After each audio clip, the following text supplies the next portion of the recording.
what should people be arrested for? Sorry, it's okay. Abby's not going to answer your questions, so we're just going to go. So who is the Zionist in here in this room? This is book. I want to make. I just want a general question about anybody that's sorry to answer. Anybody that's sorry to answer. Go ahead, Congressman. Thank you. I just want to know what should we be, and I don't want an answer from sorry because I don't believe it. What should we be arrested for if you think he should be arrested? Yeah, what is that? It's structural white racism and genocide, obviously. Genocide! One night. War For the crimes. fact that he hasn't killed enough. Hello? It's a genocide. Is it really considered arrested? It's a genocide. Genocide. No, we're not doing all these. I got a question for you. We're not doing that, bro. It's a genocide. Make your statement. We're not doing this individual questions. It's a genocide. Go to the back channel. Hello? It's a Speak genocide. to the It's a title. genocide. So read the title. I'm talking to the title. They're culturally obliterating the Palestinian identity. But make it short. I'll make it very short. What I want to say is that actually BB is working in collaboration with Trump, and their peace prize at least.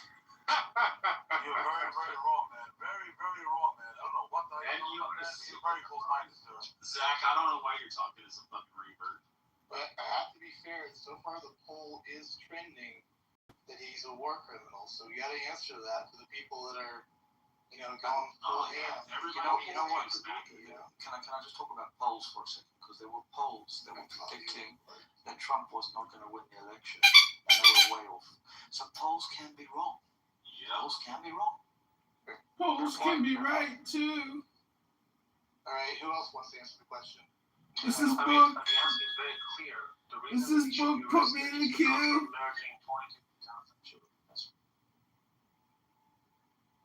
I think the only one that should be arrested is Mandani right now for breaking U.S. Code 18 to 112.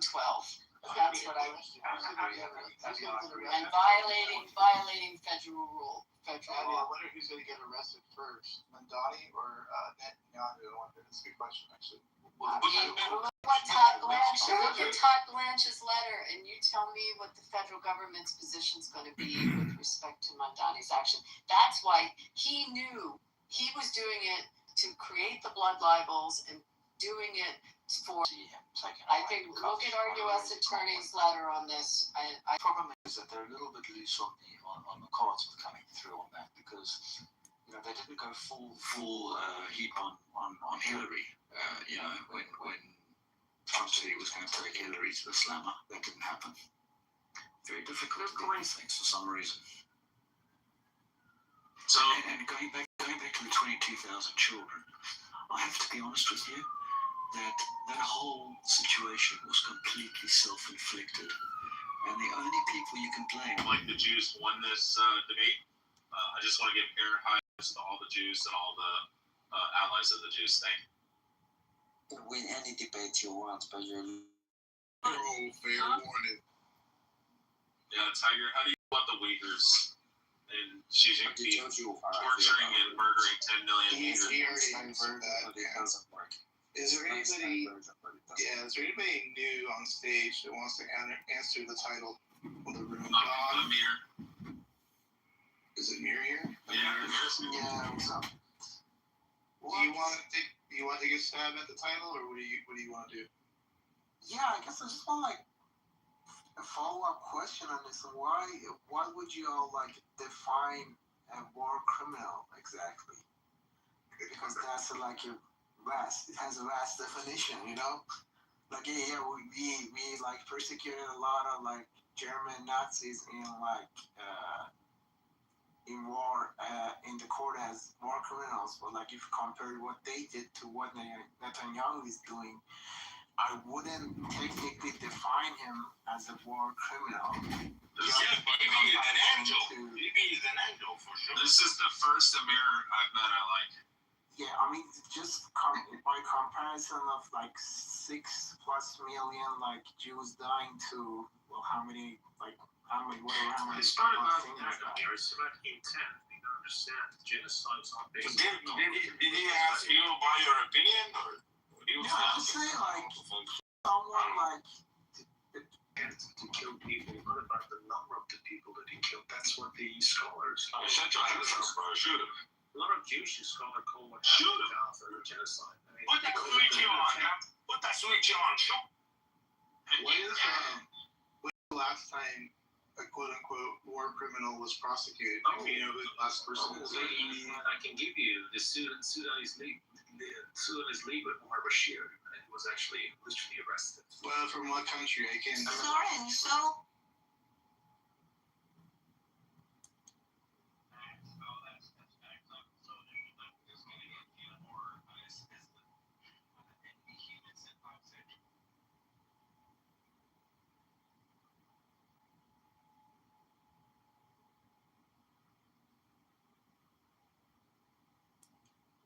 He didn't want to be hired at GC. He's not Iranian.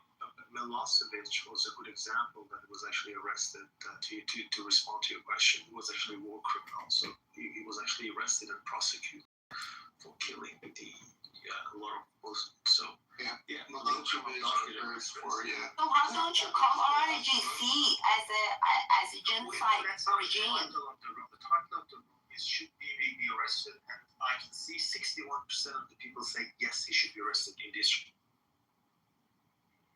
Yeah, but I kind of agree with Andy that he wants some attention like territory too long. He can't really do that. So we cannot normalize. I'm sure you didn't even go to school. Yeah, we cannot normalize. You can't even count, huh? Sure. We cannot normalize killing children. Like 22,000 innocent children were massacred in Gaza. You mean in Iran? No, you normalize killing young people in Iran, like 8 out of 9 of them. Stop interrupting him. Soren, real quick. You would say the same thing about October 7th. Children shouldn't be dying either, right? Absolutely. Because Yes, I'm consistent. Yes. Okay, just double checking. Okay. No children deserve to die. I mean, the whole concept that you're going to blame the parents for killing the children when they drop the bomb, indiscriminate bomb in Gaza, it's just for the birds. You can't just kill children and blame the parents. I mean, it just doesn't. I mean, you understand. You tried a lot to convince the public that it was a necessary evil, but no one's going to buy that anymore. I mean, sadly, you need to. Shit, we all bought it. Guess what? We all bought. I mean, the people around the world see what happened, the horrific image that they saw. I mean, but by the way, a lot of these videos just been posted by the IDF soldiers themselves. What about Soren, how do you feel about Dresden and the German babies that died in Dresden? And that's exactly because of that reason we come up with the Geneva Conventions to stop that horrific actions again. That's why we come up with the UN and the new resolutions, not to prevent exactly the same atrocities to happen. So, yeah, good try. A good tribe. So then anytime that there are civilians that are subject to war, you're saying that you can't have that collateral damage, although it's going to happen. Yeah, I mean, the difference is that, Abby, a lot of this genocide or war crime or whatever you want to call it is done by American taxpayer money. That's why we're so concerned about what happened. American taxpayer money, like wait a second. You mean the money that then is spent in the United States to buy munitions and keep the American defense industry alive? That money, that's what you're talking about? And yeah. So I just can't with him. I don't know why you waste your time. $3 billion. I'm not. I was talking about Mandani and also whether or not he's doing, and I do think it was all for theater. He knew he wasn't had in the legal department. Please, Do you think John? you know what, Soren, you just it was such a joke. Yeah. I'm back in this bitch. Yeah. I'd rather talk about LeBron coming to the Sixers right now. Who's a good trader in your opinion? Just Do you think LeBron's a trade Did you say LeBron is a traitor? Stop beating around the bush. He's Jonathan Pollard. LeBron James a traitor. I am the but we don't. Trump called her racist today. Called LeBron a racist. Racist. You've been exposed now. You can find yourself. Is Trump a sex offender? You. Carry on. Trump 100% did call LeBron a racist today. Yeah, that was crazy. Would you have taken Jordan over LeBron and that question that he was asked? Says Charlie Kirk a sex offender? Trump motherfucker. Yeah. You're going back to the goon and you're being removed. Shoot these motherfuckers. Shoot. Nick is his accomplice. Get Nick too. I'm waiting for I don't know about LeBron.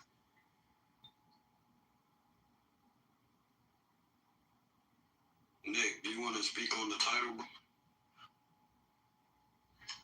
Yeah, I was saying I don't know about LeBron, but I think Trump should. She's like, what? Shit, what again? No, y'all just give me now. I'm sorry. Sounds like you're eating food or something. I don't know. You finished chewing. Chaos, have you spoken on the topic or no? Chaos. What do people come on stage for? I guess just the vote and sit there. I don't know. I guess. No, they want to be seen for real. I think they just want to be seen, bro. They want to get their followers up, maybe. I don't know. Well, I tried to pipe in, but maybe my voice is too soft. And I don't want to get shot. And are you back from your cozy retreat? Yes. And Joe's still alive. He hasn't spoken on anything tonight. He's So I don't. tired. See, there's a lot Yeah, of I'm fighting sure today. you probably offed him or something. I don't know. He's probably not even there. Like he's dead. No, he did a lot of driving today. Well, I wanted to know what your guys' thoughts were on if you think that this is going to, or what kind of effect this will have in the midterms. So you mean which part of it? The war or Netanyahu's situation or The Donnie's? The war. Price of the gas. For the Republicans. It's going to be a massive impact on the Republicans, given the price of the gas now and fertilizer, thanks to unnecessary war in Middle East. This particular war is the most unpopular war among Americans. And Vietnam was really popular. Sorry. this particular war. Vietnam was so popular. This one is actually more unpopular than even Vietnam War. So Really, Sonny? I understand the design. Anyway, can we go back to Anne's question? Anne, when is your birthday? Next week? Is it next week? It's August. Fucked up. Anne's question. Yes. Can I answer him? Because I know that there is a conflict. Just let Anne, she has a quiet voice. Anne. As far as my state, I don't know if, so there was like two front runners for the Republicans. It was obviously John James, and then there was Mike Cox, which he actually was really great, but he dropped out because, Trump endorsed John James, so he was respecting that, which was the good way to go.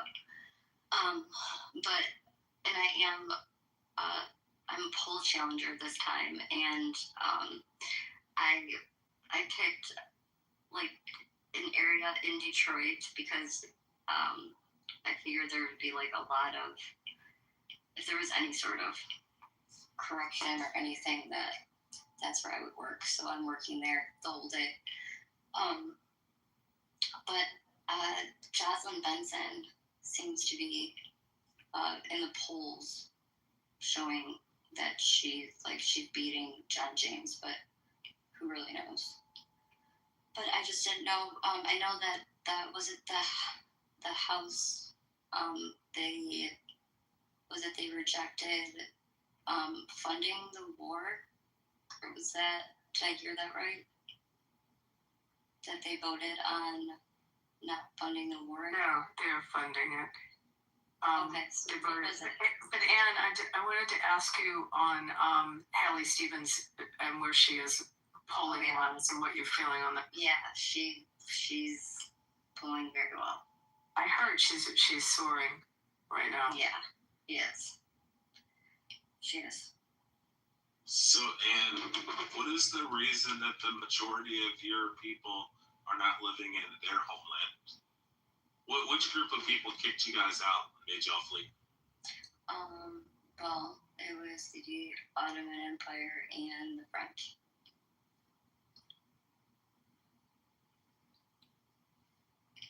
Sorry, I hit the wrong button. Sorry. So, what religion was the Ottomans? Weren't they like Christian or? Islamophobia. No, Muslim. Oh wow, that's crazy. They're Muzzies. I didn't realize that. Jeez. You guys know there's more Lebanese living in Brazil than there is in all of Lebanon. Really? Yeah, there's more Lebanese living in Brazil than there is in all of Lebanon, and they're almost all Christians. It's because you guys were going to get slaughtered and get your heads cut off. Yeah, well, tell the Jews in New York. Why does these million Jews in New York come on to you? Well, that Oh, we're in New York because we run the entire global economy from there. Oh, that's anti-Semitic true. No, it's true. It's accurate. Well, okay. Me and Joe talked in great depth about this. That this war we believe is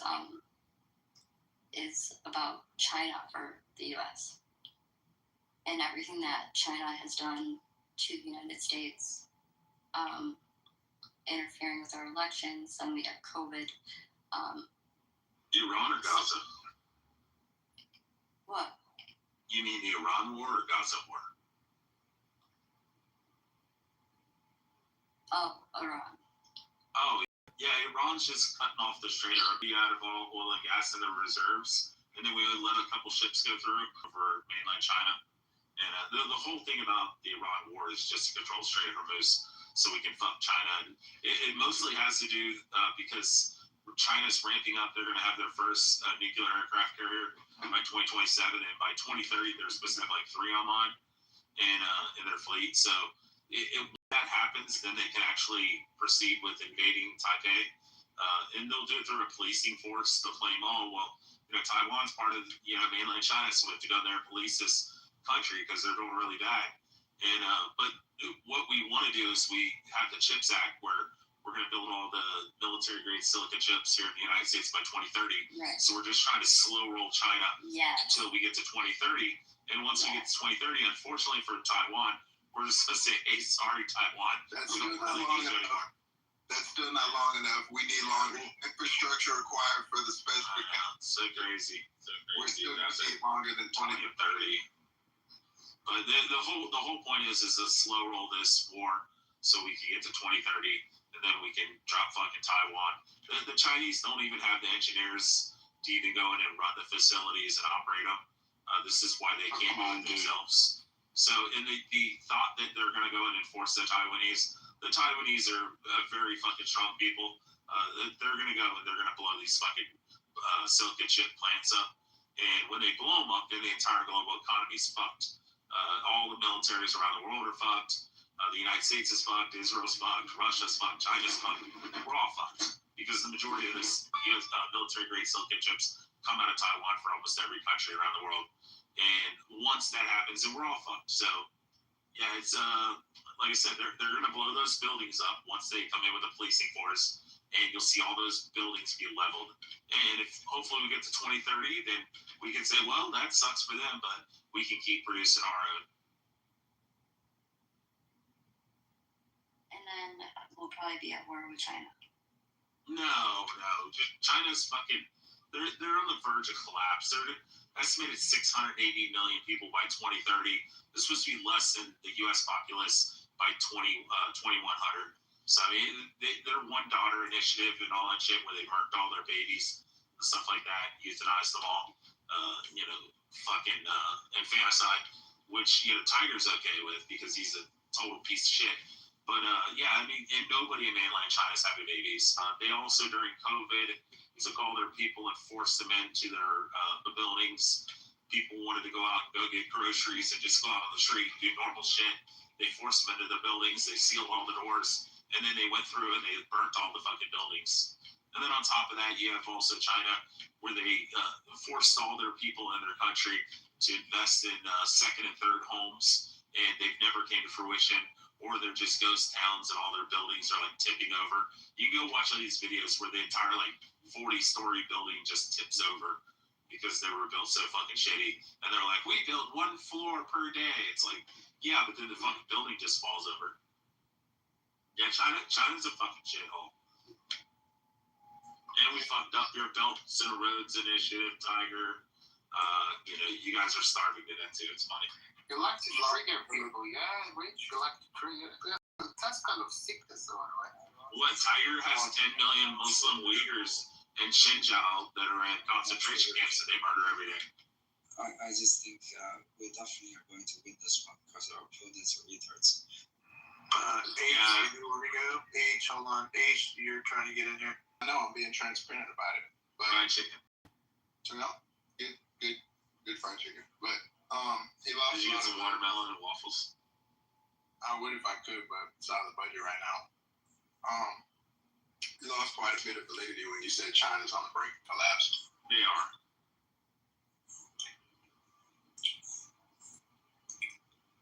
Can you come back up and expound on a debate that? Why don't you finish your chicken and then I'll invite them up and you guys can debate. Alright. Thank you.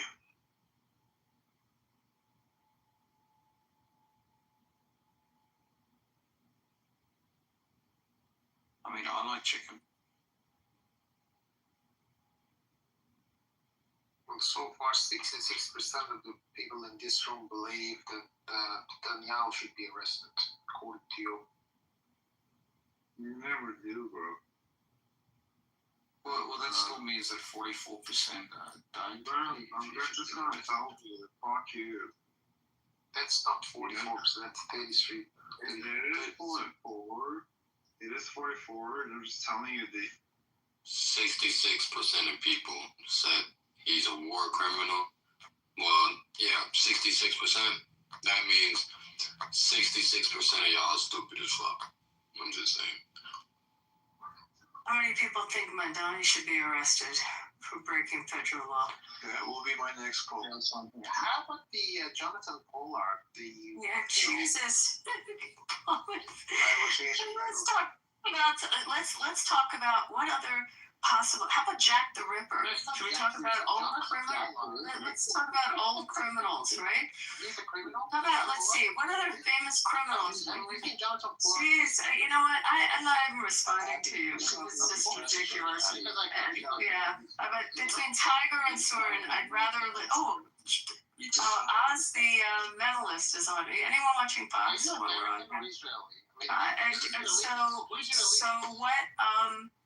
Rich was saying that is very interesting. There's a 60 Minutes piece. To lose the propaganda war. So there's a 60 Minutes piece, Rich, that talks a lot about what you were saying with respect to being double teamed. You lost the PR. Yeah. Hey, I haven't lost anything. As a matter of fact, Stephen Bader is on the stage. So Stephen, can answer Anne about her question on Michigan. Stephen.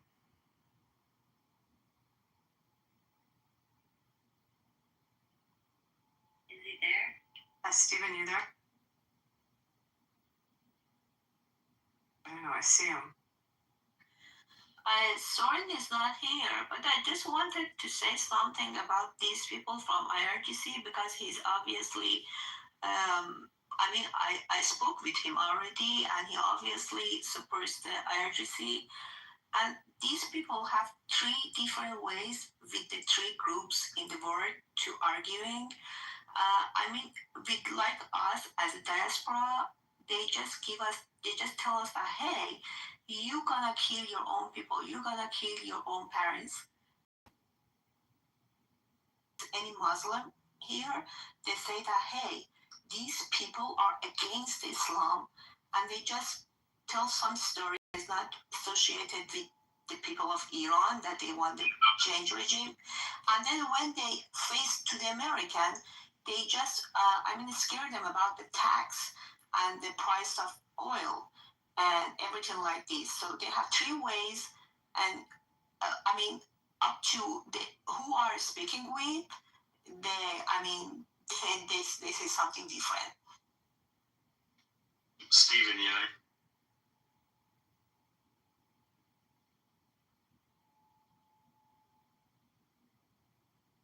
Believe me, this is only the beginning. Beginning of what? Oh, Tiger in the chat.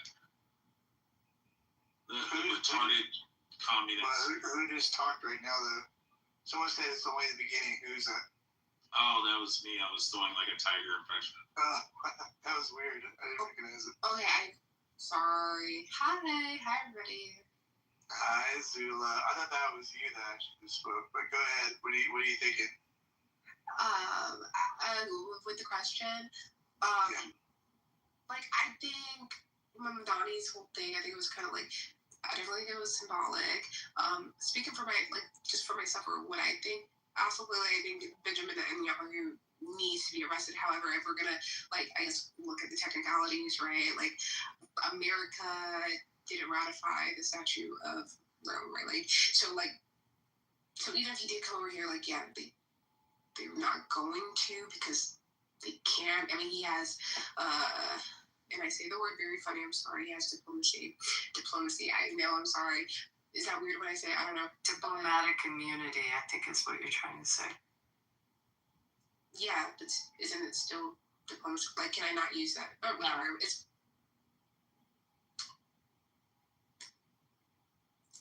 foreign diplomacy. I don't even think that matters, right? I think that was a very small thing, but you know what I'm trying to say, right?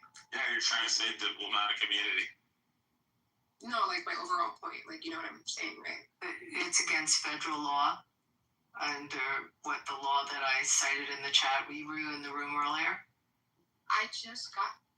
So you can look it up if you want. Yeah, Abby, don't be a bitch. Wait, Abby, what kind of work do you do for a living, Abby? You're being condescending. No, I'm not being condescending at all. I was asking if you were in the room earlier because that black girl from the other room who was a troll. We played a video explaining. That's why I asked if you were in the room earlier. It's fine because. And I put it in the chat. I left the room with. You pronounce diplomacy correct. It's not the correct context to use it. Yeah, that's fine. But anyway, continue. I'm okay. Thank you. Well, okay, I'm trying to understand what you're saying. Are you for the Donnie being arrested, or you aren't? I mean, I guess this is a yes or no for me. Yes, I'm for it. Yes. Okay, just okay. We did it. We had things to get to there. I don't know. I can't understand what was going on there, but I'm for Monday executed. Sorry, I didn't mean to be confusing. No, you're good. You're good. Ocean, you think? Jihad is muzzy. What do you think we should do to Jihad is muzzy? Relevant would elect the fucking Muslim as their mayor. That's just baffling to me. Because they were lied to. What do you mean? Yeah, they were not. But still, I'm Gen Z, and I would see people who I don't have anything against gays or trans or people. Most of them would post on TikTok and social media who they voted for him, not knowing that in his culture, if you're gay, you'll be hanged or executed. So I don't know, man. It's all kind of confusing to me, but yeah, it is what it is, I guess. That's true. H, are you done with your fried chicken, or how are you doing with that? You hear this? It's my air fryer. I'm frying more chicken as we speak. Oh, wow. Oh, wow. Right. Wow. Proudly. Hey, were you guys fighting? You have any grape soda? I Gatorade, though. What? Was there like, I guess, pre-tense issues between you two? Who? Between who? Well, I mean, you came at him for fried chicken. I guess he came at you back. I don't know. Oh, no, that's a joke. He's fried chicken, actually. He really is. Oh, yeah, friends. Yeah, was it you said you have any grape soda? That was Beaver, not me. It's better than watermelon. That's what Rich said. I mean, I don't know. But no, it's dude, like, he was eating fried chicken. We weren't going after him. He was literally eating fried chicken. Oh, you guys are friends. Well, I mean, I don't know. We're friends. I mean, we're just acquaintances, yeah. But he was fighting. I mean, he wasn't fighting. He was asking question was Rich, are you still there or no? Oh, Matt, the one time Rich is in here. This is hilarious. Go ahead, Zoo. Oh, he's in the goo. Hold on. Okay. Oh, I can't bring him up. One of the mods, can you bring him up? Just leave and come back, then he can come back up. Why do you guys keep shooting Rich? I brought him up. What do you think for hand raising off? He has to be disciplined, yeah. Yeah, they got to work on me. Yeah, he has to be on a short leash. We don't know, you know, it's just, yeah. It has zero effect on me. Yeah. What were you two kind of going back and forth? Fried chicken. H was saying that China's not as fair. Oh, yeah. They don't have all the brownouts and blackouts in their country right now. Yeah, I want to hear that. Why do you say that, H? What's going on with that? Well, no. Okay, so now you're kind of walking it back. You're kind of implying like, oh, well, no, it's just it's the power situation. You earlier implied to me like China's about to be on the brink of like total and utter non-existence. That's just simply not true. And you know that's not true. But you implied it earlier and you ran with it. You snake oil salesman. I just also wanted to say I am very tired. I'm sorry. Benjamin Netanyahu, yes, I think he should be arrested. And Abby, you're a fat bitch. Really? I'm a size 2. I'm actually That's fat. okay. Wow. Abby don't sink to her level. She was a troll in another room Friday. Yeah, got it. Thank you, H. Thank you, H. H, how much fire? Are they good? The fuckers up there touch kids. H, are air fryers good too? Wait, I don't care. they're good for convenience, Abby. I don't care what you Yeah, Guys, do you think I'm the pedophile? yeah, I'm a size 2. I know She's tiny. Abby's tiny. Wait, no, she's fatter than most bitches I know. Come on, don't be rude. Now it's don't be rude. What? Like, don't be rude. You don't like it, pedophile? What a monster. I mean, she's a black woman. Yeah. She's only angry because she's killed like 5 people. So wait, why are you more niggery than I am? Why are you more niggery than Can I I make an interesting Trump comment? Is anyone looking at the dinner tonight and you look at the ballroom that he built, that it's in? It's at the Waldorf. I didn't know Beautiful, that. right? It's in the Waldorf, right? Which is now the hotel that he built. It was the old post office. Right, it's beautiful. And as everyone has been commenting how he has horrible taste and they're panicked about the ballroom that he's doing at the White House. The ballroom at the Waldorf is gorgeous that they're having this event at. And this is his design. So just, you know, you have a preview of what it'll probably look at like when they finish the East Wing. It's beautiful, yeah. There you go. God bless Trump, man. Yeah, but Trump had to use all our tax money to build that, Abby. It's so expensive, you know? It's okay, we pay our taxes and it wasn't paid with it wasn't paid with by taxes, so. so whatever it does, it does. Tax money. We're cool with it. Fuck money. I mean, in fairness, I'd rather have that go to the ballroom than, like, you know, transgender surgery in Somalia, you know, let's be honest about it. Exactly. But it's so funny how everyone was shitting on his taste, and you know that a lot of these people, the same people that would book these ballrooms to have their weddings and their events, it's, you know, it's very regal looking. I mean, look, everyone has different taste, but It's very beautiful if you look at it. Abby, he was friends with all the blacks, all the liberals before he ran for president, and then as soon as he did, they all hated. Hey, do y'all ever ask yourself this question? From being friends with black folks, do y'all ever think that if he was using the same type of language he uses now, do y'all think he would have been friends of our community? He was not using the same type of rhetoric, and then even that, and besides that, he wasn't like some friend of our community. It's a couple of known black folks that said something about him, and it's a couple of rappers that may have made a reference. Like Al Sharpton, Donald Trump. But like, man, get the fuck out of here, man. Y'all sound stupid as fuck when y'all say shit like that. Rob, somebody asked him about LeBron going to the 76ers and who's better between him and Jordan. And he said, well, I played golf with Jordan, and I think LeBron might be racist, so I'm going to pick Jordan. Yeah, I seen that shit, man. It's Donald Trump saying that word, man. Come on, we shouldn't even be, like, using that word. But outside of that, I don't even understand why he would be asked a question about that. We got too much going on in the world to be asking trivial questions to this man. If y'all don't want to ask him what the real is, ask him why his Secretary of Defense went before Congress and made them all look stupid. This fucking war that they got us in. Like, man, stop. Maybe we should change it to put that LeBron or Jordan as the Pope. Oh, Jordan's place. I mean, y'all, like, let me ask y'all this. If LeBron ain't, I kind of go back and forth with it because I watched Jordan play. I ain't like one of them. Like, these are the two best basketball players I ever seen play basketball. Number one and number two. If they not, like, people are making such a huge deal about this. That for 20 years, y'all really ain't enjoyed number two, by the way. Yeah, I mean, who has an argument for number two is Kareem Abdul-Jabbar. Right. Yeah, nobody else that has an argument. Is Wilt still holding the record? You're not mentioning Kobe. Let me tell you why. I'm gonna tell you why I don't put Kobe in the GOAT conversation. Although I think he's definitely a top maybe even 5 basketball player of all time.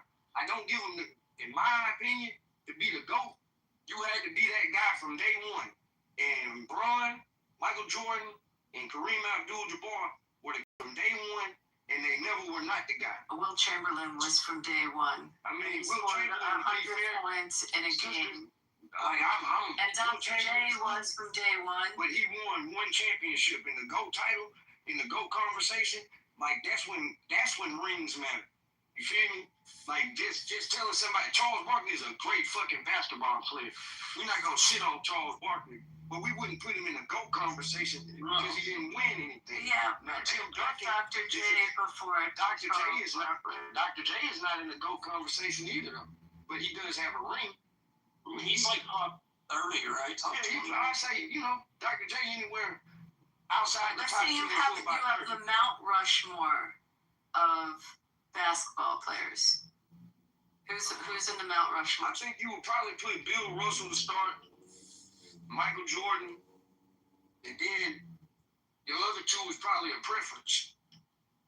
But I think Bill Russell, just because of what he did for the game of basketball and the winning, he got to be there. Jordan is the undisputed most impactful basketball player of all time. So I don't think them two slots are. I would put probably Larry Bird. I would probably, if I didn't put Bron on there, I would put Larry Bird and Magic Johnson. If I put Bron on there, one of them would have to go. Yeah, but also I think you gotta see what eras they play. Like the 100 point that Wilt got is equivalent to 50 points that a player gets today. I mean, you can say that 100 is 100 though, brother. But that's the case. If that's the case, I'm just saying, if that's the case, why don't we have anything else outside of that? We got Kobe's 81. Bam got that 83. You had what? David Thompson scored 74. David Robinson scored 71. A handful of guys that scored 70. 100 is 100, brother.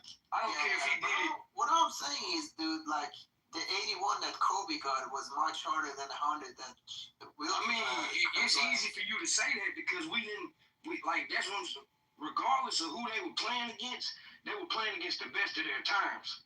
So 100 is 100. I think he got it in Pennsylvania. I feel like that's where he.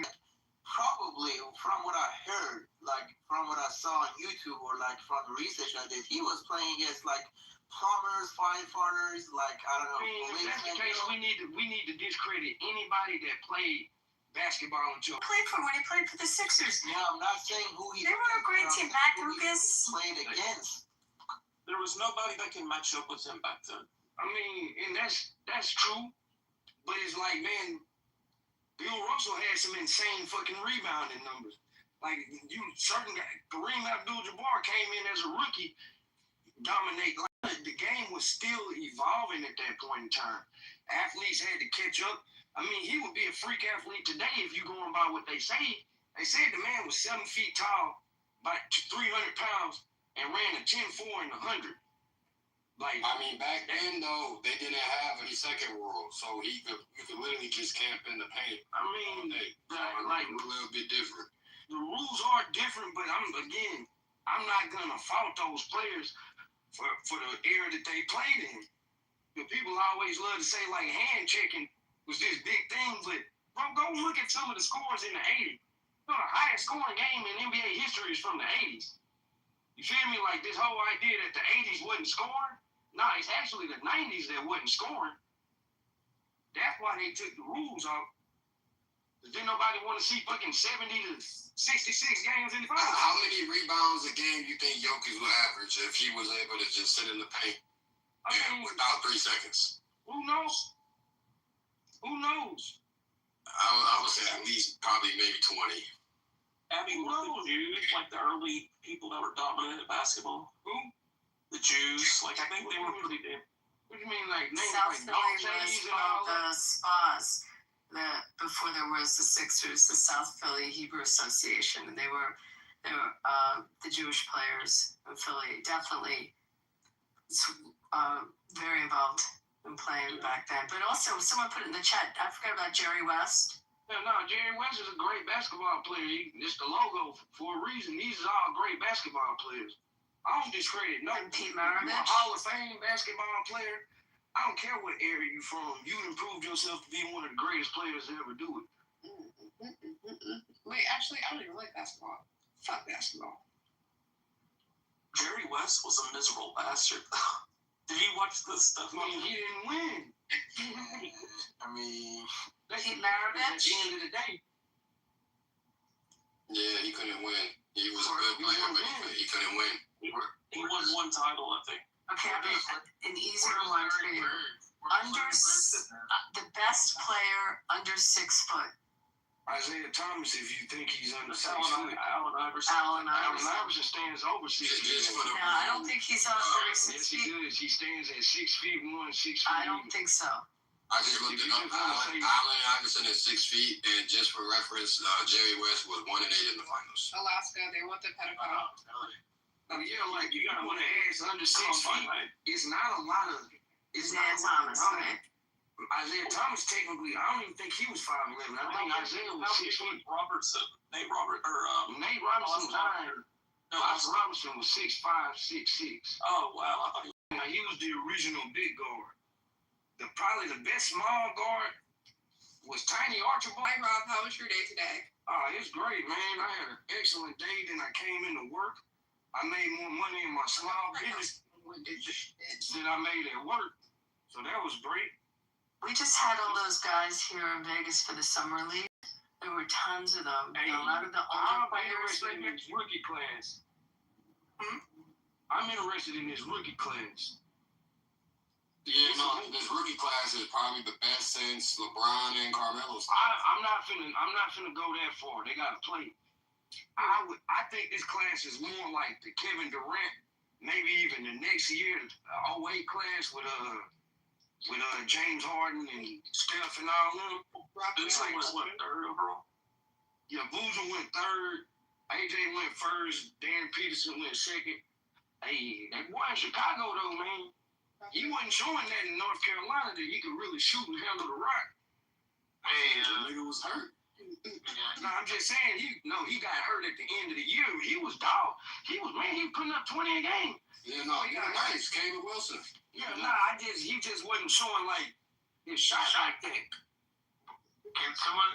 Where does Larry Bird fall in all this? Just I put him in Mount Rushmore. He's Top 10 for sure. He's top 10 all the time. He might be top 5. Wow. I can't put him top 5. Top 5. Wow. Who is you taking out to put him in the top 5, Beaver? Well, see, to me, there's tiers. It's so hard to. Do you think Larry Bird could have carried a team like, and obviously he was the clear-cut best player on the Celtics team, but those were stacked teams. So do you think Larry Bird could have carried a team in the way that some did for championships? If you think he could, then maybe you got an argument for top 5. But I wouldn't put him over Hakeem Olajuwon. He had leadership skill. I mean, like on court, off court. He had great skill. I'm saying he's anywhere from 6 to 10. You feel me? Wherever you want to put him at in there. Where would you put him, Duncan? Somewhere above him. Tim Duncan's in the top 10 for sure. Somewhere above him, or right around the same area as him. Oh, you would not put Dr. J the same level. Dr. J would not be in the top 10 to me. No. No, I wouldn't put him that high. Why no one is mentioning Shaq? Well, Shaq, I think Shaq. Shaq is top 10 of all time. Shaq is top 10 for sure.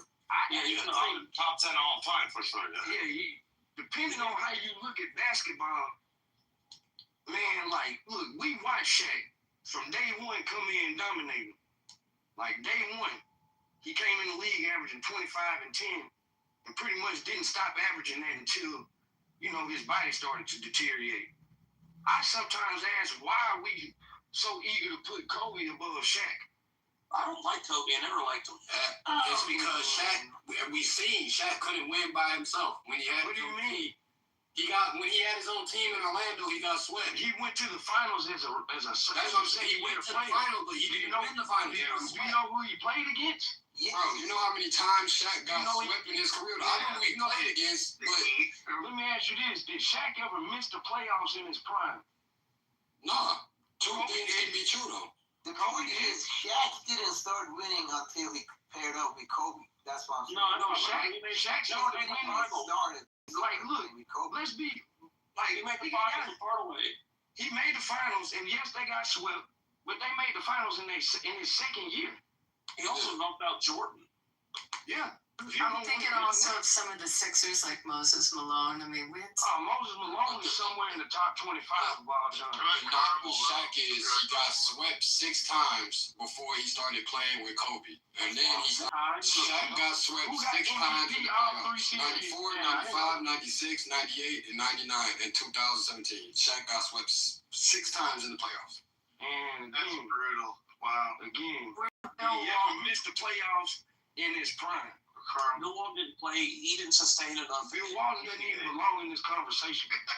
No, he could have if he didn't. What he had? Yeah, he could have. So could have Derrick Rose. So could have Brandon Roy. So could have Grant Hill.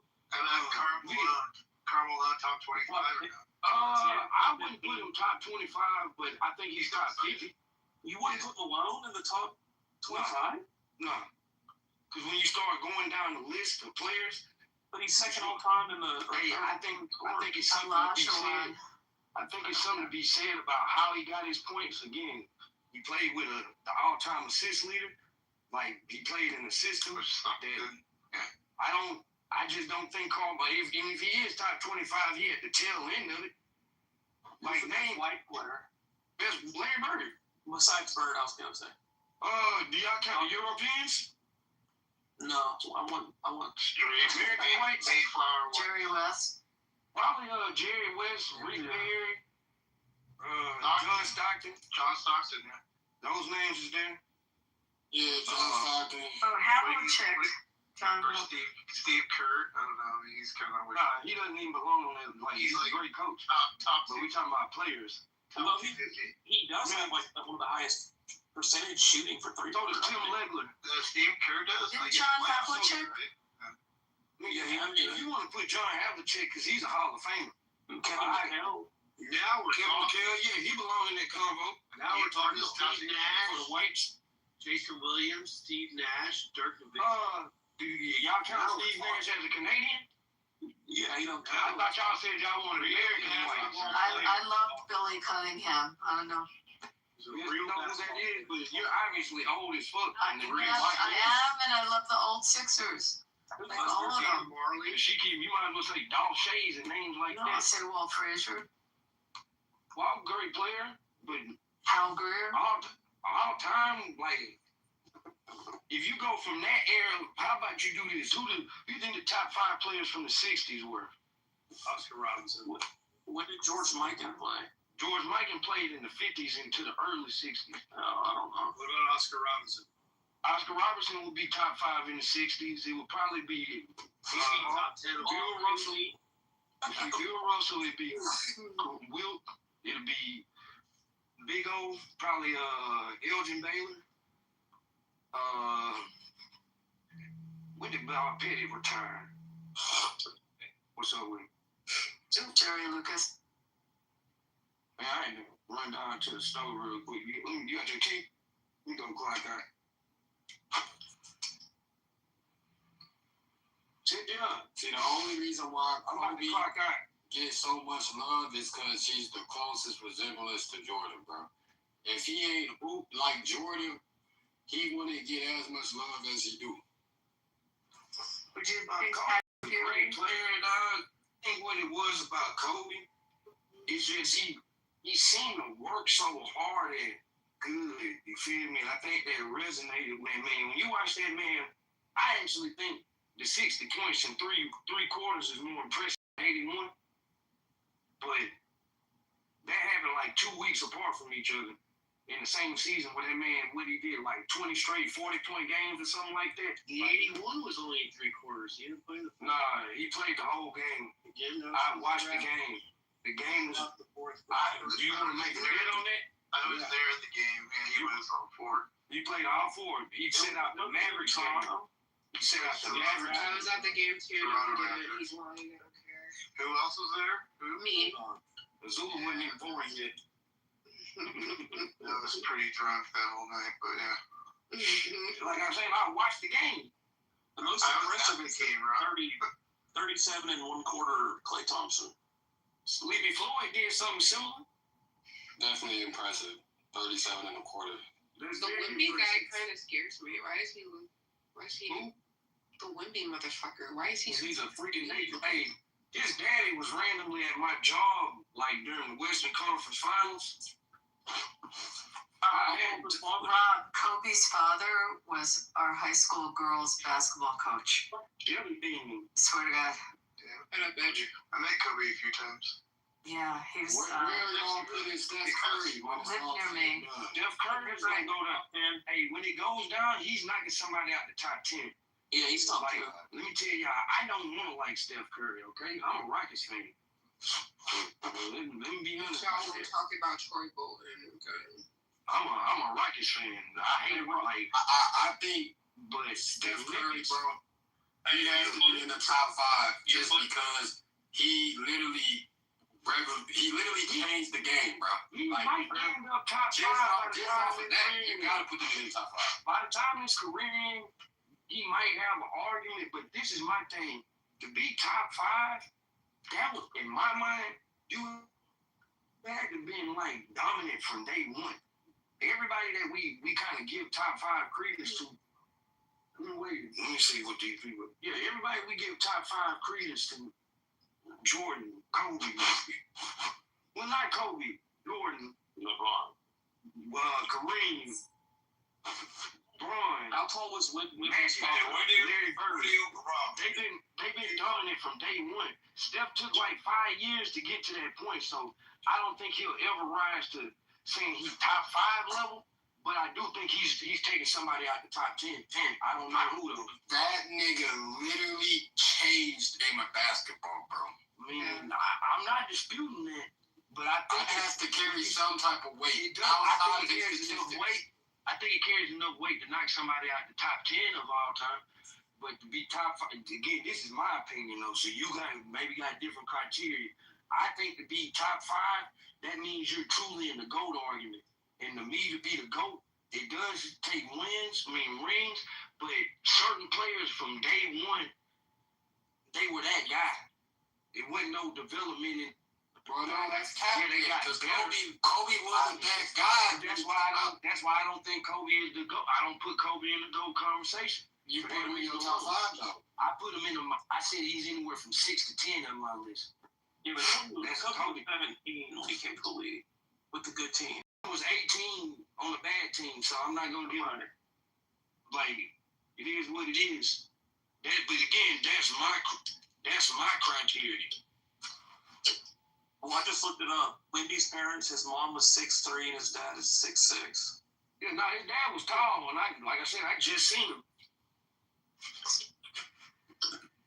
Yo, did y'all know? Fun fact, Rob. By the way, you were right. He didn't play the fourth quarter. I had it mixed up. You were right. He set up the 63 one, right?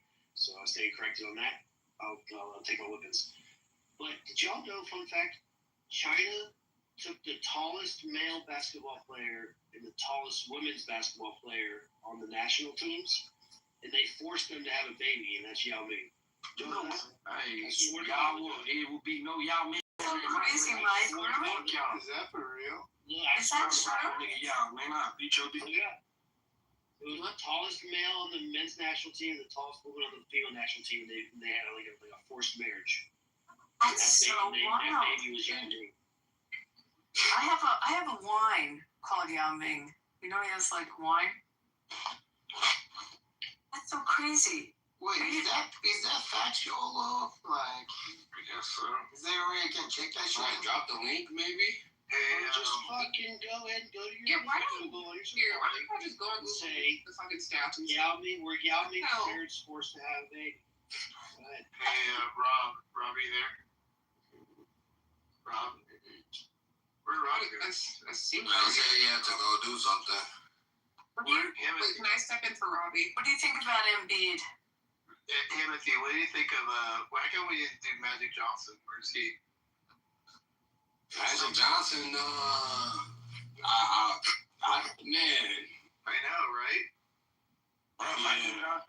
Magic Johnson was nice too, man. And he damn near changed the game too, being really the first point forward for real. Like, yeah.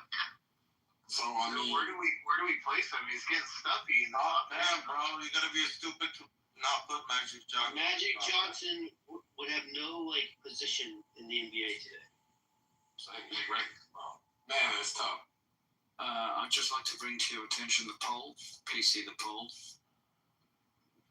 Hey, Black Bum, can you tell me how I got exposed? You change it to should Mandani be executed? Okay, someone did ask, I guess we're going back. Are we done with basketball or are we waiting for Rob to get back? What do we do? I don't know what we're doing. But someone, Zula, you asked what crime did Matt, why did the guy rob like he's the director of NBA? He's pretty That was funny. That was Right, Beaver? He was a little Rockets man from the 90s. Ocean, I think Rob's pretty knowledgeable about this. Beaver, right? You talked about Yeah, he's knowledgeable and he's a brother. And he's I mean, before we get back to the title, let's not act like niggas don't run that sport. So I mean, respectfully. And he knows Rashad Lewis, the guy that played for the Sonics and the Magic. He grew up with him too. That's like us trying to tell y'all about hockey. You know what I mean? We really can't do that. Timothy, don't you think it's poetic justice? Like, isn't it poetic justice that we created basketball and the best basketball player is a black guy? And you guys invented, like, rap and the GOAT is a white guy? And you guys just killing pedophilia. Isn't that just like that's y'all poetic shit, justice? right? Y'all killing pedophilia, right? Anyway. Who's the GOAT is a white guy? Isn't Tupac the GOAT? Tupac is definitely the GOAT. Tupac is the GOAT. He's white? Eminem's too, just because. Eminem's not the GOAT, bro. Eminem's not the GOAT of anything. He's top 5, isn't he? No, nigga, not top 5. I thought he was. Although Timothy, we own at least 50. I don't know who this one is. I think it could be close to 50% on the NBA. Child web, yeah. Sure, also that. What's wrong with this? What's wrong? She on there with y'all ass. What is she on? You on She something? on there with y'all. Yeah, because y'all do this for us. Okay, I'll be respectful real quick. Okay, I'll check that statistic, him if he. Abby, shut your autistic ass up, you ugly. Exactly. Anyway. You have to respect her. Abby's not worth respecting. She's really not. She's a pygmy. He's a pygmy. She's a nasty piece of work. Pygmy. And she's racist too. So all right. Fucking pasty white. I was just gonna say, like, why do people ask at you, Abby? Because she's a condescending cunt, and I'll smack the shit out of her. I fully support that. I don't think you should say that. Hey, so I don't give a fuck. Shut up, cunt. Yeah, I don't think you should threaten any violence. Wait. I don't think you should be in support of pedophilia, right? I don't think you should be retarded. Yeah, watch that mouth, slave. Anybody look up the Yao Ming thing? Yeah, there was a Reddit thing on it. Like, I'm trying to find something a little more. I don't think that's facts, dude. I never heard of that shit. Why don't you look it up? I literally asking you about Glory until one of y'all look it up. Would they really do that? You two, come here. You need to mate. Do it for your country. What country is he from? China. Okay, just want to read this off of Google real quick. It says Yao Ming's parents were not physically forced to have a child, but Chinese sports officials strongly encouraged and pressured the tall couple to marry and produce an athletic offspring. So that's forced, yeah. Abby, your dog is fucking ugly, by the way. Your dog is ugly. Strongly influenced. Ugly dog. It's an ugly dog. Yeah, but I'm saying, like, did they specifically force his parents to do that shit? Yeah, there was one. Look who his parents were. It was the tallest men's basketball player and the tallest woman basketball. It was specifically those two. It wasn't like just two basketball players. It was the tallest men's guy and the tallest women's guy. Or the tallest woman's lady. And those are the two that they napped in that baby. Ended up being Yao Ming. And they only got one shot, or they get an exception? Because you could only have one kid back then, right? I don't know about that.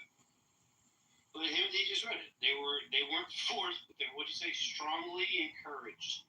I mean, yeah, it says that his dad was 6'10", his mom was 6'2", and I mean, again, this is it's a like interesting controversial story. Like, it doesn't confirm that they like that begs the question. Like, eventually there's going to be able to do like designer players, right, Beaver? Like, they're going to be able to like genetically just like create the players. What do you think? Maybe at some point, like literally, like we want a 6'7" person, right? Like, they just start like making those or something, right? I don't know. They essentially can get that out of Samoans. Yeah, but the thing is, Matt, most tall people they have injury problems. Like, they don't last too long in the league.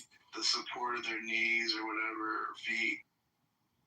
The only thing that would suck is being like 6'8", 6'9", 7 foot, and not being like a rich ass. Because then you're just like a regular person, like sitting on planes and trying to like sleep in hotels, and like everything's gonna suck, bro. I feel bad. I saw when the summer leagues were in. I think I mentioned this in a room. That girl, she's magnificent. The one that plays with Kim Clark, the blonde that was pointing the finger. Oh, he's still forgetting him? Yeah, she was hanging out with the other, the ball players. So. Like, I could see couples forming there. I don't know if she's married or not, but she was partying with them. She's really pretty.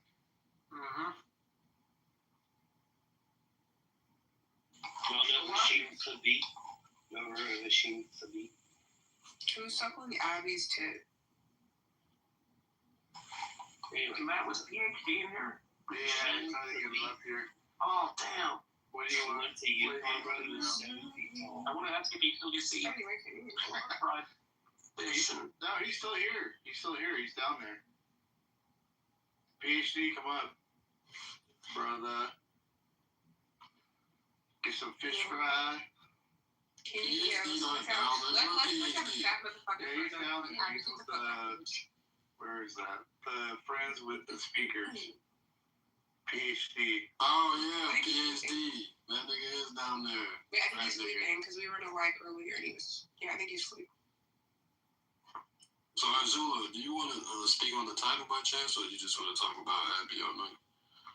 Oh, I think Abby's a fat bitch. What does Azula Wait, mean? I can actually look it up. What does Azula mean? It's just from the show, the Avatar. Azula, the cartoon character.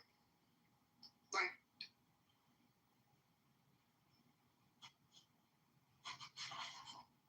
I'm just curious. Okay. Yeah. Heck yeah. So are we done with the title? Or? Wait, Timothy. Why can't I call her a fat bitch?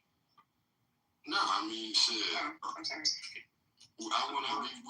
Oh, okay, yeah. Can somebody? And I'm not even asking to be condescending. I come here to learn from others too. Did Mom Donnie do anything that was actually illegal? Well, I guess the And question. I'm not asking fat bitch Abby if you're thinking about it. I'm a size 2, but I can keep going on that. Azula, what do you get out of calling her a fat bitch? Serotonin. I get joy. I'm happy. It makes me happy. Now what? It makes you happy. So like. Yes, it makes me happy. Yes, absolutely. No, not people, but fat bitch happy. Yes. Right. Well, so your call has to have some truth to it, and she's not fat. Wait, I can do whatever I want. Wait, is there a requirement? Wait, there's a requirement. What I'm trying to get down to Azula is this normally. Wait, sorry, am I gonna be removed from the room if I don't leave a photo of Abby? No, of course not. But if you why is White Knight Beaver sitting here making it or making it? No, but at the same time though, you have to add value to the room too. Like if you don't have no. I did come in here. I did participate in the conversation. I answered the question. I was in the comments still talking about it. I did have value. I can still call her fat bitch in between. Yeah. Azula, stay with me. So normally, what's going on here is because obviously. You don't know Abby. You can just ask me to leave. It's really. I don't want you to leave. I don't want you to leave. You don't know Abby from a hole in the wall. And if you're saying that you calling her a fat bitch only provides you a little hit of serotonin, what's really going on here, Zilla, is you breaking down Zilla. Who are you upset with? Abby. What did Abby do to you? She's just huge. Okay. See again. Yes. This is the stage of denial. I'm not denying it. She's. No. Yeah, like she's huge. Yeah. She's like road rage, right, Zilla? Mm-hmm. Normally when people have road rage, they're really not mad at the person driving. Okay, Mike, can I ask you a question? They need to have an outlet of anger. Yeah, for sure. Mike, can I ask you a question? Absolutely. I'm not being condescending to this. What is your career field? My career field? Yes. Professional clubhouser. No, like actually, like what do you take interest in? Like what do you want to go to school for, I guess? Go to school for, bro. What have you been for? Like, are you what are you doing? What am I doing? I work at vacations. I mean, it's not fun. I guess I can understand. Cruises and shit and some vacations. Love that because I can understand. Like, I guess I can understand what's going on question, right? Like, if you were a psychologist or you offer, I guess, professional help through like my pent up anger in my personal life, right? But you're selling vacation. Are you gonna give me a vacation? All right, let's start this over. Ask me that question again. Wait, Mike. I'm a psychologist. I'm a psychologist. Wait, Mike. I don't consent to this conversation. All right. Well, there's no need to call her a fat bitch. But fat bitch. This is nothing to the room, right? You're just calling her a fat bitch to help yourself out. Wait, I didn't. I'm not consenting. Hey, Abby, you're fat. See, now this is called like when people run away from the truth, right? Hell yeah. Right. This is I forget what's it called. It's like not facing it. Obfuscating. Obfuscating. Thank you, Abby. Wait, Abby, she wouldn't be fat though. Look, the moral of the story is keep this stuff in mind, guys. When people lash out like this, it's rude. Don't lash back at them. Yes, guys, don't lash back. It's actually really bad. Don't lash back. Azula needs people to talk to. Do you know how good of a listener Timothy is? Azula, do you know how good of a listener Timothy is? Oh wait, I don't consent. Timothy is Can you stop doing it? Because I said I don't consent. Like, if you were to talk to him, I don't consent. Why do you keep harassing me? I'm sorry. You're right. No, you're right. Thank you. You're welcome. Just don't call me a fat bitch for no reason. Fat bitch. Let's move on for that. Fat bitch. Yeah. All right, bet. We moved on. Timothy, it's 50% of the teams. I checked on the NBA. Probably right. Gigantic, actually. One of my quotas, by the way, for all-time players is can they play in other generations? Like Jordan can play now. Jordan can play whenever. I don't think Will Chamberlain could play. Like his basketball skills. Like he was just taller than everybody. They didn't have the 3-second rule. Like whatever. Like I think Will Chamberlain would just be an average center if he were to play like in the 90s. Like Hakeem Olajuwon would fuck Will Chamberlain up. Do you know the other thing that's interesting is how much they got paid? I got to meet. I mean, a lot of them come here and they hang in our industry, and you meet some of these really famous ones, and maybe they made like $1 million, or a couple million. I mean, I don't know when the salaries. Yeah, when the salaries are like Dr. J was not paid. Like if you think about what the salaries are today, or even what they were 15, 20 years ago, these guys weren't making that kind of money. Was still a lot if you compare it to now. I mean, they're obviously not getting paid as much as the like new generation, but still, I mean. They got endorsements. That's where a lot of them made their money on it. Bitch, endorse the Jim Marshall. Shut up, bitch.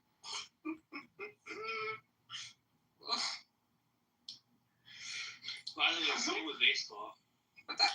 Babe Ruth wouldn't even make a team today. Yeah.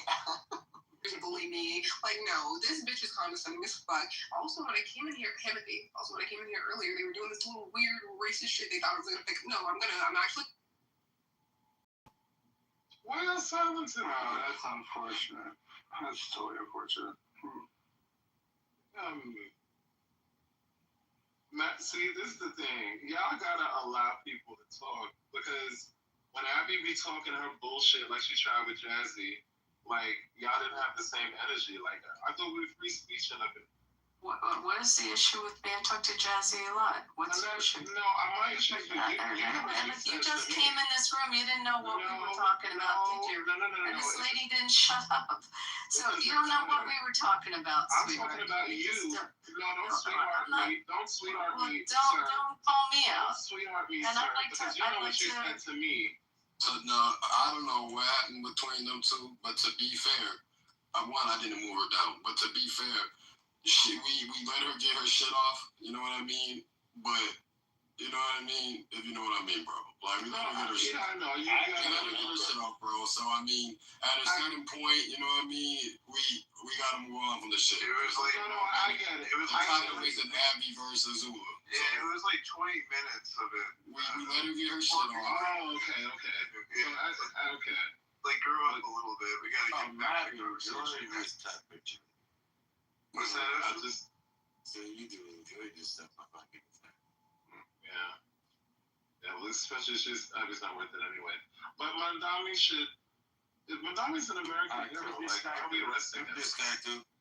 He's not even fucking American. What do you mean he's not American? He's a How is he? I mean, do you understand what the naturalization process is? We can and choose it. We're talking about illegals. He's American. How is he a hero? What the fuck has he done? He's a fucking hero from New York, and I'm a New Yorker. So are you a New Yorker? He's like, you sound like a faggot. You sound like a bitch, Ocean. Go suck 10 dicks. You sound like a faggot. That's what you do for life. And you don't even sound like someone who knows what the fuck you do. You don't know. Have you ever pleased anyone sexually in your entire life? Have you had sex? Do you know? Do you know what that is? Don't you? Because I don't think anyone would touch you. So you know what's crazy? I think when it hits a certain time, I think people start crashing out on Clubhouse because it was going. We was having some smooth conversations, and then I feel like 4 o'clock Eastern time hit on my time, and it's like now we just ready to fry each other. You know what I mean? Throw insults. You know what I mean? It's like, is it time for some of y'all to go to sleep for real? In all fairness, Timothy, we started talking about like who's the best basketball player of all time with a bunch of fucking sports weirdos. Now Kitover in a heartbeat. Now we don't know where we are. Right? Where did that come from? JJ loves me. My fault. It's my fault. I was doing a lap about LeBron. Why did I get moved down to? Well, no, but I think it also came because talking about Trump making the comment and making the choice. I think that's how that. Hi, sorry. Why did I get moved down? Because you're a racist. Marisa. No, it had nothing to do with her being a racist. Room. If you didn't want to answer the question, you would have to. That's fine. You hold up. That's fine, but you can't post it. You could have stayed on mute just like when you was coming to Abby. She stayed on mute. So if you didn't want to answer the question, you could have just stayed on mute. But don't act like we ain't let you get your shit off too. Yeah, but you're posting it as you had your chance to say white groups. No, it was. So I mean, but we're not in. You see that title at the top of the room, right? It don't say Azula. Okay. So we're not going to send it. You know what I mean? All right, Yeah, I would like to get back to the topic of the room. JJ, how do you see the rent freeze benefiting any New Yorker? The rent freeze is definitely benefiting New Yorkers. I mean, hello, it's by nature of not having to increase the rent, which is already sky high. Right. So do you know? Shut up, Mitch. Oh, but that's allowed. Calling him that's y'all fucking bogus. How is that fair for the owners of the buildings and what have you? What's your thoughts on that? Well, I think that we have to do this thing where we can't act like everybody always wins. That's just not the world that we live in. We have to prioritize the greater good, and the owners who clearly have a certain level of financial stability versus the hundreds of people that they have, of the tenants that they have. I think we criticize the tenants. That's a big assumption. That's a big assumption to say that they're financially well off. The owner of a building, every owner of a building, and I know several, they make good money. I don't know about that. There's a lot. Broke people who own that. Come on, broke people. Not broke, but they're not well off. They're just getting wealthy. Yeah. Yeah, but no, there are definitely a lot more. If you have tenants who are struggling, maybe late on their rent, and things like that, you think that you should prioritize the owner versus put them out on the street or the tenant? If they're struggling and they're late on their rent, the guy's still paying his fucking mortgage. Yeah, he's still gotta pay it. And his taxes. He's paying his mortgage, but he's not getting compensated for the rent. And I'll give you, they're supposed to make a profit. They're providing a home, by the way. So they're taking the hit. They're providing a home. And normally how it works, let's just make the math easy. So like if the mortgage is $1,000, right? All in, right? Taxes and everything, just $1,000. They'll probably charge the person $1,500, right?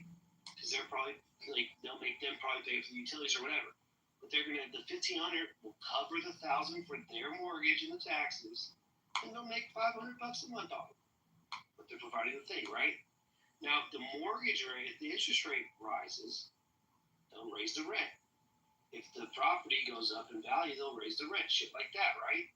If they want to fix the house, update the house, put in a new washer and dryer, maybe put in a new kitchen, maybe do some other fixings around the house and update it, they'll raise the rent. But if you're going to make them rent freeze it, and their interest rate goes up, what the fuck? Now they got to pay the higher mortgage, but not make the money on the rent, and they're sure as shit not going to update the house. How about if the boiler system goes out, Mike? Or that's the roof goes? Shit. Fuck that. Why the fuck would I get you a fucking water heater or whatever? That's what. Oh, go ahead, JJ. No, I'm just saying. Are we? I just love.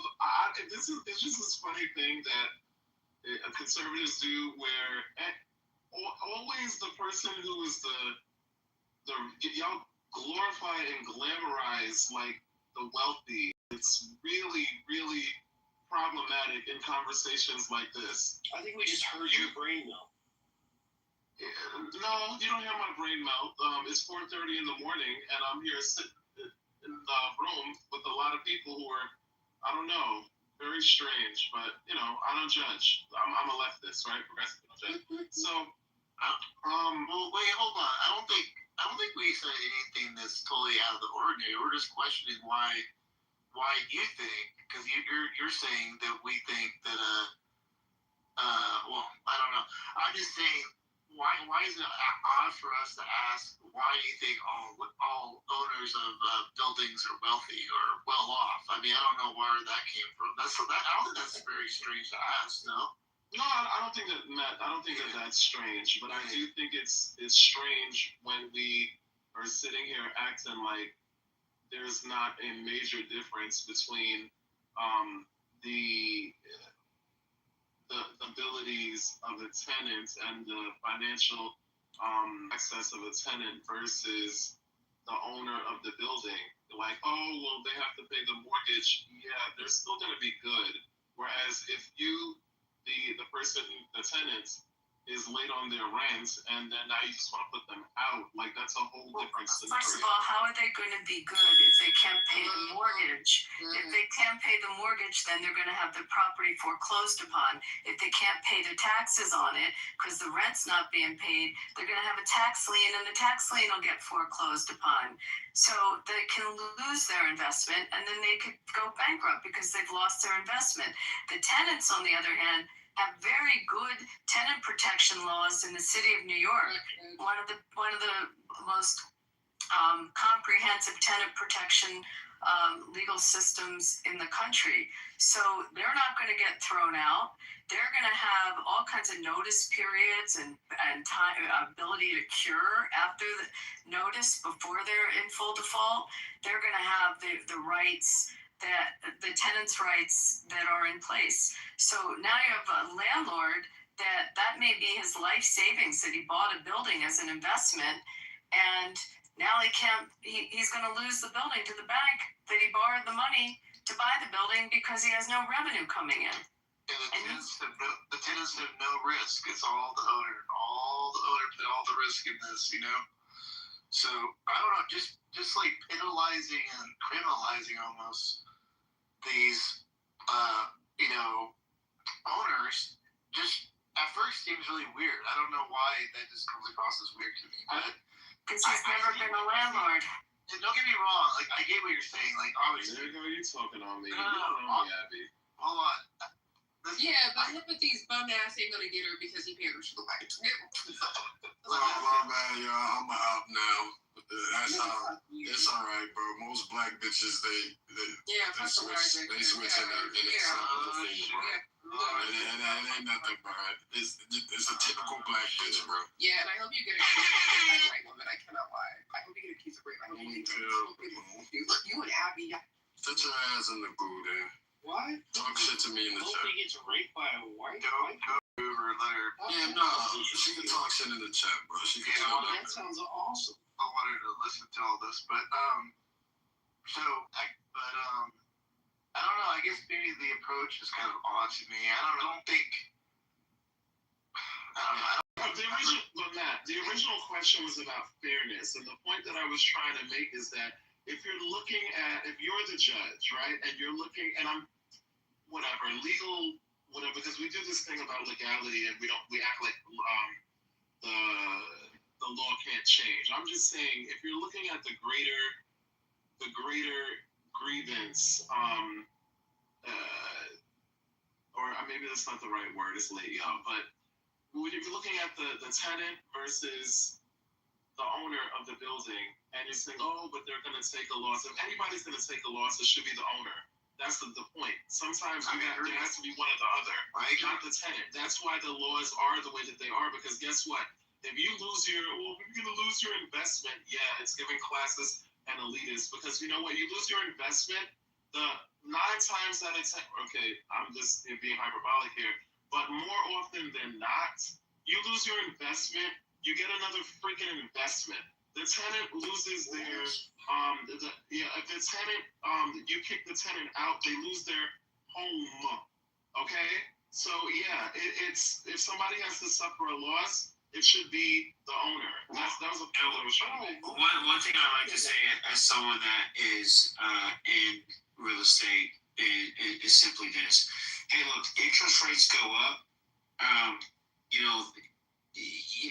The owner of the house is locked into like a 15, 20, 30-year mortgage. It doesn't matter if the rates go up for everyone else. They're locked their rates are typically locked, right? Unless they have like an arm or something, which most likely not.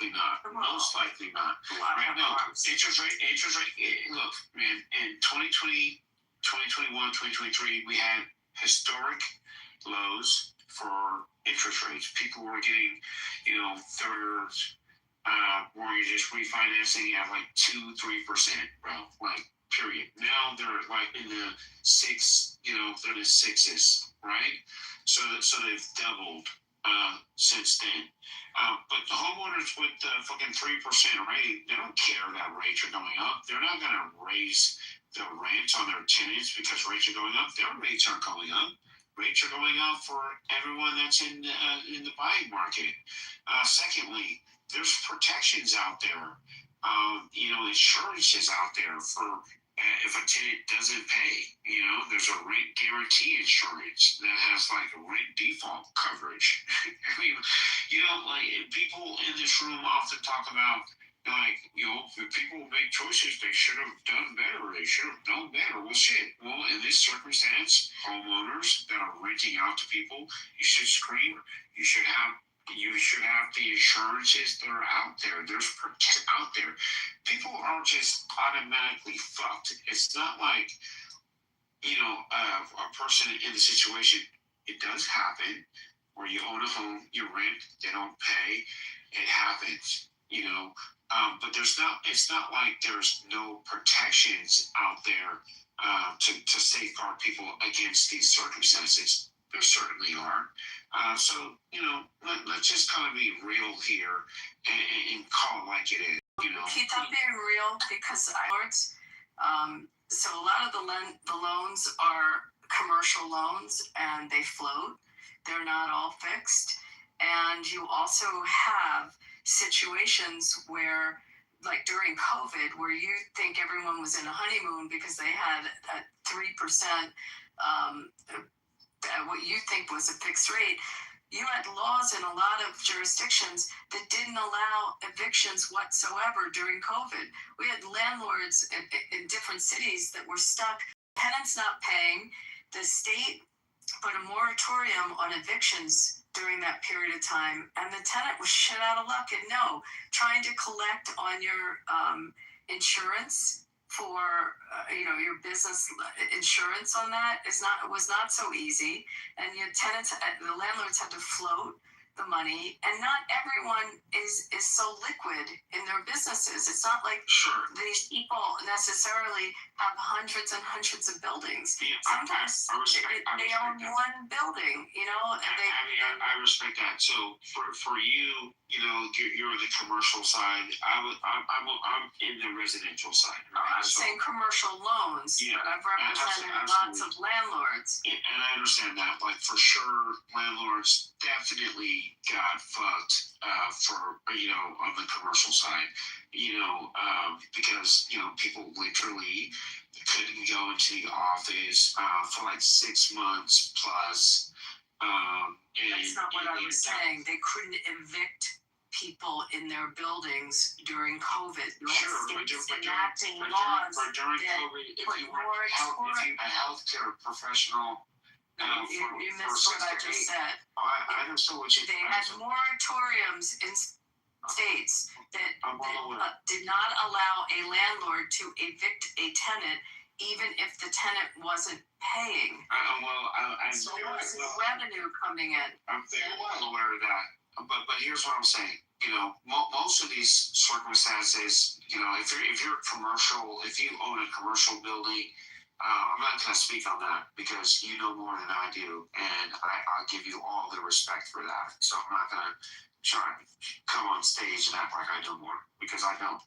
My experience is more so in the residential side. So you right on that. I'm not going to try to foster an argument against you. Speaking on the residential side, which I think the conversation was, more geared to, because there are people that weren't and still are not paying the rent to to a landlord or, you know, someone that owns a home that, you know, that they rent out to people, right? So there are protections there.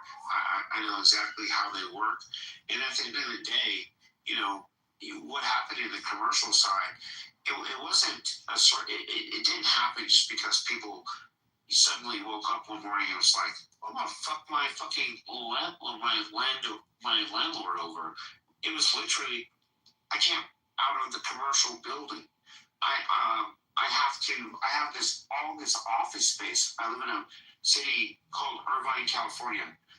Man, beautiful high rises. Those shits, many of them still sit empty, right? Because of COVID. You know, it was kind of a fucked up situation. But the mortgage companies, residential side, they did allow for a work on the payments, right?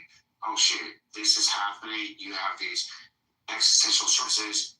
Okay, we're not going to, you know, start the foreclosure process. We're going to give you 6. I've seen people 12 months from the lender, you know, of not making a payment because of certain circumstances. So I'm pretty sure that same thing happened in the commercials. But I'm not talking about I'm talking about residential properties, residential rents. You said commercial. No, I said the loans are commercial loans. When you buy a building, you're getting a commercial loan. When you buy a multi-unit building, it's a commercial loan that you're getting. You're misinterpreting what I'm saying. No, it's not a commercial loan. It's a commercial loan. Individual. I was talking about an individual who owned a building. It couldn't collect any rent. Now you're talking about everyone in California. Vast majority of those buildings owned by Irvine Company. It's a huge ass corporation. I was talking about an individual or a couple of people who own a couple of buildings or one building. Irvine Company owns the land, but they don't own the commercial buildings. I'm not talking about commercial buildings. I'm talking about residential multi-unit building. Yeah, I mean, it's rented out. That's what I'm talking about. I'm not talking about single-family homes. Yes, okay. The loan that the landlord acquired, when I said commercial loan, and it's usually a floating rate, is not. They don't get a residential loan. It's not a single purchase money mortgage like you would get as a homeowner. They're buying a building, so they go and they get a commercial loan to buy the building. Those loans usually are floating. They're not necessarily like a homeowner's loan that would be a fixed rate for 30 years. It's not that kind of loan. They're apartment complex. Yes, exactly. What the point I was trying to make, and I gave an example of COVID, when you were saying in the year 22, 23, how low interest rates were, they were in fact low. However, and who knows when the building was bought, what the rate was when they bought the building. However, they couldn't receive the revenue from the tenants because the tenants were not paying and they were defaulting and they were unable to evict them to then bring in other tenants. There was a moratorium that the state applied for the multi-unit buildings. That's what I was trying to say. Sure. You follow me now? Yes, ma'am. Thank you. Why was that applied? Excuse me? Why was it applied? There was different states had moratoriums not because of COVID. Because we were in a freaking pandemic. I didn't say whether it was a good thing or a bad thing. Okay, I gave no value judgment, Jay. So don't put it. I gave no value judgment. I gave a fact, and the fact was supporting why there would be a crisis for the landlord because there would be revenue to pay the landlord's debts. Okay, well that's why we building. That's why we pay taxes, and the federal government could have bailed them out. The government was not. The state was not bailing them out. They were not getting state money. They were not. I understand that. What I'm saying is that they could have done that. God. They could have. You're missing, They got a lot of you're other missing the institutions point. that I would jump in on. So my point is, I understand that, but addict people and have them be homeless on the street and spreading COVID. This person, and I'm sharing what happened in business. That was it. Look, if you sit your ass at home and you're not making money During the worldwide pandemic, right? you better off being on the fucking street. That's what you better off. Here's the facts. There was something called the Emergency Rental Assistance, which $46 billion was allocated to that. Yeah, you know how hard it was to get it? You know how impossible it was to access those funds? You know, people that tried to get unemployment also, and the extra emergency money that was put into unemployment funds, and the impossibility of trying to access it through the state bureaucracy for businesses as well as individuals. I don't know if you experienced it. You're in California. In my state, which is a border state to your state, it was next to impossible for people to access.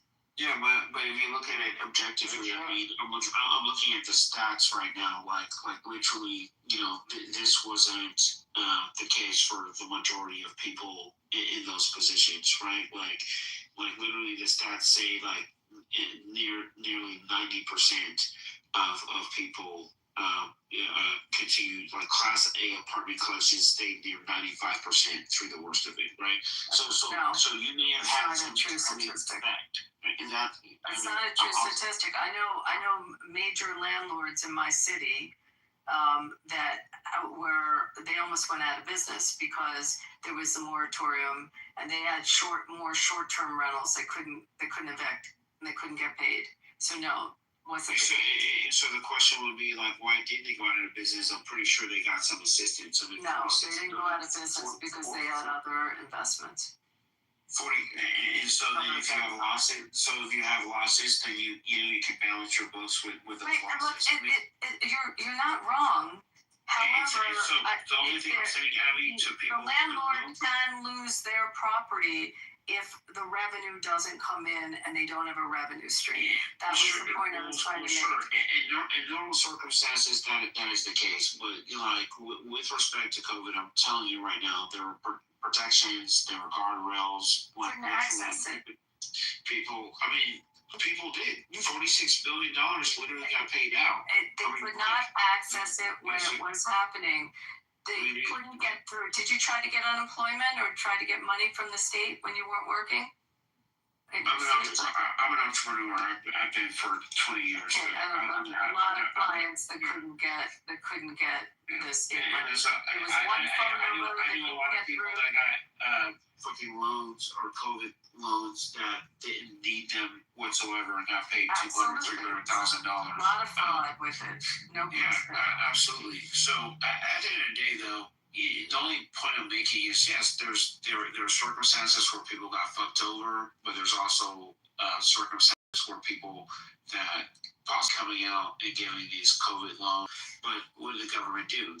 The banking system literally gave people money with little to no scrutiny whatsoever. Like it was super easy for some people just to get these fucking this money.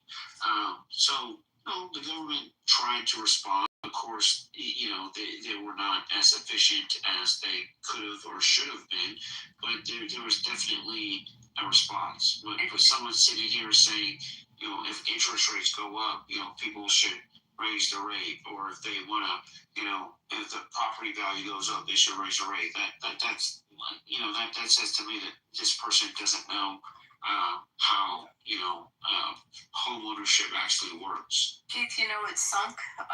Our governor in our state, he ran for re-election and he lost.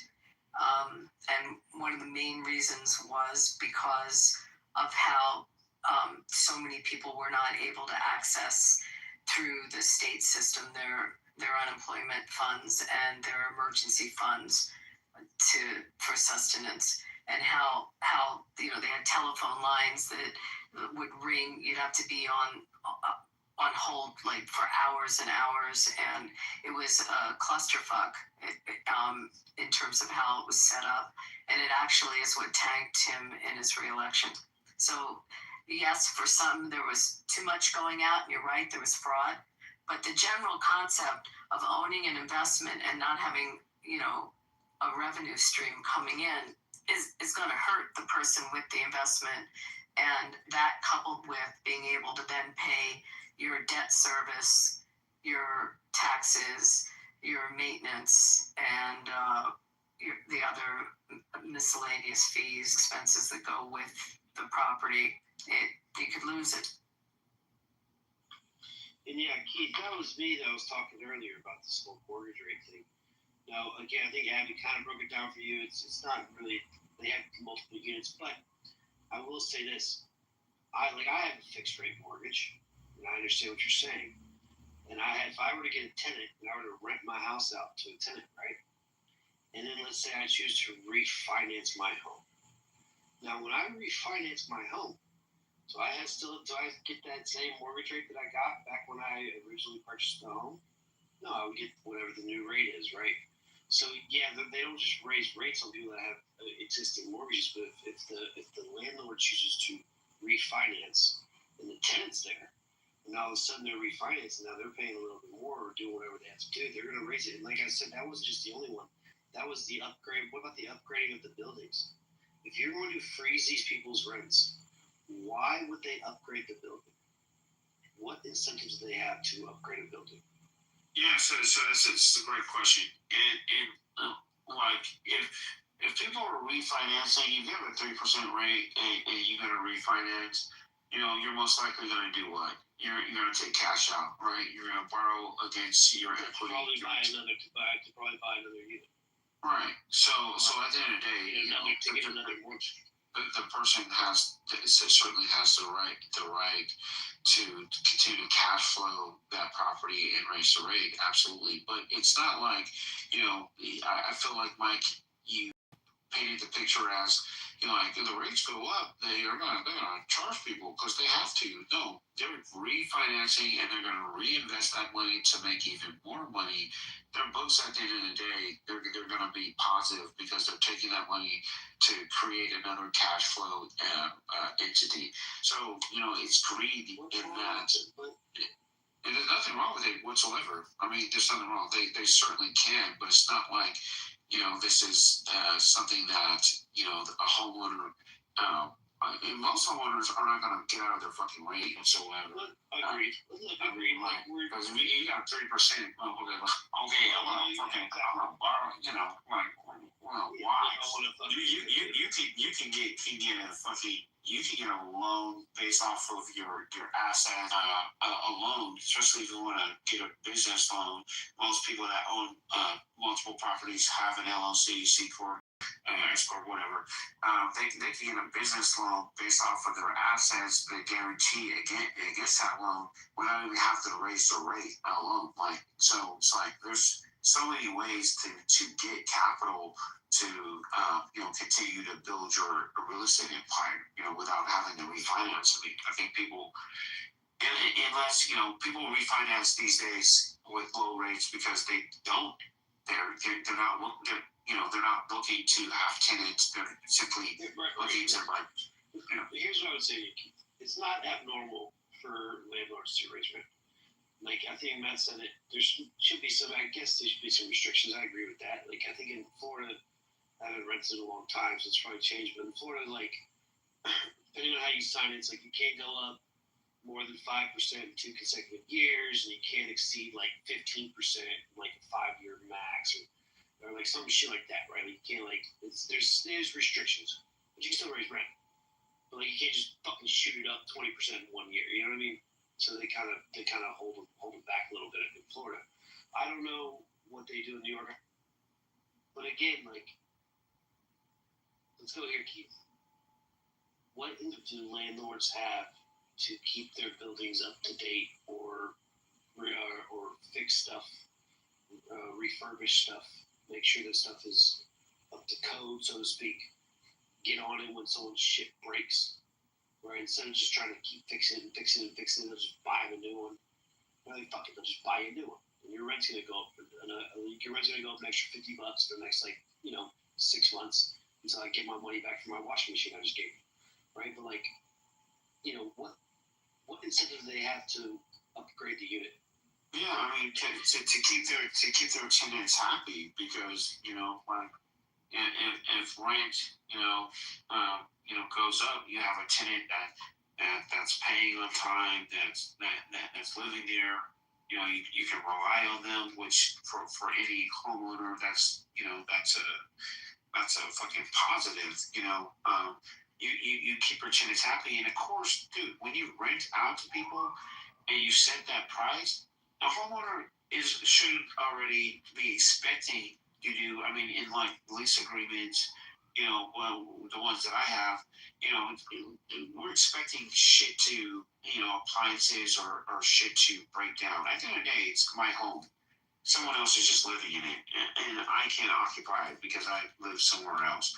So, I'm gonna upgrade the house because when my son is ready to move in, he's gonna have, I'm not gonna do all the fucking, I'm gonna have to replace 20-year fucking pipes, right? It's just gonna be, upgraded, and the tenants during that time that he's not living there are going to stay there, and be happy, right? Everyone's happy, so that's the incentive. What if you want them to? I mean, interrupt you, but what if you want now your son's ready to live there, and you want those tenants out because it's coming back from school or whatever and wants to move there?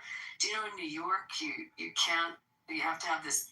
What they have a new law. This when I said they have very intense tenants rights there, you have to have good cause eviction. So you can't just like evict them and say, I need my house back. I mean, these agreements, I can't speak for New York, even though I'm from New York, but I live in California. It grew up here. Lease agreements are for a finite period of time, right? You renew the lease agreement on a year-by-year basis, but it's not like, hey, you can stay in my house in infinitude, right? It's like, you define the term in which the tenant can stay there, and then, you say, like, it's a 2-year lease, a 3-year lease, etc. And so, like, that lease is over, the tenant is, already expecting, and my lease is, coming up. Again, this is all about making sure that you have the right tenant, right? That's kind of a part of the work that a homeowner has to do, should do. And they know their lease is up at a certain time, and so, hey, fuck, my lease is up. That happens at time when my son's out of college. These are concepts to think about.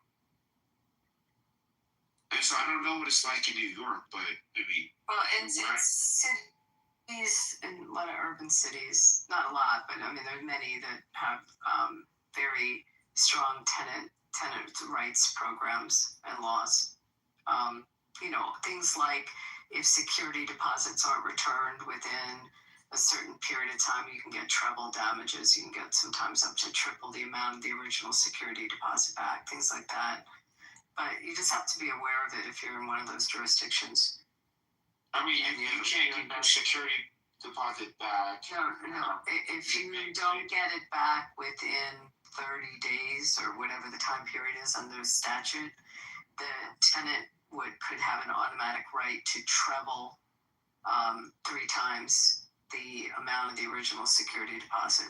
Right. I mean, there's laws like that. You just have to know them if you're a landlord and you're renting out your house. Sure. And then, like, so for a landlord, though, in California they have something akin to that, right? But like, so when I rented out, luxury, like a nice apartment complex, they try to take the security deposit, and they were like, we had to replace the carpet, so they had to like furnish the pictures of the carpet they had to like replace, which was like a small little patch. I mean, it was like little shit. So we argued against it, and it got our deposit back. They didn't want to give us much, but the laws say that you have to provide proof as to why you're keeping that.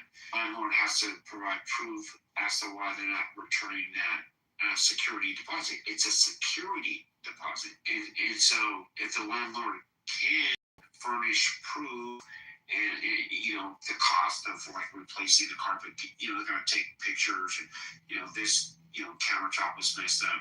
Yeah, they can hold on to it, but if they can't provide the proof, they can't. I mean, it's simple.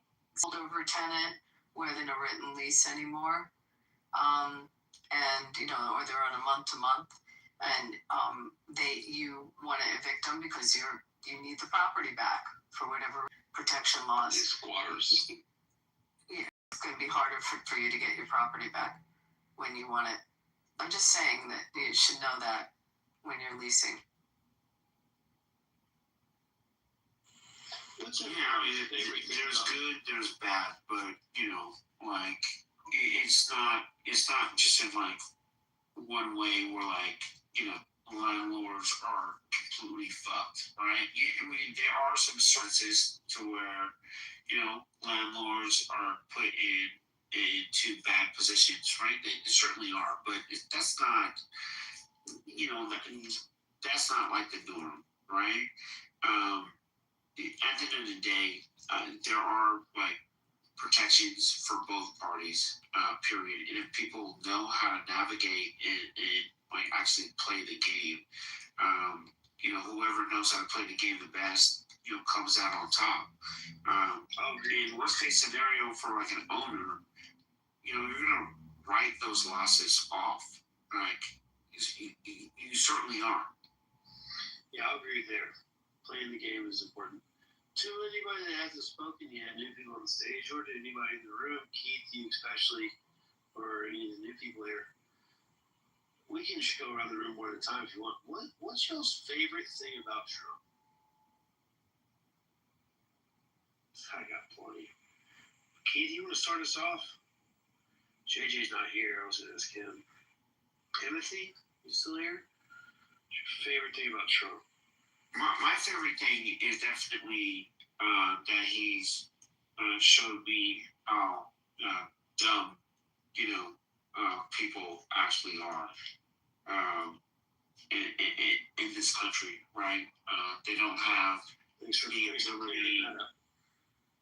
Yeah, I mean, don't have the ability to be, objective, right? There are people that I know personally that are African American that love, Trump. One of my clients, and he's one of my good friends too. But the other day he was signing a document there. No, it's not about what color you are, truly. But he's super successful. Other day I had him signing some documents we need to turn into the IRS, right? And he showed me this pen. It was like a Trump pen. I was like, dude, get that shit the fuck out of my face, right? Yeah, Trump pen? Yeah, a Trump pen. He's a black guy? Again, it's not about whether you're black or not doesn't mean that you don't like Trump. It's about Trump's politics, right? That doesn't really have anything to do with it's not all about like what color you are, right?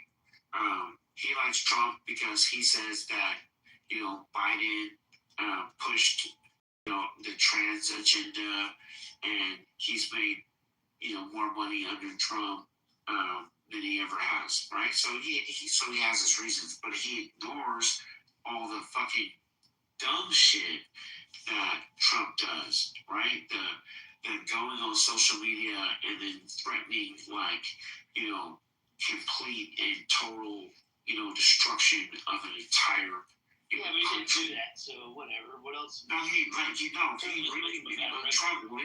literally went on Truth Social. It was like, it's not. It's like, oh, another thing he lied about. He said he's going to destroy what he did. Liar. It's not professional. It's not presidential. What was your favorite thing about him? I forgot. Yeah, that he exposes the dumbasses in this country. Okay. It's a good one, I guess. We can get back to that. Yeah, I love that about him. And his wife is hot. She is a smoke show. And his daughter that he said that he was off is hot too. He definitely didn't say that. No, he literally did. Yeah, for me, I think what I do like about Trump is, like, you know, I really hate the LGBT. They always add a different letter every other day, and I do like his him, like, you know, not being as you know, the way the Biden administration or the even Obama administration, even Kamala Harris, like the way they were just pushing it, even in Africa, right? The way they were pushing it in Africa. I remember when Kamala Harris, she went to Africa, even Obama tried to do it, Biden at one point, and you know, just leave it, you know, just stop. You've already poisoned America with it. You don't need to poison the world with it. So I think the globalization of kind of pushing homosexuality rights or whatever, you know, I think that's very nasty. Another thing too is, I think this is a problem where people don't understand that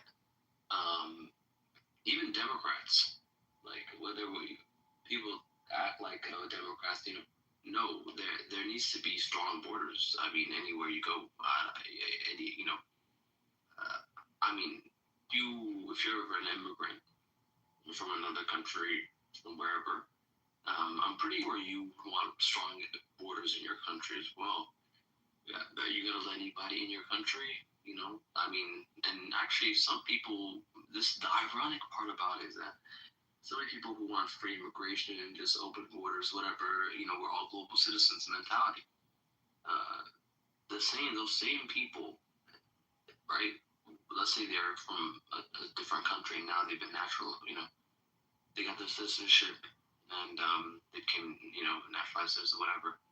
Well, the problem is that the ironic part about it is the country they come from, they don't have those same views, meaning their country, right, they probably have stronger immigration views, meaning, like, for example, I'll give you an example.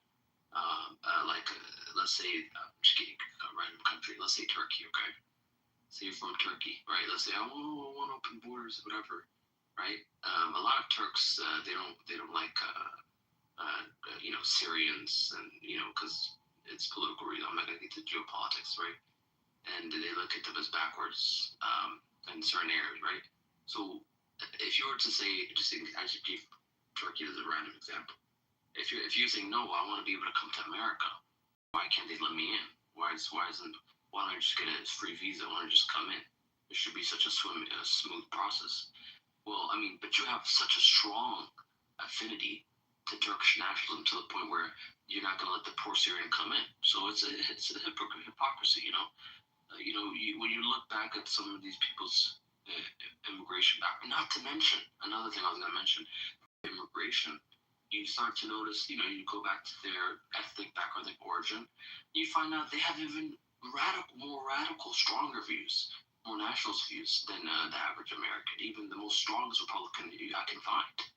So what I was going to say is, another thing too is, let's not forget, when we look at borders, right, this is kind of funny, like, why do we expect somebody to have such an affinity?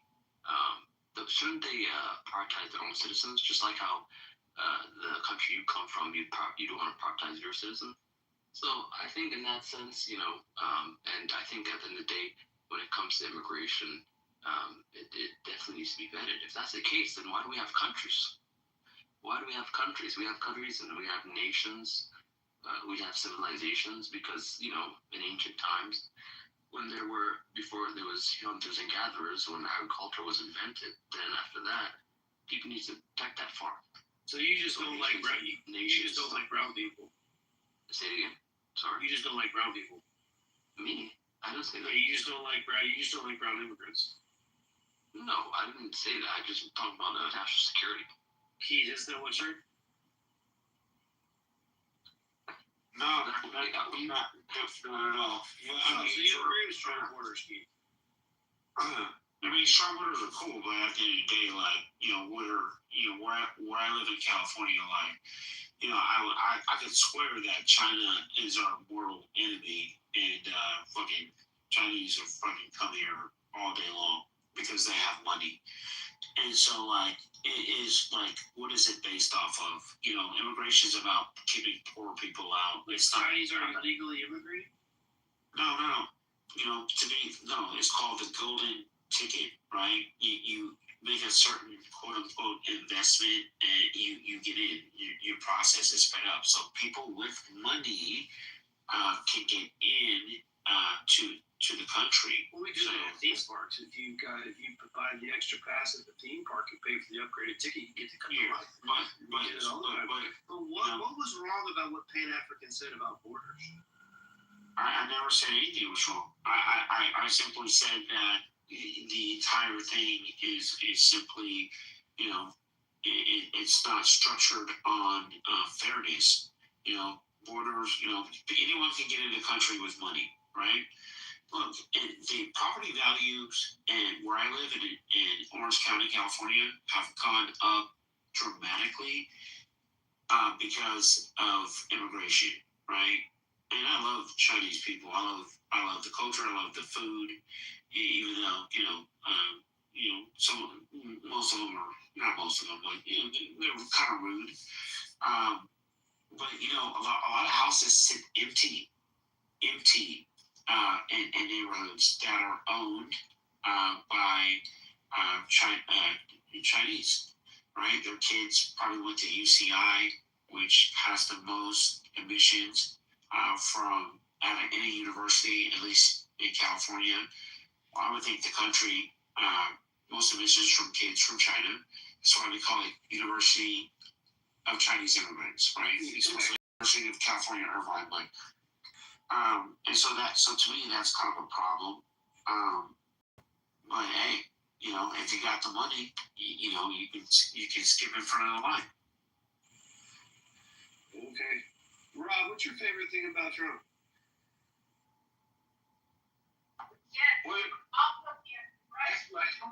What'd you ask me? Ask her too. What's your favorite thing about Trump? When he's not speaking. Solid answer. I love when he talks, bro. It's fucking hilarious. What's wrong with you? Could you imagine if Rob? Come on, Rob. Could you imagine if Trump never spoke? It'd be horrible. He might have a half decent. Well, Mike, I just want to add one other thing. I just remember my point real quick. Sorry. Okay. Another thing. Yeah, real quick. Let me just give you guys two other points. Also, there's something called a social contract that I think people don't talk about, right? There's unhidden social contract that I think most Americans, I would say, would have. But now it's getting blurred, so I don't know what a social contract is anymore. But wait, unhidden? Unhidden? I'm sorry, hidden contract. Sorry, I'm doing two things. Excuse me, I'm sorry. Hidden contract. This is just unwritten contract. Sorry. Social contract. Yeah, unwritten social contract. Where's BMO when you're talking about this? Yeah, so there's certain cues, certain social values, certain way of doing things, right? That, but I hate to say it now, I don't know what it is. And when you're importing different type of immigrant groups from different cultures, which some Americans would call backwards, I know the temptation because you go to certain countries, America, when you go to their country, whatever. How old are you? Me? Yeah. I'm in my 30s. We're talking like we're in the fucking 90s, buddy. I know you're a little young, but we have a certain way of fucking doing things around here, and they don't fucking do it. So, no, this is the thing, Mike, right? What you trying to say? This is the thing, right? So, when you're importing so many different type of immigrants, right, they bring certain values that they have, right, that doesn't align with American values, right? So, when they come to America and their population grows and different groups come here, it starts to blur the lines for what's American values, right? No. I think that's one negative thing. Especially if they come from a troubled country or a war-torn country, that's problematic, right? No, I think you find out real quickly which stuff you bring in that we don't like, and which stuff we adopt. Well, Mike, you won't be. We adopt other cultures and we make them fit into our own, right? We adopt. Well, Mike, what I'm saying is, if it's a good quality. What I'm saying, Mike, if it's just free borders, because let's be honest, right? Immigrants tend to have more immigrants, more children on average than certain people when they come to America, right? Let's just say open border. I'm just giving an example. Yeah. So let's just say it's open borders and it's just so liberal, right? Everybody just comes in. No country in the world operates like that. We're seeing it. We see it in Minnesota with the Somalis, right? We're seeing their cultural styles of winning, right? And they got away with a lot of it, right? We see certain pockets of them where they are. Okay, so we're not going to pretend like this is not happening. It is happening. But the another thing I want to bring up, this is very important, right? When we talk about immigration, right, and values, right, whatever, for your sake of your own country, wherever come, right? The green drain, right? You're coming to country, right? Instead of coming about their country, whatever. Well, somebody has to be like how Americans are in America. They're working on their country. You need to go and work on your own country. So for the immigrant build your own country, you're coming to America to help whatever. Sometimes you're coming, whether you're the brighter mind or not the brighter mind, whether you're a refugee or asylum seeker, whether you're just a student, whatever. Regardless, though, wouldn't it be better to build your own country? But what do you got to do that, you liberal wussies? I'm just saying, you guys are coming to another country to build another country. I mean, well, some of you are not. Some of you are coming for crime. I'm not going to lie. Some of you guys, maybe you have some that come here to contribute. They might go into NASA. They might go to Google. They might go to, for a travel company. They might. Yeah, they probably came the right way. Yeah, for example, Steve Jobs is Syrian. Fucking love those immigrants. Yeah, Steve Jobs has a Syrian background. So yeah, he built a $1 trillion, company. I agree. Yeah. So it's possible. We've seen it. Why move to a country and the first thing you do, the first action you make in that new country is to break a law when you go across the non-port of entry? I don't care where you cross the border at. Go ahead, D. What's your favorite thing about Trump? I just want to chime in on the last part of this statement. All right, don't forget your answer. My favorite thing about Trump is... No, you can chime in first, but just don't forget your answer. Yeah, my answer is that statistically, immigrants commit less crimes than natural-born citizens, and that's a stat. So, look it up. Say it again. And, immigrants commit less crimes than natural-born citizens do. And they're a net positive for the economy. I work in labor economy. It's not true. And they're very helpful for our workforce. So my favorite thing about Trump is it has helped me find the people in my friend group that are propagandized and low information, and it's created conditions where we can try to help them find resources and educate themselves.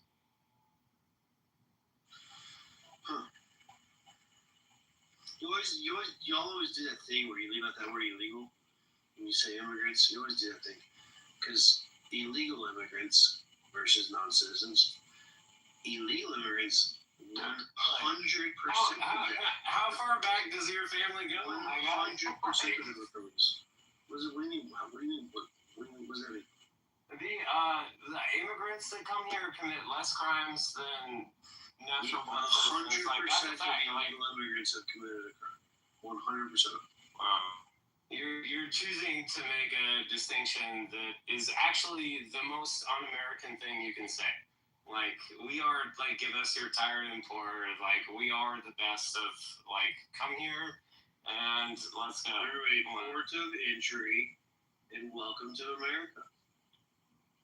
The people that make it through commit less crime than people like you and people like me. We commit more crimes than they do, and that's a fact. Let's say you were getting married, and let's say that people just snuck into your wedding.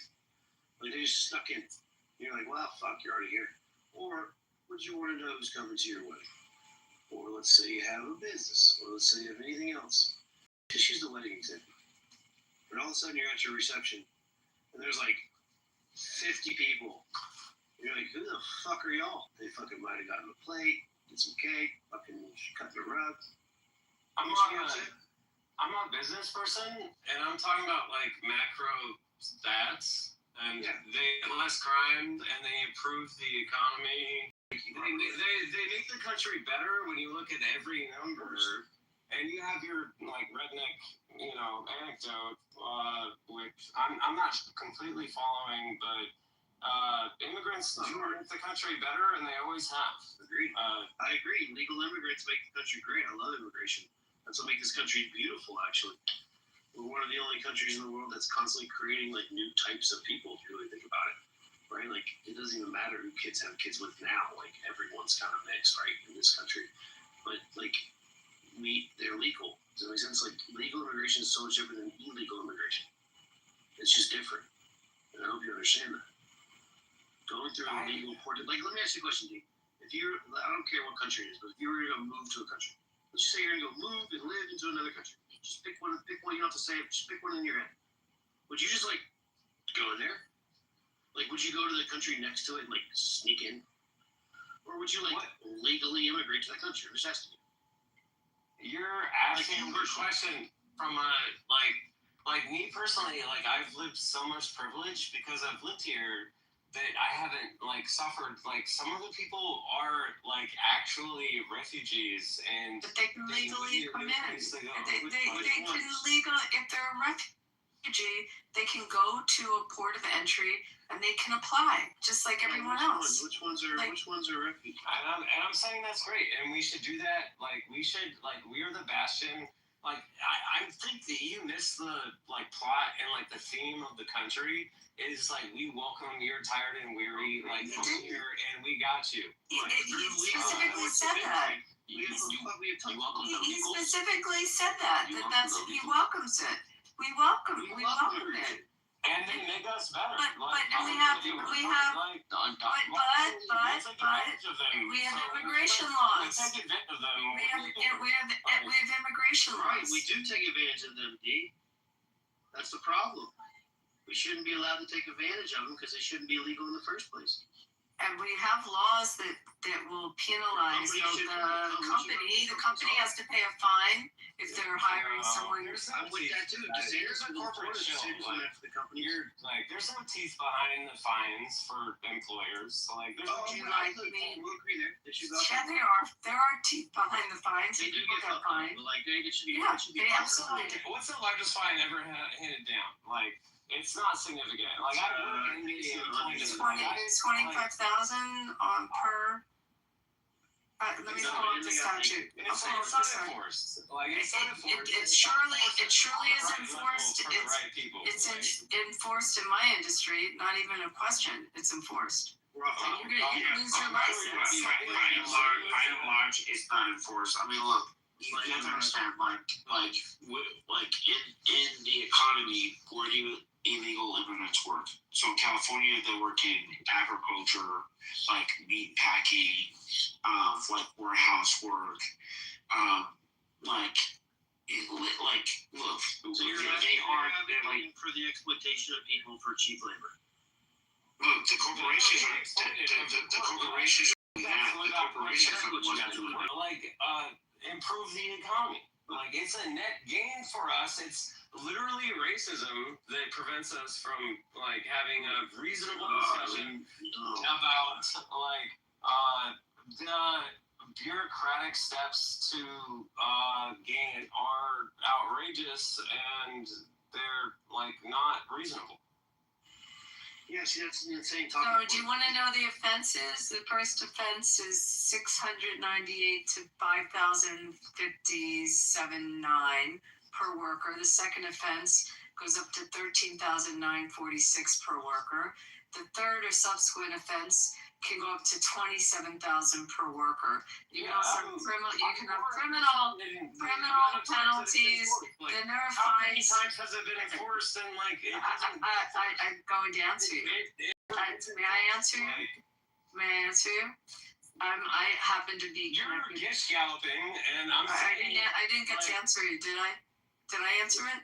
I'm connected with a regulated industry. As a result of the industry being regulated, as a result with what you're saying. You're not familiar with my industry, and as a result of it being regulated, they would lose their license to operate. if they Hypothetically, they would, but like, what is the percentage? My God. Like how is it? Hypothetically, it's not a hypothetical. They are regulated. They are compliant. There's compliance departments. You're saying we have a process document somewhere, and hypothetically, this is. It's not hypothetical. It is absolutely. Again. Give me the stat. Then stat of how many employers get like sued for. How many employers get fined for employing? You would lose your license to operate. Hold on. This is cap. Well, that might be true, but I just want to let the audience know that I lost my job to an illegal immigrant, and I believe that illegal immigrant is still working at that job to this day. And if that illegal immigrant is working there, that employer should be forcing him to run the streets again. Yeah. But that illegal immigrant is giving him, lesser overhead. That's why. That's why he did it.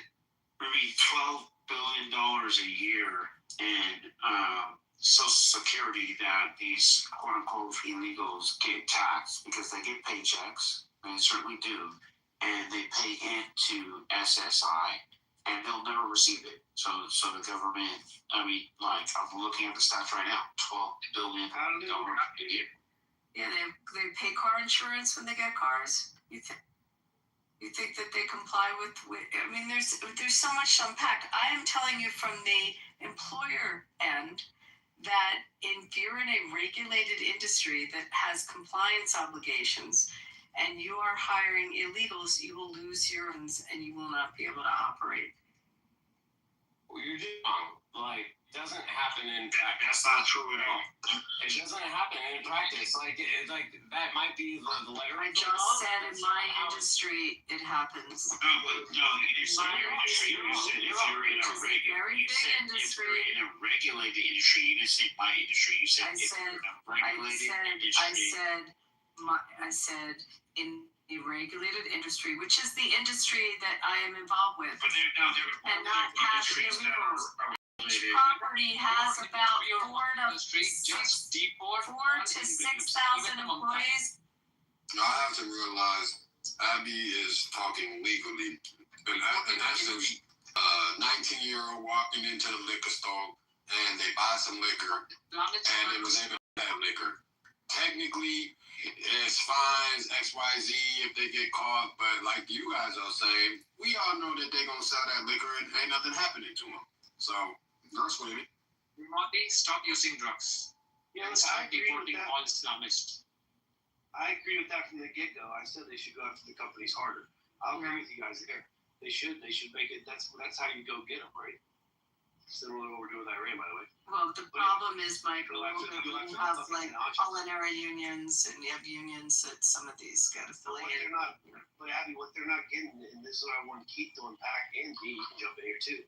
Because these are talking points you guys are using. Like Keith, you're like, they get paychecks. So you just say that thing, right? You're like, no, they get paychecks. My point is, they make the country better because they improve the economy and they commit less crimes than we do. So what the fuck is your problem? I don't even understand. There's so much to prove you wrong on just the whole crime thing. Statistically, those are stone cold things. Look it up. 100% of illegal immigrants have committed a crime. 100% of them. Okay, that's a distinction. You're see, that's what you're saying. They're all people in America. I don't give a shit. Okay, I'm gonna finish with this because it's very frustrating. I didn't want to dox. I did not want to dox, but I'm gonna dox here.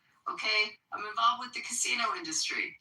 You cannot work at a casino without proper documentation, and you will not. The property itself could lose its license. You have to. It's very, very strict laws that regulate both under state and federal law, and it's illegal for any employer to hire an undocumented worker and to secure employment at a property.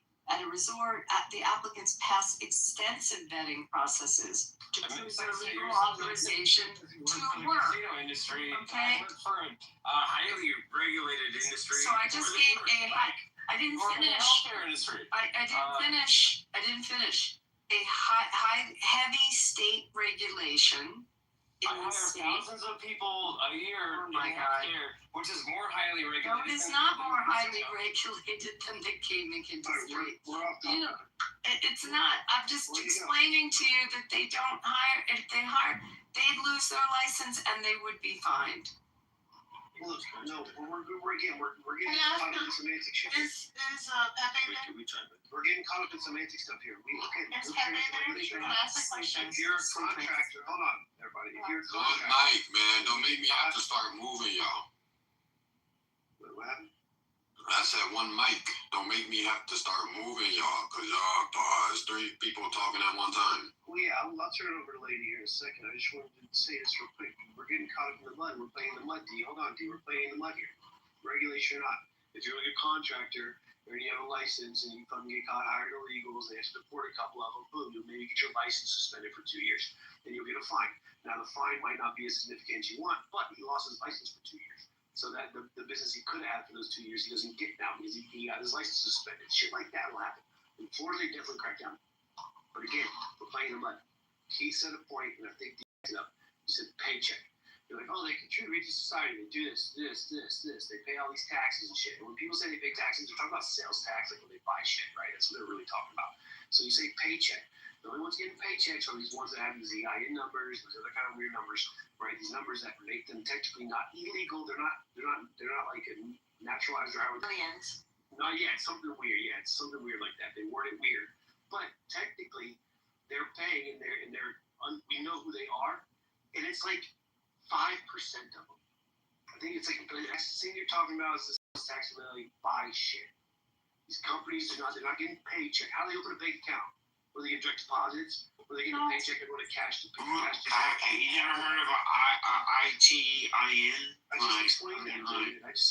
Yeah. So they actually are getting paychecks, and it's like 300,000. Let's not. There's bills of people. There's people that There's people that what are you talking about, bro? are regulated by different laws of the land, and so they gain access to certain things and certain documents or whatever. That has nothing to do with like. I'm sorry, but that you said 1,000, but it's 3 million, right? Yeah. But still 3 million of how many illegal immigrants are in the country? Hey, let her finish. It's like 8%. Let her finish. You're wrong. The point is, the U.S. has a lot of different ways to get in here, right? It's just the way it is. But if you're illegal and you're here, and you know you're illegal, if you know you're illegal and you're here, I would suggest just leaving, because ICE does not make any sense. Let's just get to the point, right? Like this whole like contract. But then back to the Mamdani question, like, should Mamdani be arrested? Like for what? Federal law, U.S. Code 18112. For incitement to violence. Inciting For violence? looking at he's inciting violence against Jews, and he's specifically targeting the Jewish state. So by doing what he's doing, he's creating an environment. He violated the U.S. Code 18. Can we prove that that's not Excuse me? We're not knowing how to do it. Is it, who am I answering, Lady or D? Who asked this? No, U.S. Who asked this? Lady? I asked this. Can we prove Lady, Google, because I had it in the chat, it's too far back for you to find it now. U.S. Code 18112. Okay? Yeah. And that's what he violated. Hold on, I just want to acknowledge there's 2 D's on the stage. It's a fake D and a real D. I want to hear from the real D. My nigga D, you're not the real D, brother. I meant D Smith. So then you have a double D? I can't make it a D. Yeah, I'm the same D that got into a lot of arguments. But yeah, someone defines the point. Yeah, okay, I'll chime in then. As a medical worker, when we talk about immigration, you guys don't recognize or even understand how bad this is affecting our. And I can understand like where liberals come from, because you got from a moralistic standpoint, an ethical standpoint. We have to save the world. We have to help these people. You know, we need to bring people in. What are we going to do about them? It's America's fault. So I get that way. Like, you guys have a very big heart for the world, but we can't help the world. It's complete exploitation. They don't pay the system. Nor does a company pay them a livable wage. It's a cheap labor trap. While you look in California, you have South American people working in farms, making pennies on the dime, $4 doing slave labor, and they threaten them, telling them that they were to tell ICE if they were to speak out about it. You're going to get them, they're going to be deported back to their country. By bringing in illegal immigrants and letting them, you can bring in more problems than we're actually solving them. So I'm playing very soon. The biggest issue I see with illegal immigration in the United States is that there's no census of who's coming in and who's coming out. This is exactly what the medical system, right? So let me land. I'll let my plane. You don't understand, right? Until you get hit by a car, until you get injured by an illegal immigrant and you can't get your due insurance back, right? Until you get killed by an illegal immigrant and suddenly they can't find the person, there's no DNA matching. Until you work in the medical facility and the hospitals are overrun and you have all these people but you have an American citizen who's injured, but you have an illegal immigrant who's in, and now there's one less American citizen who gets the help from the medical facility. So let's talk about these other issues instead of just looking at it from a moralistic justice standpoint. Thank you guys. Whatever you do, don't turn those illegal immigrants into refugees. What a great fucking idea to go to that guy. I don't know who the fuck is trying to talk right directly after that shit. D, way to fucking nail it, dude. How can anyone argue with that? I I'm ready to run through a wall for this thing. Did you want to go? Yeah, I just wanted to say, whatever you do, don't turn those illegal immigrants into refugees, because a perfect case in study is what happened in Israel with the Palestinians. You turn them into refugees, and then they turn against you and stab you in the back. So just be careful with that, eh? Treat it with respect. Send them back to where they came from. That's what I say. Good boy. Yeah, that's the same guy that said, and by the way, whatever the lady said, Montgomery violated, that's a farce. Look it up, doesn't exist. But the gentleman that just spoke said that Montgomery criticized. 112 exists, but it doesn't relate to what she said. It totally relates to what I said. We read it in the room. We played a video, an audio of a lawyer explaining it. It's 18 USC 112, by the way. It's not 1812. I didn't say 1812. I said U.S. Code 18, Section 112, dealing with protects foreign officials. Yes, and you can't threaten. You can, and he's already violated the threatening component of it. No, that's not what it says. Yes, I'm not looking at it. But read the law. Read the statute. Read it out loud. Read it out loud. Matt read it out loud earlier. I'm literally reading it. Okay, I will read it. But one thing I want to say before I do that is that the fact that he gentleman was like, he threatened Israel. Oh, what? He should be arrested because he so-called had exercised his First Amendment right, and he didn't threaten Israel. He simply spoke the truth about, Bibi. But he should be arrested for so-called saying something. The statute. Read the law. He threatened violence, and he threatened an arrest against a foreign national. The law says he didn't threaten it. He simply said that he should. He said no. He said, "I'm going to." Let him land. Go ahead, Keith. Thank you, brother. The mayor can't arrest Bibi himself. He said he should be arrested because he committed war crimes. What he did is he was exploring He was exploring authority. He didn't act on it. Acting on it is what the statute actually says is an offense. Madani can say whatever he wants. If he had actually attempted to do so, okay, now we can talk about bringing charges. The law says, read the law. It says threaten, okay, or harass foreign officials. Okay, here's the law, people. Yeah. The statute extends to current federal jurisdiction alongside state laws to protect U.S. foreign nationals. Okay, I want to read it out loud. Okay, it's actually 18 arrests. 18 U.S.C. Section 112, protection of foreign officials, official guests, and internationally protected persons. A. And whoever assaults, strikes, wounds, imprisons, or offers violence to a foreign official guest, or internationally protected person, or makes any other violent attack upon the person or liberty of such person, or if likely to endanger this person's liberty, makes a violent attack, that would be using the police force. No, using the police force is taking someone's liberty. That's exactly what that is. If you arrest, you take liberty from someone. That's the legal definition. It says whoever assaults, strikes, wounds. It doesn't say who says they should. No, it's if he instructs his police. Keep reading, though. It's all in there. So I will to. So section B. Whoever interrupts while he's finishing, I'm sniping you. Okay, thank you. Okay, here's section B. Number 1.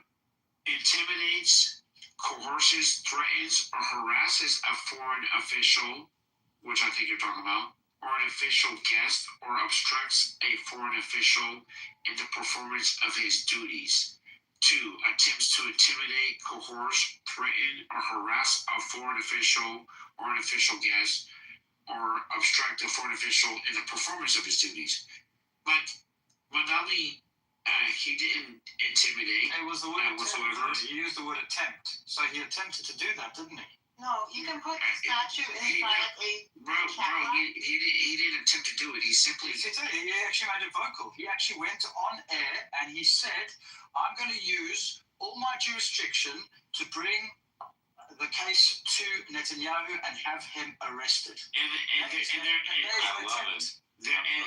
there is a real threat. There is a real cause for Madani saying that, right? He didn't intimidate or threaten him without cause. No, because you doesn't sign up to the ICC. You don't. No, we don't. You don't. Bro, no, first of all, we don't. First of all, Madani was exercising. He was exercising his constitutional right to speak freely, and he simply said what he wanted and planned to do. That was well within the law. He didn't threaten them outside of the law. He cited the fact that he absolutely is a war criminal. Even people in Israel do not like Bibi. We all know that he has used the Palestinian plight to gain favor and keeping Israel under a constant threat of terroristic attacks. Oh my God. I mean, this is true. No, it is false. It is false. So was he not brought under charges? Was Bibi not brought under charges in Israel? Was Bibi not brought under corruption charges in Israel or not? One mic on Peter. Okay, sorry, I waited long enough for this, but I see this unbearable for me because if anybody interrupts Peter, I'm sniping you. Respected Prime Minister in comparison to other peers of his, like Mullah or some other Middle Easterns. If he needs to be arrested, they need to be massacred. Mullah. You know what I mean? This is bullshit. This is a political bullshit. I love him. What do you say? You say massacre again? It says bullshit. Eliminate more light. Say that. He basically says that he loves He is doing that Netanyahu. instead of me. I was weak enough not to be able to overcome my own challenges. He is doing it for me. He basically says that he loves And Netanyahu. that is none of your business. Shut up. You're an asshole mullah, Ali. Peter, will you say massacred one more time? Say massacred. Like, they stop case to Peter the bullshit around. So we make fun of people. Who is we in this? You are not a we. You are Peter's my friend. alone in this, Ali. You are going to be done soon. I promise you. It's alone. You are alone. Fully alone. After you, Did you hear about what happened after the United States teamed up with Israel? And did you hear what happened afterwards? After you finish reading 18, then after you read that statute, you can then read after 8. What's wrong with y'all, bro? What the fuck is wrong with y'all? I'm trying to interject here, and I've been quiet all night. Yeah, go ahead, Joel. They got you fucked up, bro. Before that, Joe, did Peter say massacre? Okay. No, I mean if you want to, for example, arrest Benjamin Netanyahu, then you need to kill all the mullahs. With that logic, you know, if you want to be this strict about the law, then you need to be that strict with everybody else too. The people who put their own people in the story of the history. Agreed. Just say massacre, though. They don't belong on this planet to prison. They are speaking about arresting of Benjamin Netanyahu. They don't belong on this planet. These people don't belong on this planet, in my point of view. Yeah, okay. Love you, Joe. This is a clear violation of the Logan Act by Mamdani. If there has ever been a clear violation of it. And he's been referenced already for investigation by the DOJ. Well, the Logan Act, we can push back against as well, but I do want people in the room to understand why this statute that the wonderful lady put up as why he should be arrested, and I'll explain it. So Section 8 requires an act, right? It requires an act like an assault, a strike, a wound, imprisonment, offer violence, right? So none of that occurred. Subsection A covers attempts, but criminal attempt requires a substantial step towards commission, right? So So once again, I'll be intimidated. That's in the law. Read it. I read the subsection B is more interesting. Okay, so this is about the threatens and intimidates are there. Okay. Could publicly announcing an attempt to arrest count? No, for two reasons. First, threatens in this statute is read against his neighbors. Okay, so what that means is assault, violence, and coercion. As a threat of harm, right? Not an announcement, right? Second, subsection D especially carves out the First Amendment activity. So political speech about a foreign leader is the core protected speech. It is even when it's buddy, you're so when off. it's inflammatory. You're so off. You don't know how to read So law. calling someone You don't know how to read law. You don't know how to read the statute. And along with that statute, take a look at U.S. Code 2274-23. 2274-23. Take a look at that statute. So now you're And that's the American Servicemen Members. I know, because both statutes taken together. We don't recognize the ICC. It is illegal to act on behalf of the ICC. No, read again, 22 USC 7423. 22 USC 7423. We do not. We do not. We have never in our history taken anyone into custody, arrested someone, or done something on behalf of the ICC. Wait, who ever. violated the Logan Act? I'm sorry, it's a lie, but if he So once again, look at that statute. Logan Act, if Look he at 22. Netanyahu would have to be a U.S. citizen. So Exactly. 74, 23. U.S. Code 22. There's U.S. no that tells you to put your money. ICC. U.S. Code 227423 is part of the American Service Members Protection Act.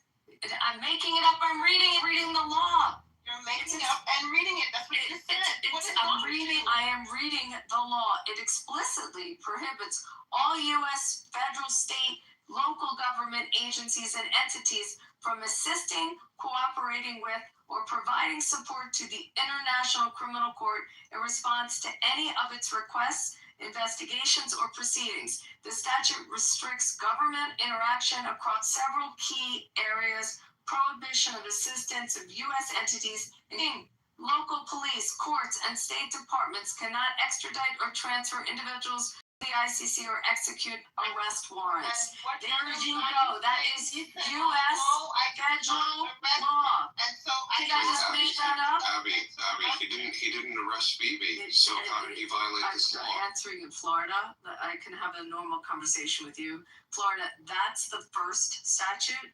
And then the second statute, after that makes it clear that we can't have anything to do with the ICC. The second statute gives the diplomatic immunity, and it says that even if you attempt or you harass or you intimidate or you show an intent to intimidate, you are in violation of 18. So I just read you 20, and then we read 18 before. We didn't read the full statute because he redacted what he didn't want to have read. We have an audio that's 1 minute audio that Matt played earlier. I can try to put it back in that. For all the new people that are the regular people and just waking up. Perhaps, and you can hear the audio of a lawyer breaking it down. So do you follow me? You follow me, Florida? Those are the two federal statutes. They came into place. Congress enacted them because we made a choice to distance ourselves. I hope that I can find me a white.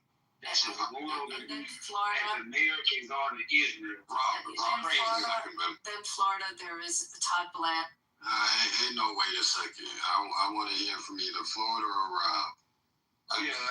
I'm just y'all could think who go first, but then I'm just engaging in a conversation with Abby real quick. All right, if you don't engage with Abby, then Rob gonna get his shit off. All I said is this: I hope that I can find me a white that's as loyal to me as some Americans seem to be to Israel. Some Americans have no ability to criticize their nation and government even when it's warranted. That's an incredible achievement. When you wish upon a star, just make sure you want who you are. Joe, did you look at those other two statutes? I don't think everybody want to hear Abby probably rumble. I'm trying to figure out exactly what we're getting at here. Donnie should be arrested for violating Section 22 U.S. Code 7423. Is that what Abby's saying? That and it's not a criminal statute. You don't know what you're talking about, Abby. I didn't finish that. That lays the foundation of our distancing from any dealings involved. Lays out the which you cannot prove that he didn't violate. And then the third thing, Florida, is that Todd does not matter. Okay, but you have no idea. Because you don't want to engage with me. I'm trying to tell you. I know you're trying to tell me, but I have more follow-up questions that you're not interested in engaging. One, y'all interrupting each other too much. Two, I don't like how y'all just dismissed Rob's statement. Who cares? I care. So I'm giving the next 3 minutes to Rob. Hey, look, I don't need 3 minutes. I'm just trying to get some clarity on seriously was Abby trying to suggest that Mondami has like made it made something that violates. Jesus Christ, Rob, that's what I'm getting at. Shut up. No, I was just asking. That's what I'm trying to get at. That's what I've been trying to get at. Well, you've been doing a lot of them. One more You just cut me off. I don't know how many times. Relax. It's just asking. Okay. How did Mamdani intimidate or attempt to intimidate Benjamin Netanyahu? That's my follow-up question. By threatening that he was going to arrest if he entered into the city, by his public statements that he intends to comply with the ICC's arrest warrant, and that he will follow through and he will arrest him if he enters into the city. He specifically when did he make those claims? Publicly on television for the last week. Not a crime. With respect to U.S. Code 18.112, it specifically says that even the threat of intimidation is a violation. Right, but my understanding is that earlier this week. Hold on. My understanding is, Abby, real quick, we just need to break this down one at a time because my understanding is that earlier this week he acknowledged the fact that his team investigated the legal avenues and found that they do not have any authority or jurisdiction to arrest Benjamin Netanyahu. Is that correct? After he made all the threats that he made. That was he made the claims that he was going to arrest Netanyahu while he was still on the campaign trail. Is that correct? He made the claims recently, and it was only until 3 days ago when he had a second press conference or fifth press conference, and he then made the claim that he was advised that he can't do it now. However, 2 days prior to that, and the week prior to that, he made it once Netanyahu announced he was coming in for the General Assembly, he announced he was going to be arresting him. He doubled down several times on his intent to arrest if he enters New York soil. He only considered that an attempt to which is a legal process, which he can say. So, which subject to.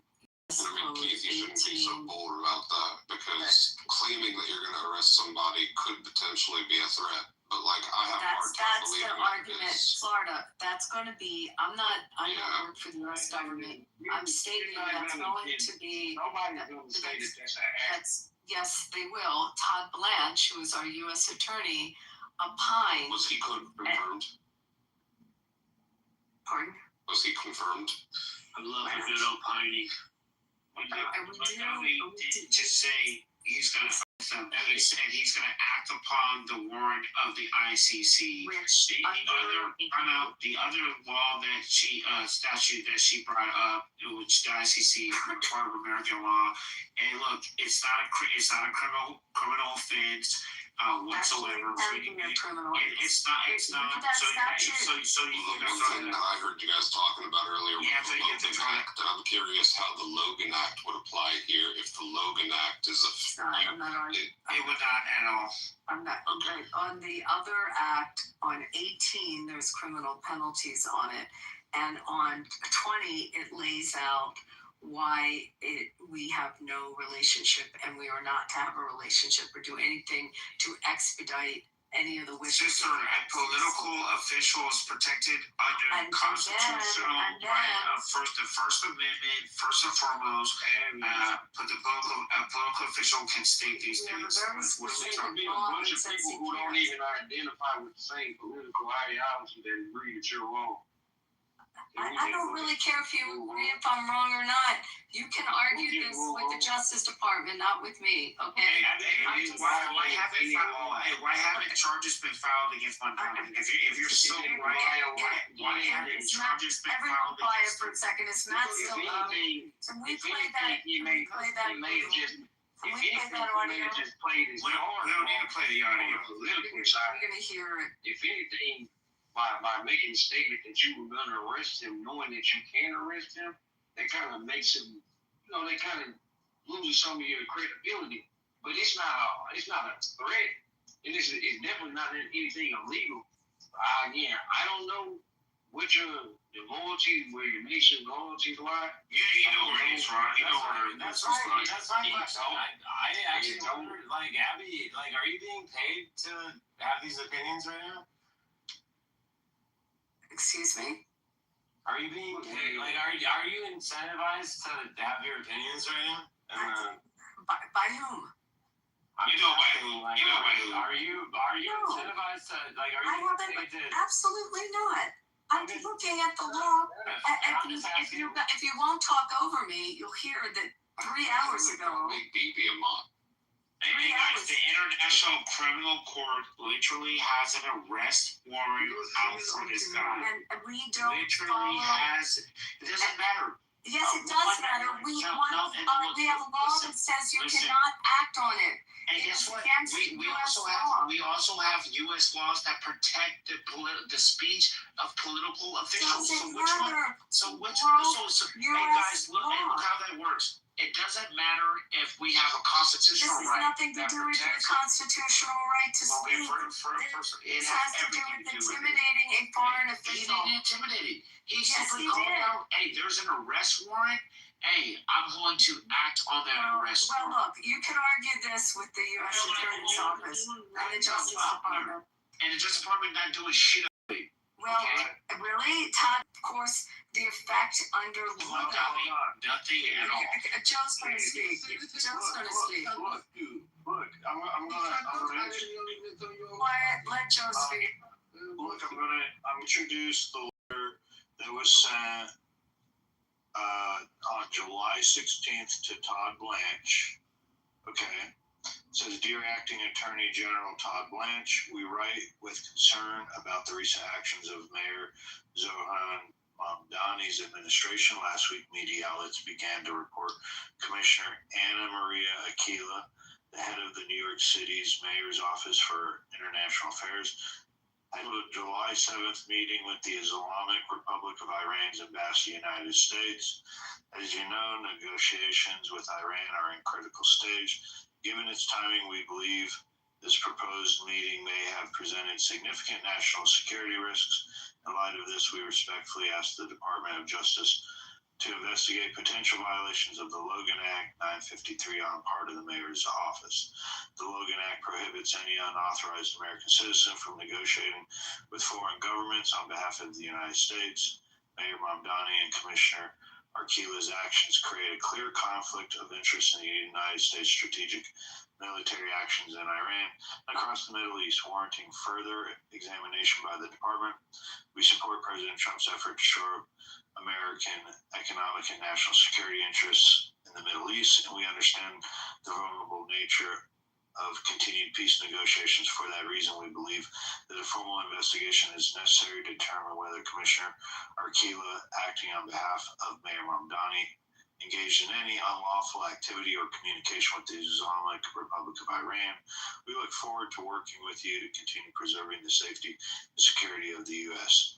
So these were members of Congress that sent this letter. So this Mamdani's just been stepping in it for the last couple of weeks. Between his intimidation of Bibi Netanyahu and his attempts to negotiate with Iran, what side is this guy really on? It doesn't seem like he's on the side of America. Nor does Netanyahu. He's on the side of America. Timothy, can I take a mod? Can you play the video? Can you play the audio for it's 1 minute? No, please don't play the audio. Send me the video. It's an audio. I just put it in the chat. It's what Matt played earlier today. Is this audio what Todd was Florida. The audio is an expert opining on it, so you don't have to hear it from me. You can hear it. It's 1 minute. It's very short. Well, it's okay, Abby. We'd rather not hear you or the experts.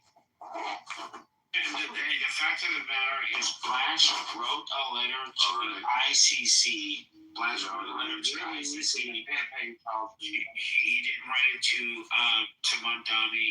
That's a different letter. That's a different letter. Look, nothing's going to happen for this. At the end of the day, at least Mondani has the balls to stand up to a foreign leader that we all know that this so-called nation has too much political control with respect to our country, man. We all know it. Okay? Mondani's got the people behind it. Voted in for a reason. And if you're on the opposite side, like, you gotta think about like what you're doing, and like you must be profiting from it. Is my what I'm thinking. I'm thinking that you're all a bunch of idiots. Well, why so? Why so? Go ahead. Could you play the video, Abby? I don't have the. I put the link in the chat. Not. I can play it. Hold on a sec. Yuma. Abby, I think you're on the wrong side. It's like 50 seconds. While Bima gets the video, Peter wants to talk. I told most of the things that I wanted, but based on what I see, if you compare the severance of actions, Mamdani, Mayor of London, and these bullheads are following the narrative of their religious and their side. If you ask them, if you take them around the corner and ask what the fuck you are talking about, they cannot defend their dialogue. You know, they just want to defend their party out of their instinct. And that's unbearable for me, who is dealing with the survival matter. Mullah says there, if they find ground, they would continue genocide that they are doing right now.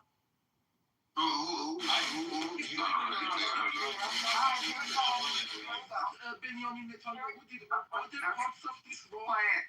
You would have not given shit to Mullah in comparison to that. Okay.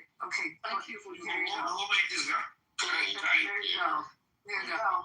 we go. Look, if Mamdani tries this, he's the one who's going to be going to jail, not Benjamin Netanyahu. I looked up the law, okay? There are two laws involved here. The first one is 22 U.S. Code 7423, which says that no agency or entity of any state or local government may cooperate with the International Criminal Court in response to a request for cooperation by the International Criminal Court pursuant to the Rome Statute. That's the American Service Members Protection Act. It applies to allies. The second law, 18 U.S. Code 112, protection of foreign officials, official guests, and internationally protected persons, which Netanyahu would be all three of those. Whoever assaults, strikes, wounds, imprisons, or offers violence to a foreign official, official guest, internationally protected person shall be fined under this statute, imprisoned for not more than 3 years or both. Whoever does it with a deadly or dangerous weapon will be imprisoned or fined or imprisoned for up to 10 years. And not only that, there's another 6 months for threatening or intimidating a foreign official, which Mamdani has already done. So right now, under the law, Mamdani is facing 6 months in prison for intimidating Benjamin Netanyahu. And if he tries to go ahead with it, and he sends the New York police armed with weapons, he could face up to 10 years in prison under this law. And I would tell President Trump, you should have the Attorney General announce that if he tries it, he will be prosecuted, he will be arrested and thrown in jail and prosecuted to the full extent of the law. So I have a question, Abby, because there was a word that I caught, and I feel that this could be contingent on the definition of this. I'm going to rewind at what he says here. Okay. Local government may cooperate with the International Criminal Court in response to a request for cooperation. In response to a request for cooperation. It doesn't say if they voluntarily want to do it. If they choose to, without, it says by the request. Is that going to make a difference? No. It's the prior two things. Which prior statute? So in 20, which is the serviceman's statute, the first one that he said. 22? 22. Mm-hmm. No, was it 20, 22? Wait, what was statute number? It was 22. And it was also, this was the first one. So in the first one that he referenced, this was the first one. right, the first one that he referenced. Let me pull up the law. One second. Yeah, let's just take a look at that. Go ahead, whoever is gonna. Hello, who is gonna talk? Hey, people, I just want to let you guys know. The law with respect to the ICC, it's not,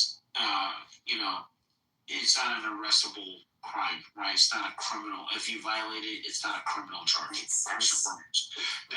Number two, section 18, 112, literally says, the threat, it wasn't necessarily a threat because Madami did not act on it, and his speech is protected, which though this law supersedes these other motherfucking statutes. It's called the First Amendment, okay? In the Constitution, all right? So political officials can say what they want to say. What did Mandami say? He said that the ICC has an arrest warrant for BB. He's going to act on that. He later came out on Tuesday and said, and he kind of took back some of the things and implored the federal government to get in line with the ICC to, recognize their arrest warrant.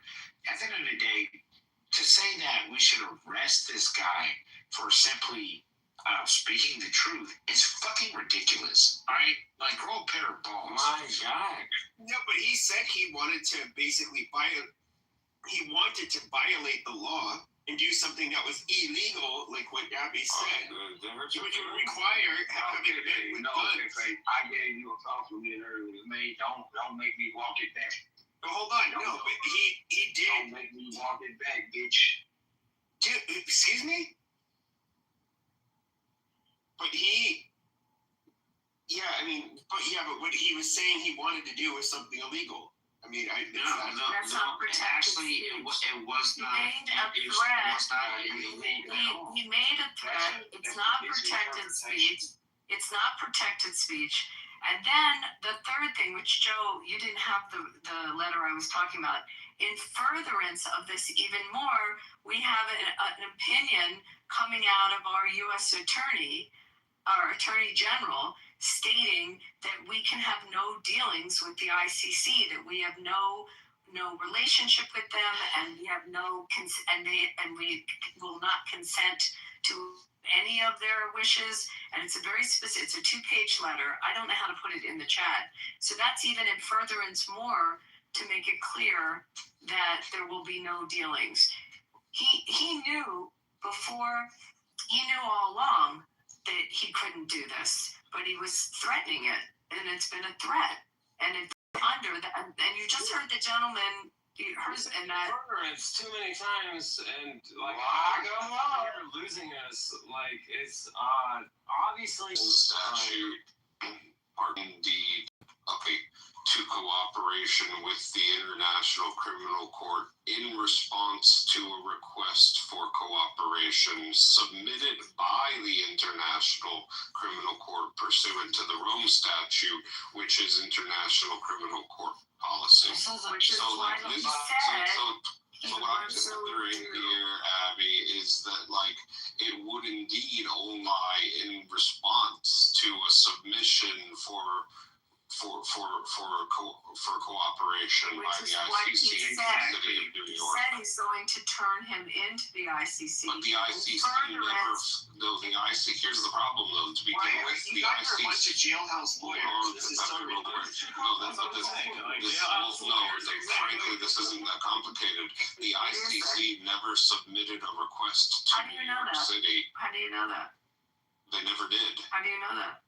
Because it would be publicly He Exactly for the exactly. Except To say that we're jailhouse lawyers because we understand that runs afoul to the fact that he had people in his administration dealing with them. He had people in his administration dealing with the ICC. That was which he got admonished about. Okay, because he didn't get admonished. What happened? They never submitted a request to New York City pursuant to the Rome Statute. Exactly. I mean, 100%. I mean, that's public knowledge. Then the fact of the matter is, we're a bunch of jailhouse lawyers for being educated and educated populace is crazy. Where did you get your law degree? I didn't get my law degree. I don't need my law degree. I'm not practicing. Debate the law with lawyers is ridiculous because, like, in any sort of like regularly educated population, a non-lawyer should be able to properly read law. Thank you. And 100%. But you're not reading in the statute. It's very clear. It says it bans U.S. entities from providing property services, intelligence sharing, or law enforcement cooperation to that court. It specifically says he intended. He said he has not done it. He's not committed the act. He then went on to threaten that he was going to do it. And you don't know that he hasn't. You do not know. It's going to be a matter. And who is wrong? It's going to be a matter of evidence to show what he provided. It's going to be an evidence hearing to see what he provided. It's going to be clearly based on evidence and who in his staff had contact with them and what their dealings were and what their correspondence was back and forth. And then the last thing I kept trying to say, and I'm going to have to get Joe to find this and read it, is that then there is an official opinion from the Attorney General on this. The opinion doesn't matter. At the end of the day, nothing. It's just an opinion.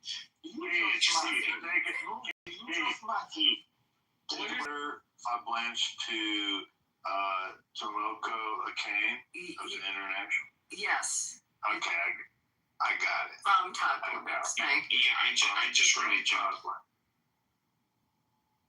Well, thanks for adding to the conversation.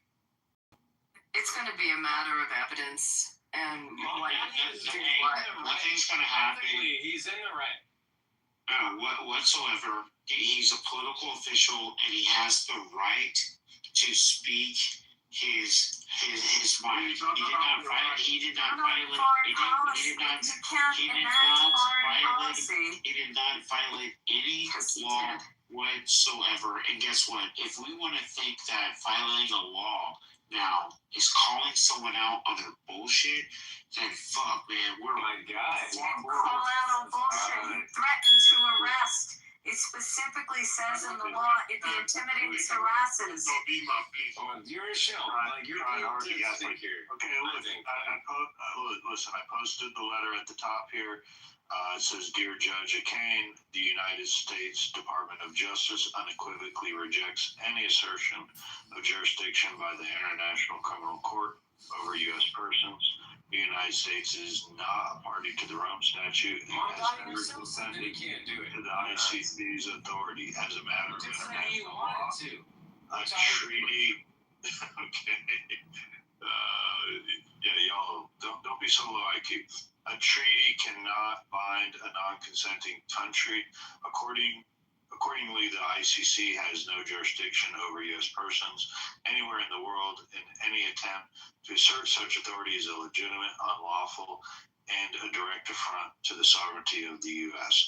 So y'all can continue reading the letter here. Okay, can I go now, Joe? Thank you. Can I go? Thank you. Whether or not he can arrest him, or whether or not he should be arrested, I think it would be a bad idea to arrest him. Don't you think it would cause a lot of problems in New York? Beaver, how you doing? This is the first time I'm hearing your voice. Anyways, good. Fuck you, man. Anyways, I'm not a fan of Mandami. I don't like like the guy. First of all, Mandami talks. Okay, do I like Mandami? I'm a Democrat, but I don't like him. First of all, I don't want Muslims holding positions in America, but that's a different discussion, you know. I don't want to close them. Anyways, Mandami is a clown. Why do I say it's a clown?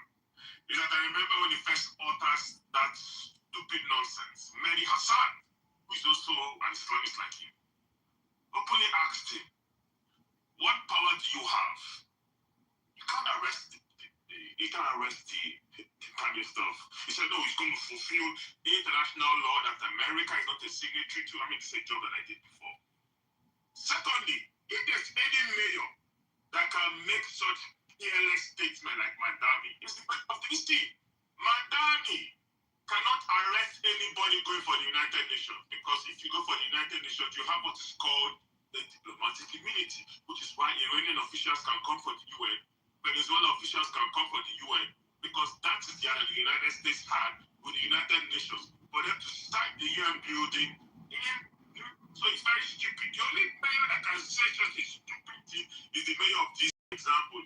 If it's not that daft and retarded to know that the Islamist leftist fools who think that Islam is something good for them, outlandish statements, making foolish statements of the polity, being so obsessed with Israel. Man, this is a man who claims to be African. What is African about Mandami? Listen to me. This is what African about Mandami.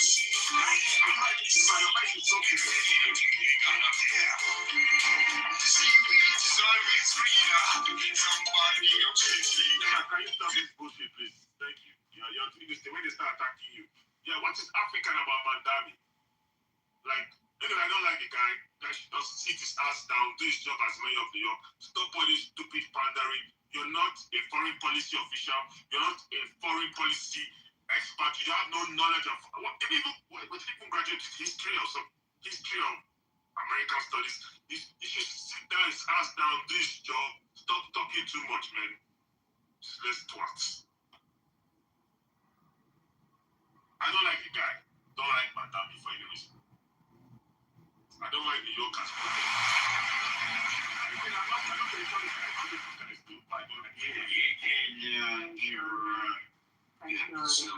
I submit there's probable cause to indict him under U.S. Code 18.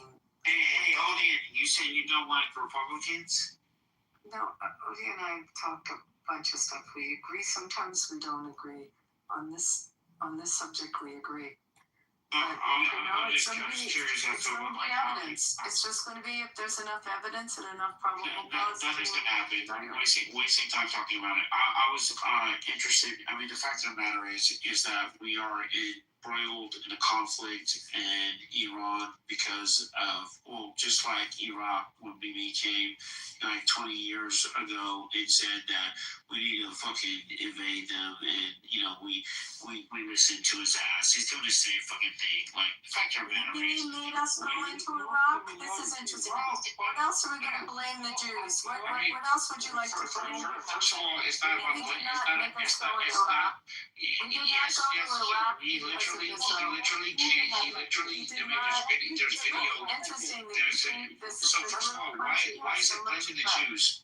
Why is it blaming the Jews? I'm talking about BB.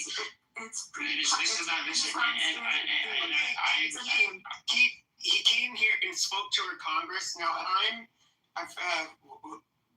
was Ariel Sharon, who the prime minister was, not in power. No, he did give a speech and is saying like, yeah, we should, and it would have a positive effect. And did it Huh?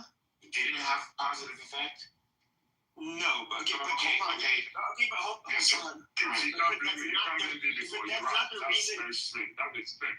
Yeah, but that is not the reason why we invaded. That is not the reason why we invaded Iraq. He had an opinion, but that was not the reason why. Okay, so what was the reason why? Because the reason why was bullshit reason. I mean, it was a bullshit reason, but it's because they had weapons of mass destruction. And it had to do more with we were being misled.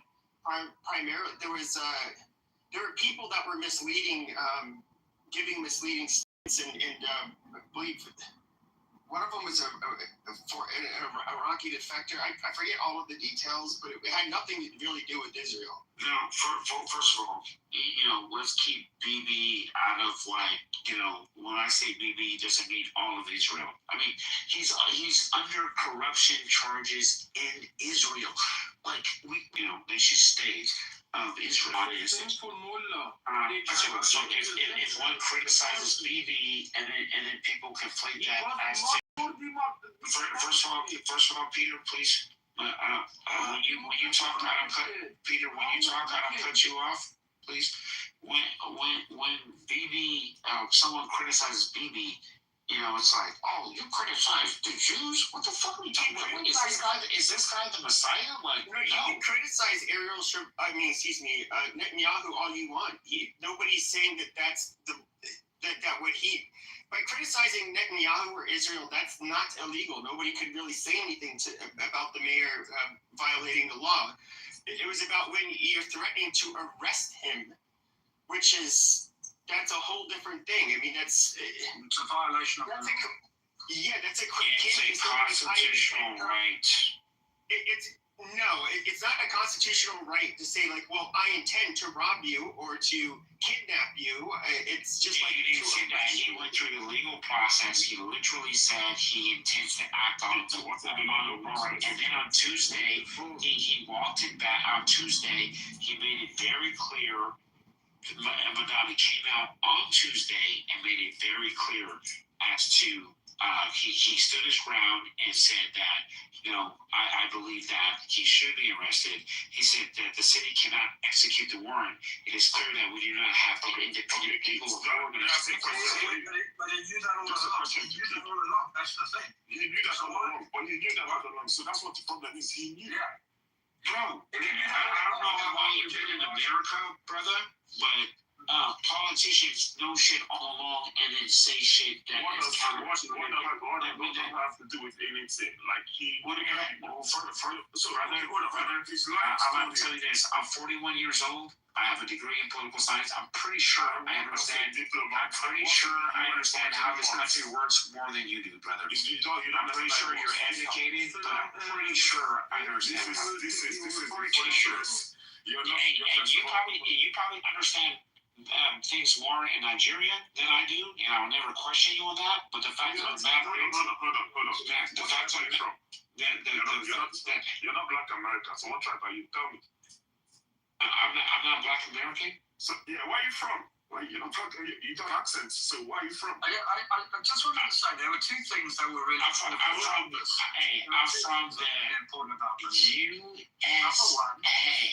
Where are you from?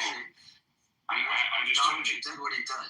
Hold on, Nicholas, hold on. Where are you from? You are not Black. You accent. You're not.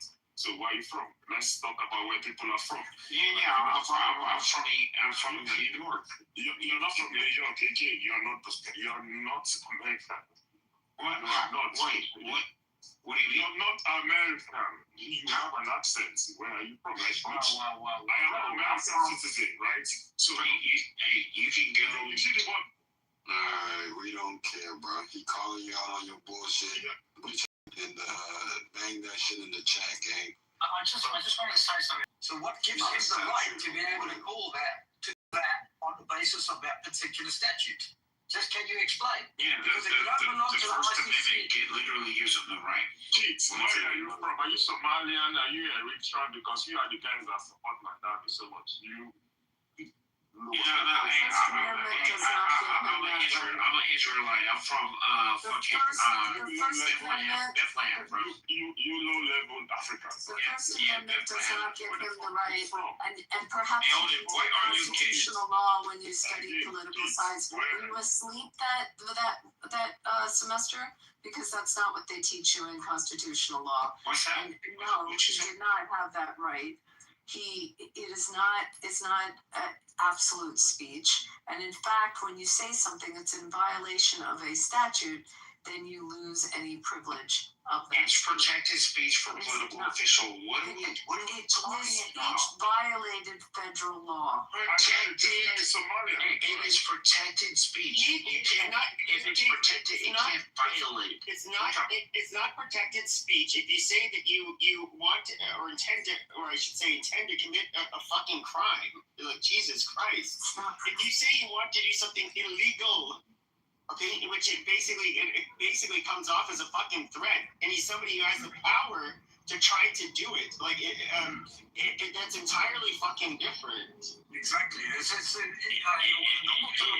Nothing he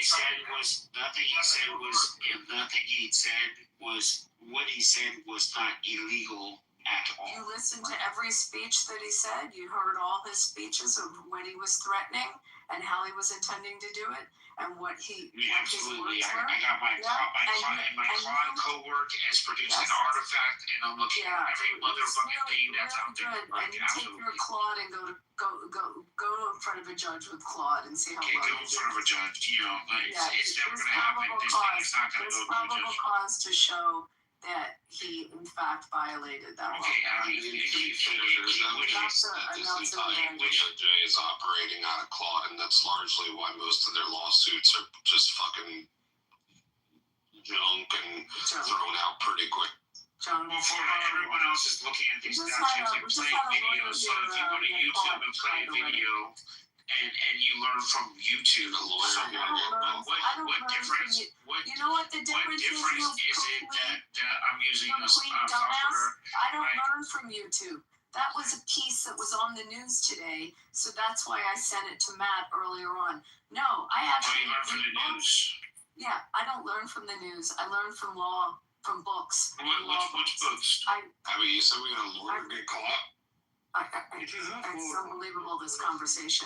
What books? Well, ask me the subject matter. I'm trying to disengage you from this. I'm going to learn towards, maybe I'll read Prosser for the day. I don't know what the fuck. I study law the way you study law, not with the AI or with the computer. I study it the real way. So I'm not going to sit here and justify it. Buddy, go back to your constitutional law and read again about what's privileged and what's not. You're talking to somebody who's an attorney. Like, this is just becoming ridiculous. Fucking stupid.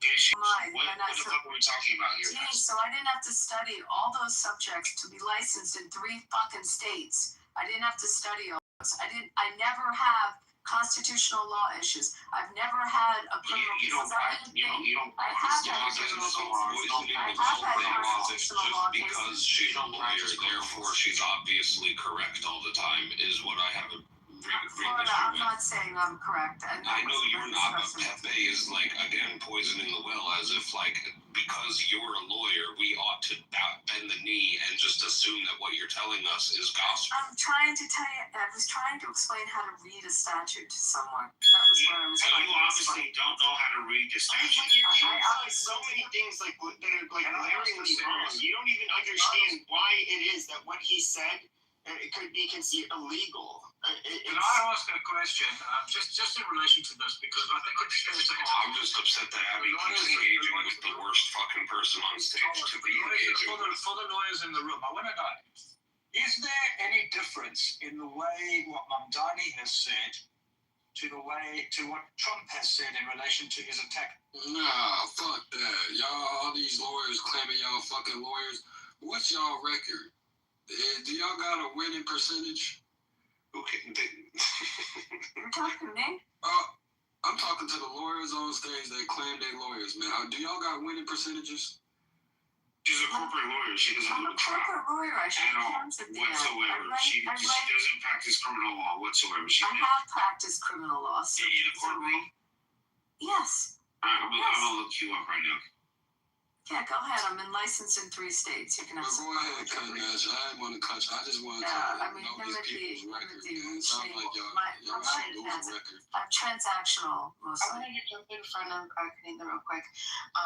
Respond to one thing he said. One thing he said was that Donnie knew what he was doing. I think it's probably better to say something like, in my opinion, I think he knew what he was doing, because there's no evidence that he knew. Well, there may be. My question coming back to that is,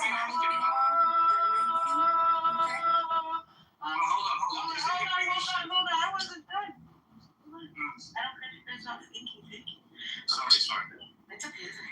So the first is that we probably should say, unless you have evidence to suggest that he knew what he was doing, which would be one, pretty hard to prove. Two, would be something along the lines of, him citing some statute and then saying it anyway, right? So that's the first thing. But I just wanted to offer that, because I like what you were saying, but yeah, okay. Secondly, In the position that he's in, can I just ask, is there anybody there who would be able to say otherwise? Hold on one second. So the second part, Abby, this is my question, Abby, we're talking about, do we arrest him on the grounds of these statutes that this attorney listed? But it doesn't say that, this is my question. How do we differentiate, because this is something that's being talked about right now, speech versus the actual act of participating with the ICC. These statutes list the participation, cooperation with the ICC. There's no evidence that he did any of that. I mean, that doesn't shows intent. But to answer you, Bima, with the ICC, and also internal memos on what his intention, how he was going to actually expedite it and implement it, and if he had a plan, how far he had taken it. I mean, it would all be evidence through all of the pertinent information, and come up with whether they want to indict or not. That's what I think should happen. Do you think he's impeached for what he said and what he's done? No, can we arrest Pete Hegseth for violating the Logan Act on multiple occasions? In New York State, it's the governor that can remove him. That's how that works. Well, surely that should be. That would never happen. Well, he's not the president of the United States. But you guys can like what he did or not like what he did, but there is a system in place to take what he did and review it and see, in fact, if it meets the level of a criminal indictment, and that would be through a grand jury, and that would seem to be the appropriate way. So we can arrest Mamdani if we can also arrest Hegseth, because Hegseth violated the Logan Act when he went to Kentucky and gave a fucking political speech in opposition to Thomas Massey for being anti-fucking America, because Thomas Massey was anti the. I mean, yeah, but he wasn't wanting to arrest anybody, was he? No, but it's a violation of the Logan Act for the defense secretary to give a political speech at all in that. You may have a really good point there. I mean, I don't know what they do on that one, but on this, take all the evidence that they have, all the information, all speeches, all of the internal memos, and let a grand jury determine whether or not they have enough to indict and to ultimately arrest.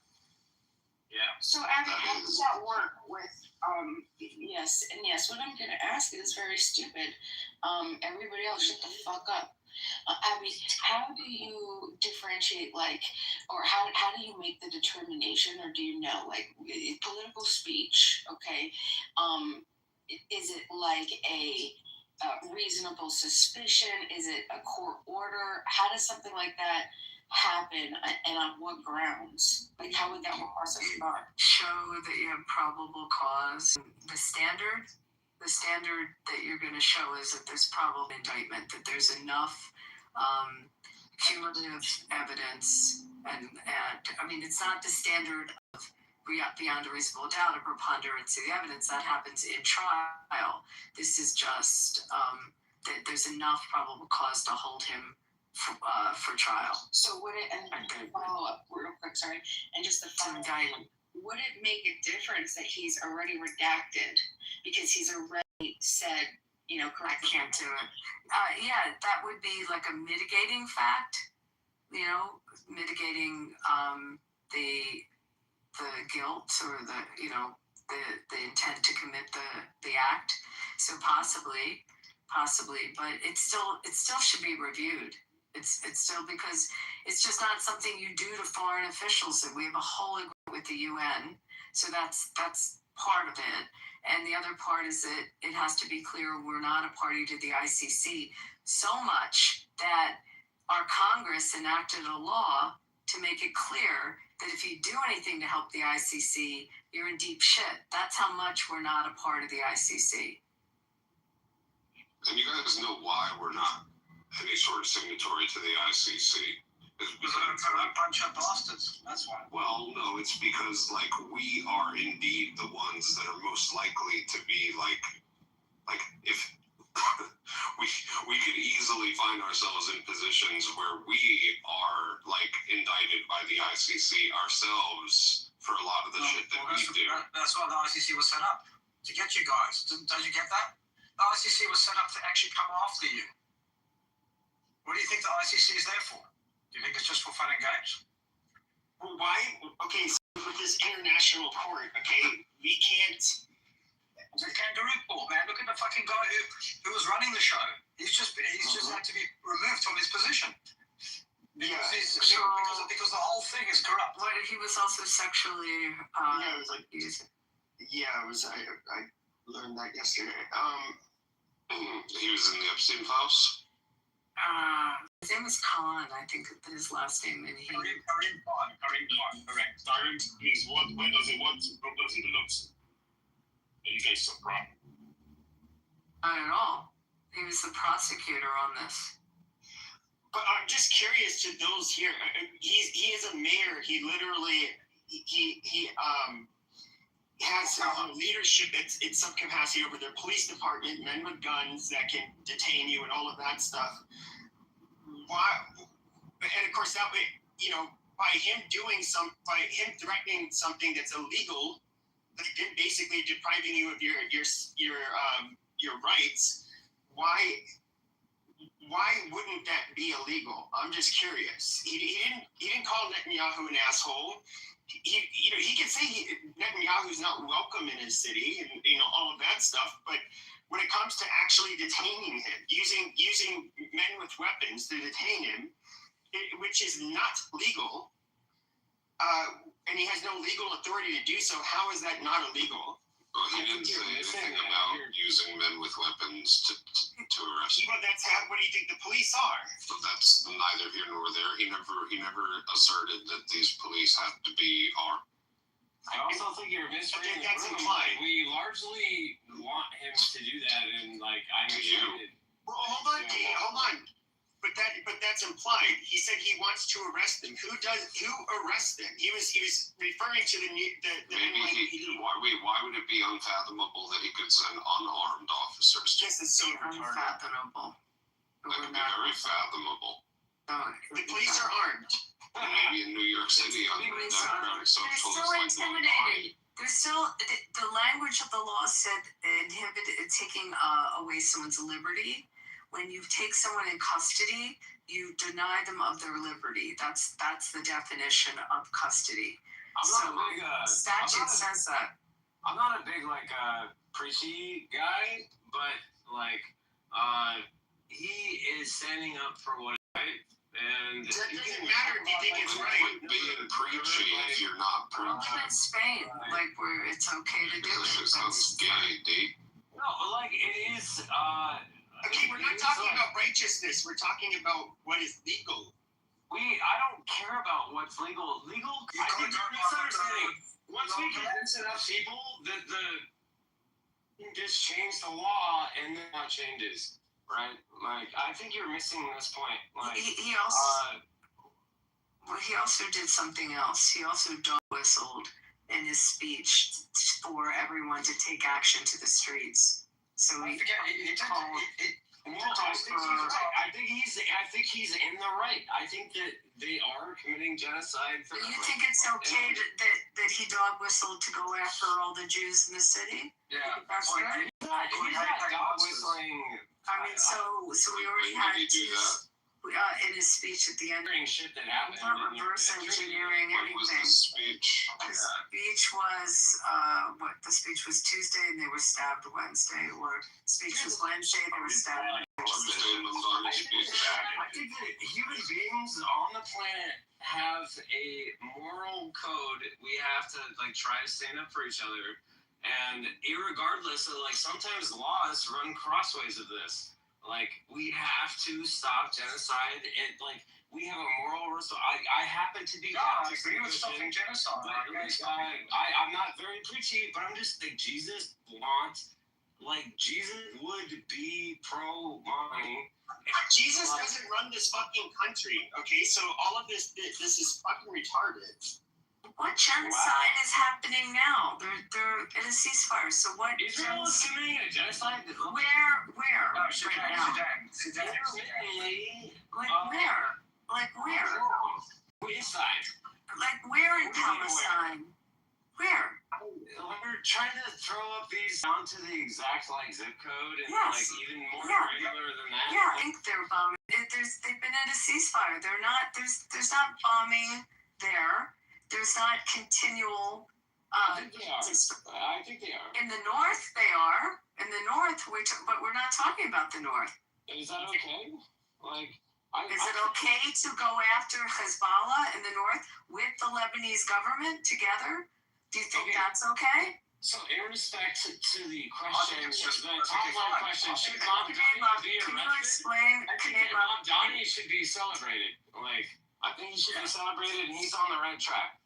Okay, let me chime in. Let me chime in. I listened for a while. Let me chime in. I listened for the whole time. Let me chime in. I'm a new voice. I listened. Okay, I respectfully listened. I got the point. I feel like we're not getting anywhere. Okay, so Mamdani, he's just one guy, part of the DSA, the Democratic Socialist, whatever association, which comprises of AOC and a lot of other Democratic staffers. So if Mamdani's going to get arrested for that speech, he had to negotiate with the DSA to make the speech. So everyone should be arrested for that speech if that's the case. But moving the case on forward, when it comes to Netanyahu, there's a bigger issue that I see, and it might go off topic a little bit.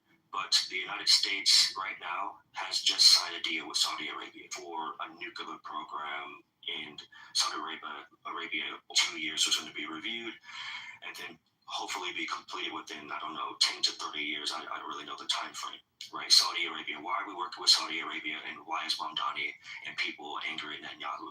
Well, number one, on the left, people hate Netanyahu moralistically for quote-unquote war crimes and genocide with the list.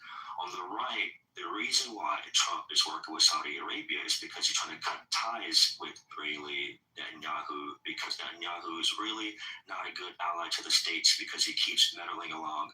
And when Trump is trying to do affairs with J.D. Vance, he continues on doing the attacks during the Memorandum of Understanding, and this is leading to the further conflict. The reason why the United States is working with Saudi Arabia, because on the left, people are getting angry about this, and they're saying that, we're siding with the enemy. It's a strategic plan because we already know, as it stands, oil is $100 a barrel, and Iran is what is called it's a state that can produce nuclear weapons. I forgot the word, but anyways, they produce nuclear weapons given the resources that it has. Now, right. So if that's the case, why Arabia? Well, Saudi Arabia is the enemy of Iran. Saudi Arabia is an ally to the United States, unlike Saudi Arabia. However, if Iran gets a nuclear weapon, this is going to cause within the Middle East. Israel is the only country in that area that has the arsenal and power to keep everyone in check. But if Iran has a nuclear weapon, what happens next? The check and balance out of whack. So the next plan would be is if the United States were to give Saudi Arabia nuclear, and let's say Saudi Arabia builds a nuclear weapon, has a nuclear weapon, everyone gets a nuclear weapon. Now everyone's in check at that point.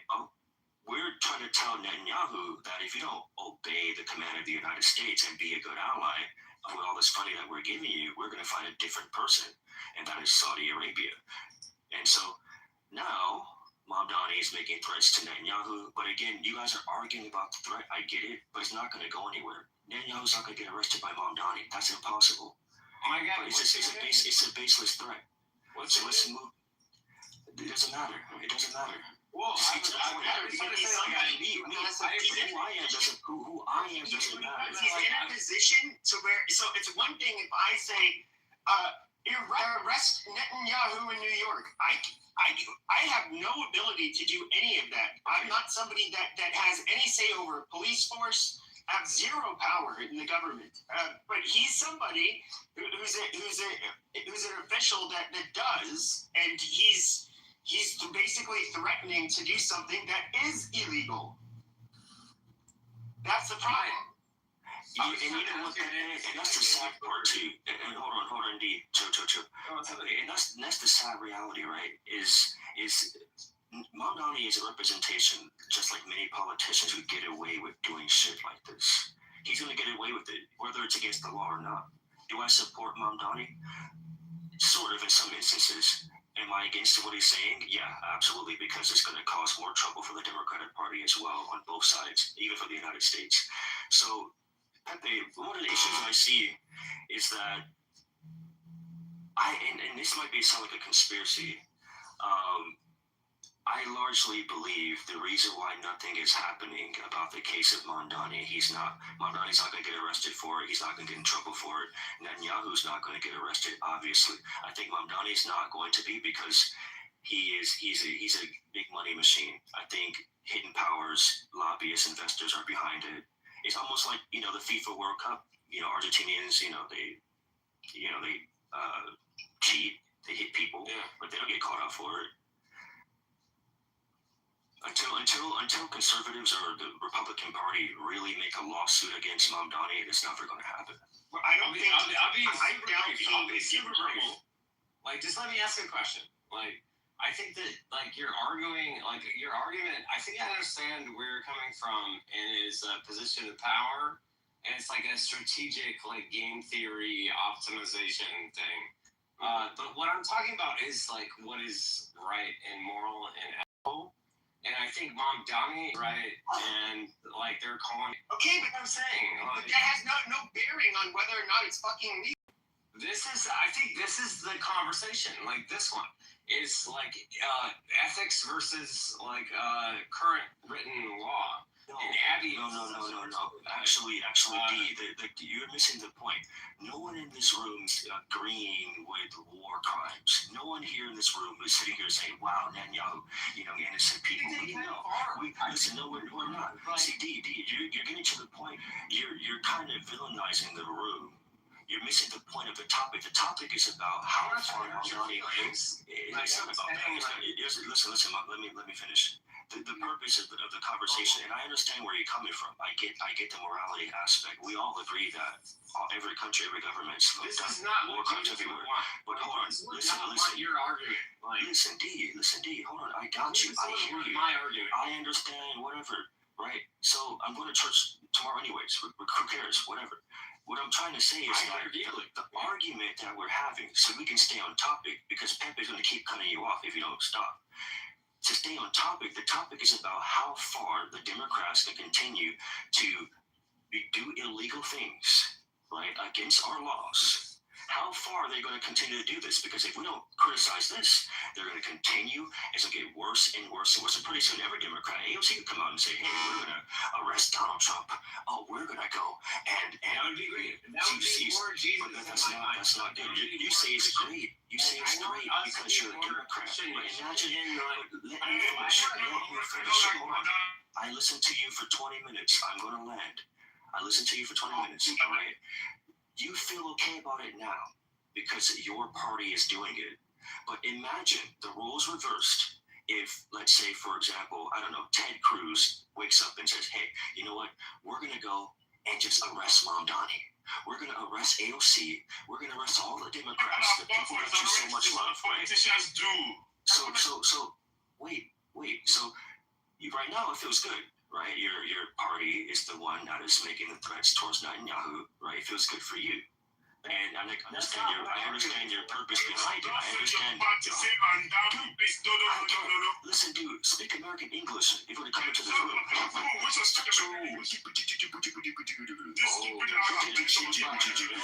We can't understand you, dude. I'm sorry. I can't understand your accent. I'm trolling you now. What I'm saying is that he makes up the letter and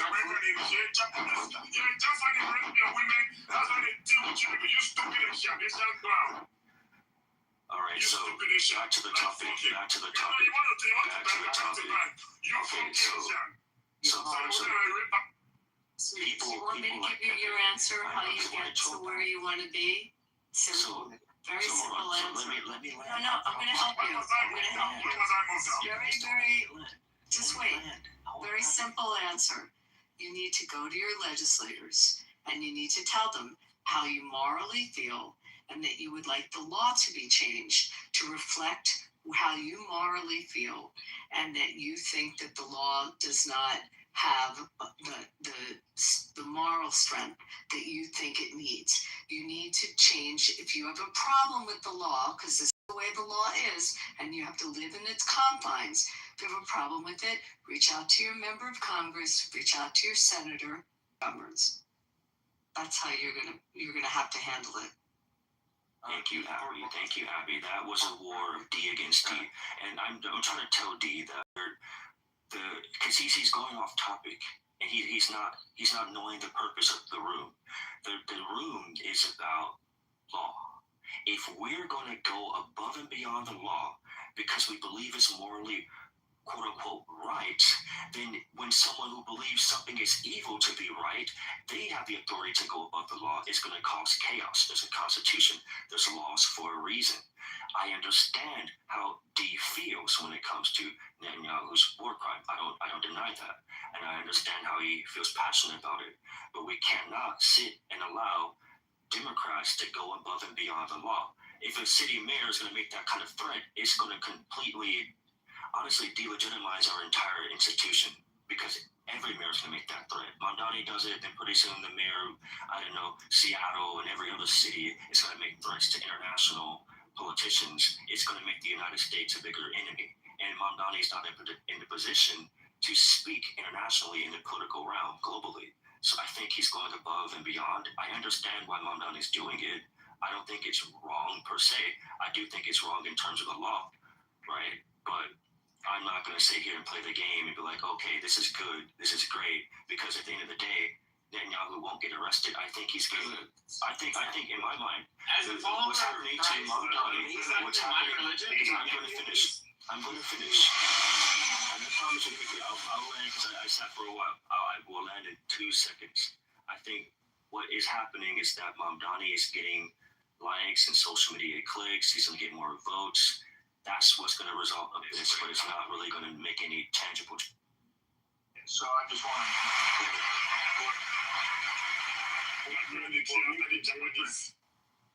Hold on. What makes it different for the mayor of New York compared to other mayors doing this type of threats is that the UN resides inside New York City, where the mayor of New York, if Mamdani is allowed to get away with this, he can act as a gatekeeper of what can and cannot be said at the UN.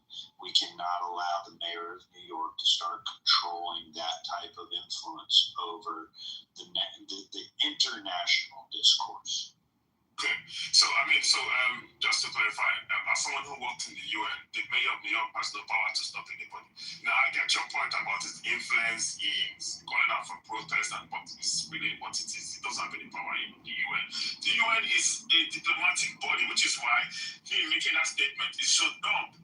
You can't arrest a foreign leader going to the UN. You can't. That's the agreement that America made with the United Nations when it decided to cite the UN in New York. They could have cited it in, for example, Geneva, but America wanted it. Now, again, the only reason why Mamdani is making this statement is because he's a Muslim. It's nothing more. Throughout the years, Mamdani has been obsessed with Israel and Jews. Now, I'm not saying everybody can be obsessed with everything. So what is the great obsession of a man who claims to be from Africa but is Indian, who is Ugandan, who has, I'm sure, never been to Israel or Palestine before.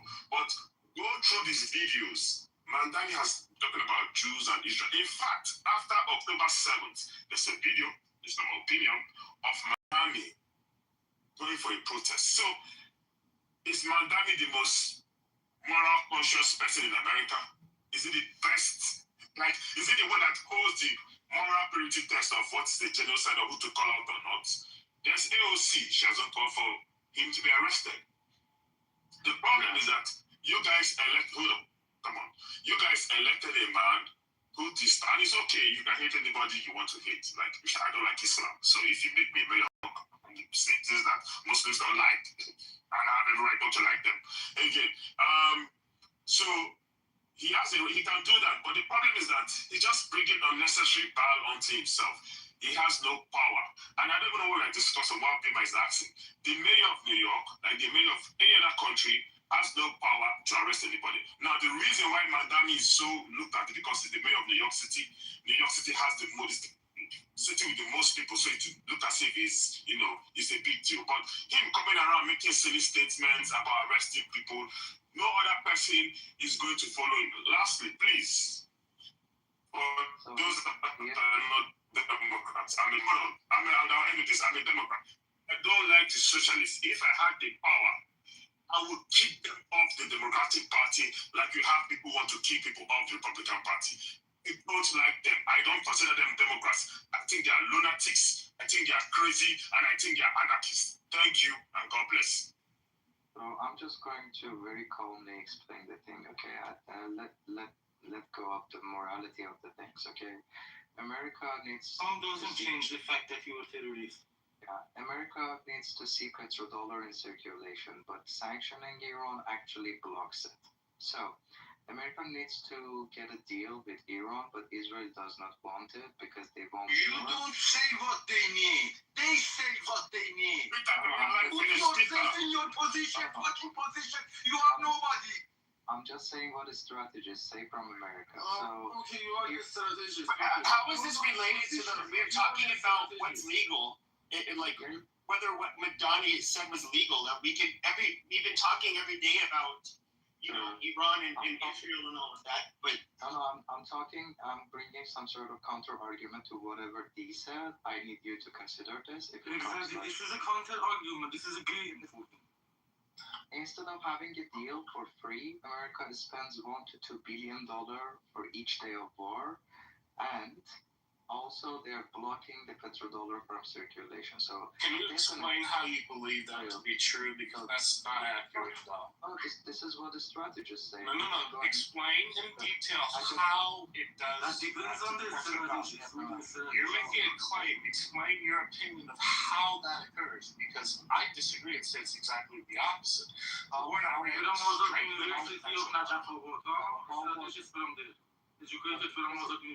Specifically, which part you don't understand? Just let me explain it for you. It's not about understanding. It's make your argument of how. Don't just say it like it's a fact. Explain your opinion of how. It's not about my understanding or not understanding. I say it's you that don't understand. So make your argument about how it does that. That's your argument. Yeah, okay. So the reason that America never engaged in war with Iran, none of the previous presidents, because they have done the simulation wars. You're not answering the question. Answer the fucking question of how it does that to the petrodollar. Don't run off on some rambling rant. Back up your fucking claim with some sort of argument of how that affects the petrodollar. Let him try. Yeah, so here is the thing, William. So how petrodollar works, like you do trade with countries over petroleum, and you do it over dollars. So when you sanction a country, when you sanction them from dollar economy, it means that petrodollar is not going to circulate in that country, right? Isn't it very obvious? So sanctioning basically blocks the petrodollar from circulation in Iran and going to east from Iran, right? So this is the first reason. So America basically needs to come to a deal with Iran, not going to a war, because war... You're talking about circulate, and it's not circulating around Iran. he's talking about the same thing you guys are talking about, which is like optimizing some like global political macro strategy. Like, no, he's talking like he knows what the fucking petrodollar is and how it works. I think he might actually know. Like, let him like. Can you finish? Like, but he can't answer the question. He just does this basic thing. No, he's. I thought he was on to something. Like, let him finish, dude. Like, no, he's not on anything. So, William, here's the thing. How petrodollar economy and petrodollar trade work with Saudi Arabia and does not work with Iran? Because Iran is sanctioned, right? That's the only difference. You understand that Saudi Arabia owns a petrodollar sold oil to China, not petrodollar. You understand that? Not me. So, William, here is the thing. If it's in a country for more than 40 years, obviously they're going to do business with China. With China. Don't you get it? That's very similar thing, right? Like, you sanction a country for more than 40 years. They're violating the sanctions and not using the petrodollar to do so. How does that get the petrodollar? Do you not understand that the petrodollar is being strengthened because all of the other countries are now against Iraq? No, dude, but sure. Hold on. Ali, brother, I have a question for you, man. Sure, bro. Do you do karate game? No, I don't do karate game. Okay, continue. Yeah, thank you. So I'm talking about a very basic fucking equation, very fucking basic, okay? Like, you either sanction a country and block the trade with that country, which happens by dollar, or you remove the sanctions and do business with that country, like Japan, like Saudi Arabia, like the other countries. This way, petrodollar system works with that country, right? There's to prove that you are eligible like them. I don't need to understand. It is actually an interesting, like, intellectual, like, academic question of what is optimal for the economy and, like, geopolitics. But, like, my point that I will continue to drive home, and I think the top level title of the room is, should Mamdani be arrested? Like, Mamdani is like standing up for what is right. Like, it's not a geopolitics optimization question. It's a question of what is ethical and what is right. And Mamdani is bang on right. Why didn't he arrest Raisi when he was alive there? They guided him through the back door. Why did they guided him through the back door to enter United Nations? Why do they want to arrest Benjamin Netanyahu, who is much more responsible in front of international law? Okay. Isn't this product for you? Piece of shit. Okay. The reason that I'm explaining this, because the other D, brought out the problem to this point that we need Israel, we need Bibi Netanyahu, in despite of the fact that he's a war criminal because of Iran. Thank you. Okay. Yes. So this is. You're like taking a long road to like. You're giving the back context. So thank you for that. Like, yes, dude. No problem. Yes. No problem. But here is the thing. Instead of having a deal with Iran for free, both countries they are going behind Israel and supporting Israel to continue the war. So what is the benefit in this for America? America is spending. Oh my God! This is what I was afraid of. This is why I was trying to. This is what we were talking about, whether or not what Mamdani was doing, whether or not it was legal, and then now. You went on for minutes, and this is why I was trying to stop you before, is because this doesn't tie back to it. Sure. Because I don't care. People, I'm very critical of Israel. I'm critical of Netanyahu. I'm critical of a lot of things. But we were talking about whether or not it was legal for the mayor to say what he has said. I know the guy's name, but he's absolutely right. That context was meaningful. Like, he meaningfully contributed to the conversation. Yeah, Pepe, depends on what you mean by meaningful. Yeah, Pepe, if you are distinctly following Mullah Kamala, or you want to stay on the right side. Pepe, you're right. I just say that, Mamdani was right. Netanyahu is a war criminal. it prevents America from having a deal with Iran, and it costs $1 to $2 billion each day for America. Okay. Well, you're factually wrong about that, but I agree with it's definitely not costing $1 billion a day would be a lot. I think it is costing. No, it is costing. I mean, our military to the ships and everything. Now, I mean that would. I believe I've heard that more than once. I wouldn't be surprised. $1 billion a day would do universal free lunch for public schools. $1 billion a day would do. It can't be. It can't be. If it was $1 billion a day, it would be like a free lunch for every kid in America. Our military is incredibly expensive to operate. So that I don't think it is. It absolutely is. That's look. What is our budget for our military annually? I can answer it. I'm retired from the military. I don't know. No, we're basically saying it's $1 billion in circulation. It's not, you don't have to have one receipt that says 1 billion, but it's $1 billion in circulation. It's actually more than $1 billion in circulation every day. Yeah, smooth talking it. Yeah, okay.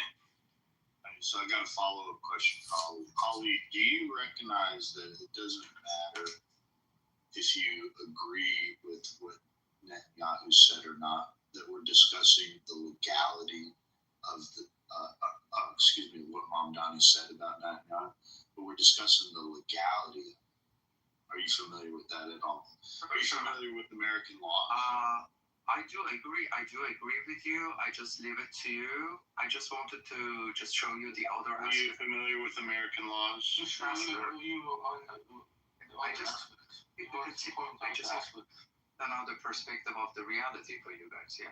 That's only because having the counter argument about what Dee said before, because he related Mamdani to Iran actually, and I just wanted to elaborate more on this. That's it. It is for the Islam propaganda, not for that. For example, some other countries like Morocco, they go and fast on Ramadan and they sit together in the table, they cry, they just play like that. And a lot of people, let me just speak lonely with Mamdani, then he would have not have any answer based on the standard that he is living in. He is enforcing in New York standard that if you face him with those standards inside Iran, he wouldn't have any answer.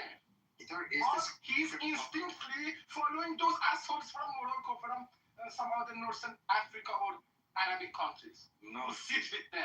Peter, cry to somebody else. No one gives a fuck about your fucking shitty third world country. They don't give you a fuck. No one cares about the plight of the Iranians anymore. Not everybody. You are one person. You don't figure it out on your own. You are one person. Figure it out yourselves. Stay in your own position.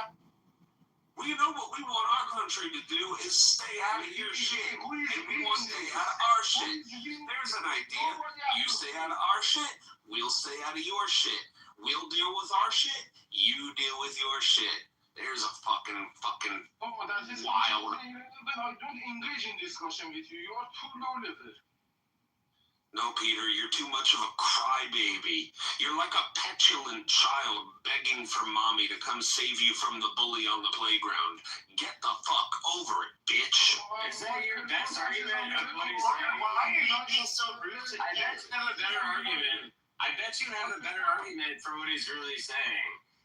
Think about it for a second. Engage with what he's really saying and leave the ad hominems out. I bet you do have a legit point. What is it? It puts me on the defensive point. We need to kick Morla out. I don't have any Kick him out! When he plays... You don't need America's help. Go do it yourself if you need to get rid of them. As one person, then I would engage in discussion with him. He is not a guru. Great. Organize a militia. It was a lapse of judgment. Allow him to have a lapse of judgment and allow him to re-engage. Organize a well-regulated militia. That's what we would do in America.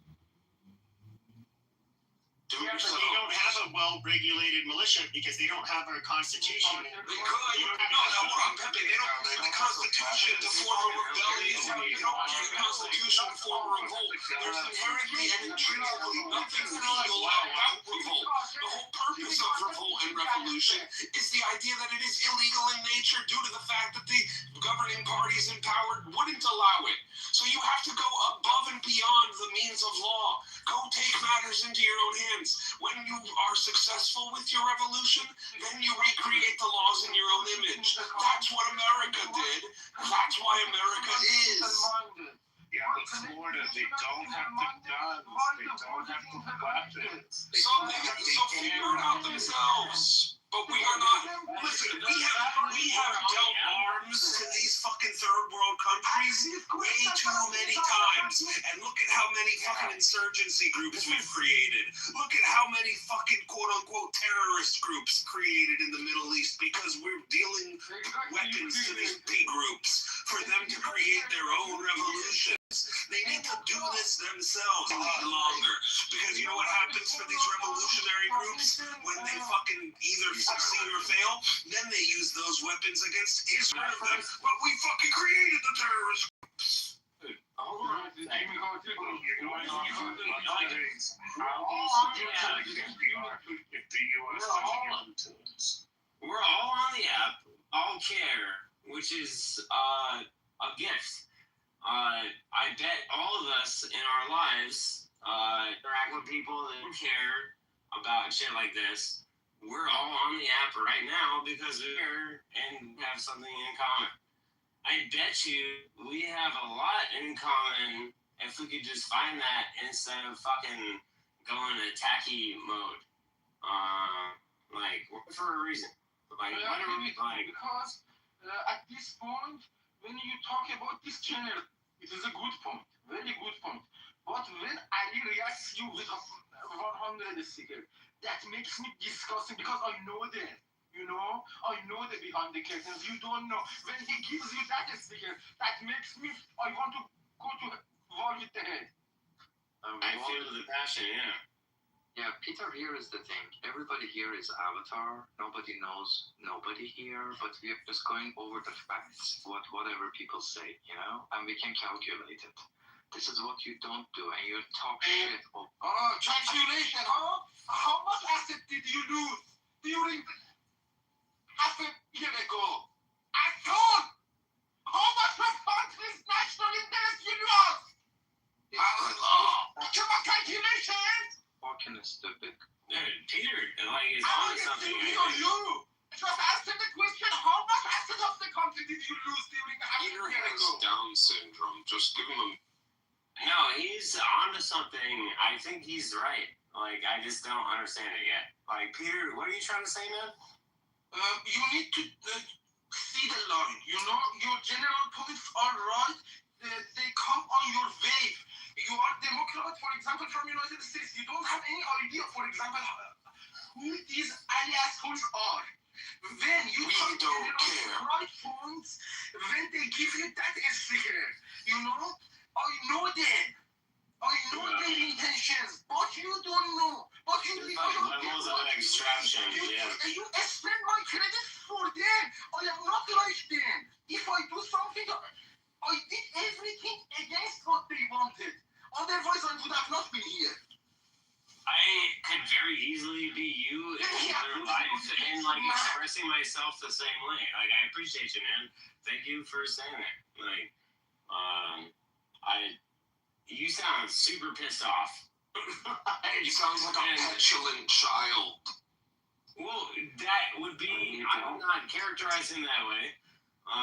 He sounds rightfully pissed off about shit that is affecting him personally. No, he sounds like a crybaby getting bullied on the playground.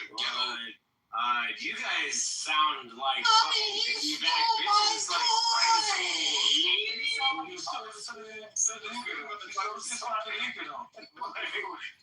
I was the ultimate silver spoon that ate the other ones. Like, you guys sound like those basic bitches. So, like, let him talk. You sound like fucking David Bobadilla. I don't. Is that like a comedian? I like the poll. Does anybody else notice this guy talks with the tenor of David Boveda? Watch the poll results. Like, look at that. Like, oof. Yeah, the poll results. The one that shows that Americans are overwhelmingly sick and tired of dealing with this. I'm seeing 59%. No. No, the war is overwhelmingly. If you look at the whole population, not just Republicans, it is unpopular. Interesting. Why do you think that might be? Because Americans don't want to be entangled in another fucking conflict in the Middle East. It's pretty simple. Because it's always that way with war. No war is popular. When 59% of people say no, it's like overwhelmingly like any person, like consultant you would hire for PR on your political campaign, like you would crush this shit. If you set this up for no, like you fucking won the fuck out of this. Good job.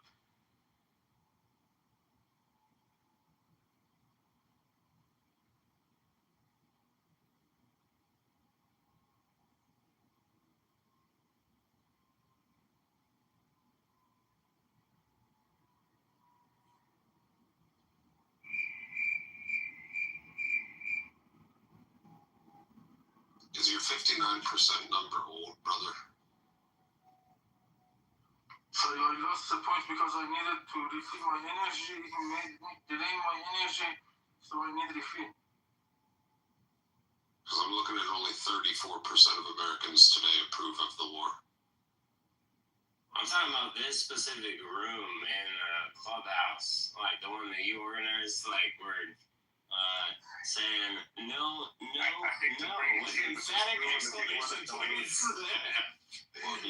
Well, D, that's simple, right? It's like I said before, no one is against what you're saying when it comes to the war crime. The argument, again, like I don't want to rehash it again. The argument is about the legalities, right? That is a big problem. Like, I think he should be arrested. For me personally, do I think everything in the whole world you're going to nitpick about that? I think that's interesting. Yes. But let me finish. You must be nitpick on this particular thing. Being arrested? No, I don't think he should be arrested. Going to jail because it's I'm so passionate about this. When it comes to legalities, he should face some sort of lawsuit. He should face some sort of fine. You're so passionate about it. Like, where does your passion? Like, you're so invested in this. Absolutely, yeah. I mean, I don't mean D, the one wearing the scrubs. The other one, like, stop interrupting him. Seriously. I'm a nice one, so I'm not the hard one. So you can, but I can be that way if you want to. But anyways, no one's against what you say about the war crime, D. Of course, we all know that. Like, of course. We don't all know that. Everyone's against it. Not everybody knows that. Stop cutting me off. I'll put you down in the audience. All right.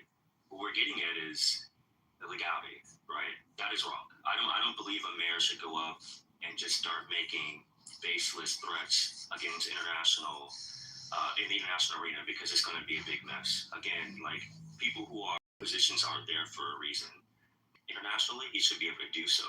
But if we're going to allow Mamdani to do this, then every mayor can do this. And you start to see a politician were to, let's say, support Iran and say, hey, you know what? Why don't we arrest everyone who's against Iran, right? And just start saying that, right? And let's just say there's a politician out there who supports North Korea, or let's say No. You see the reason why there's laws in place? It sounds crazy when I say it. The way that you're posing the question is a false premise. So that way we can prevent this. You're framing it in a... All right, you're going to go down in the audience if you keep cutting me off. Well, listen to you for 1 hour, man. I'm sorry, I didn't mean to cut you off. I'm sorry. To you for like 1 hour, dude. I do feel like I talked for too long. So that was way too long. You have to be able to just let me talk. I'm not your enemy. Like, I'm not your enemy. Like, I can listen to you, you can listen to me.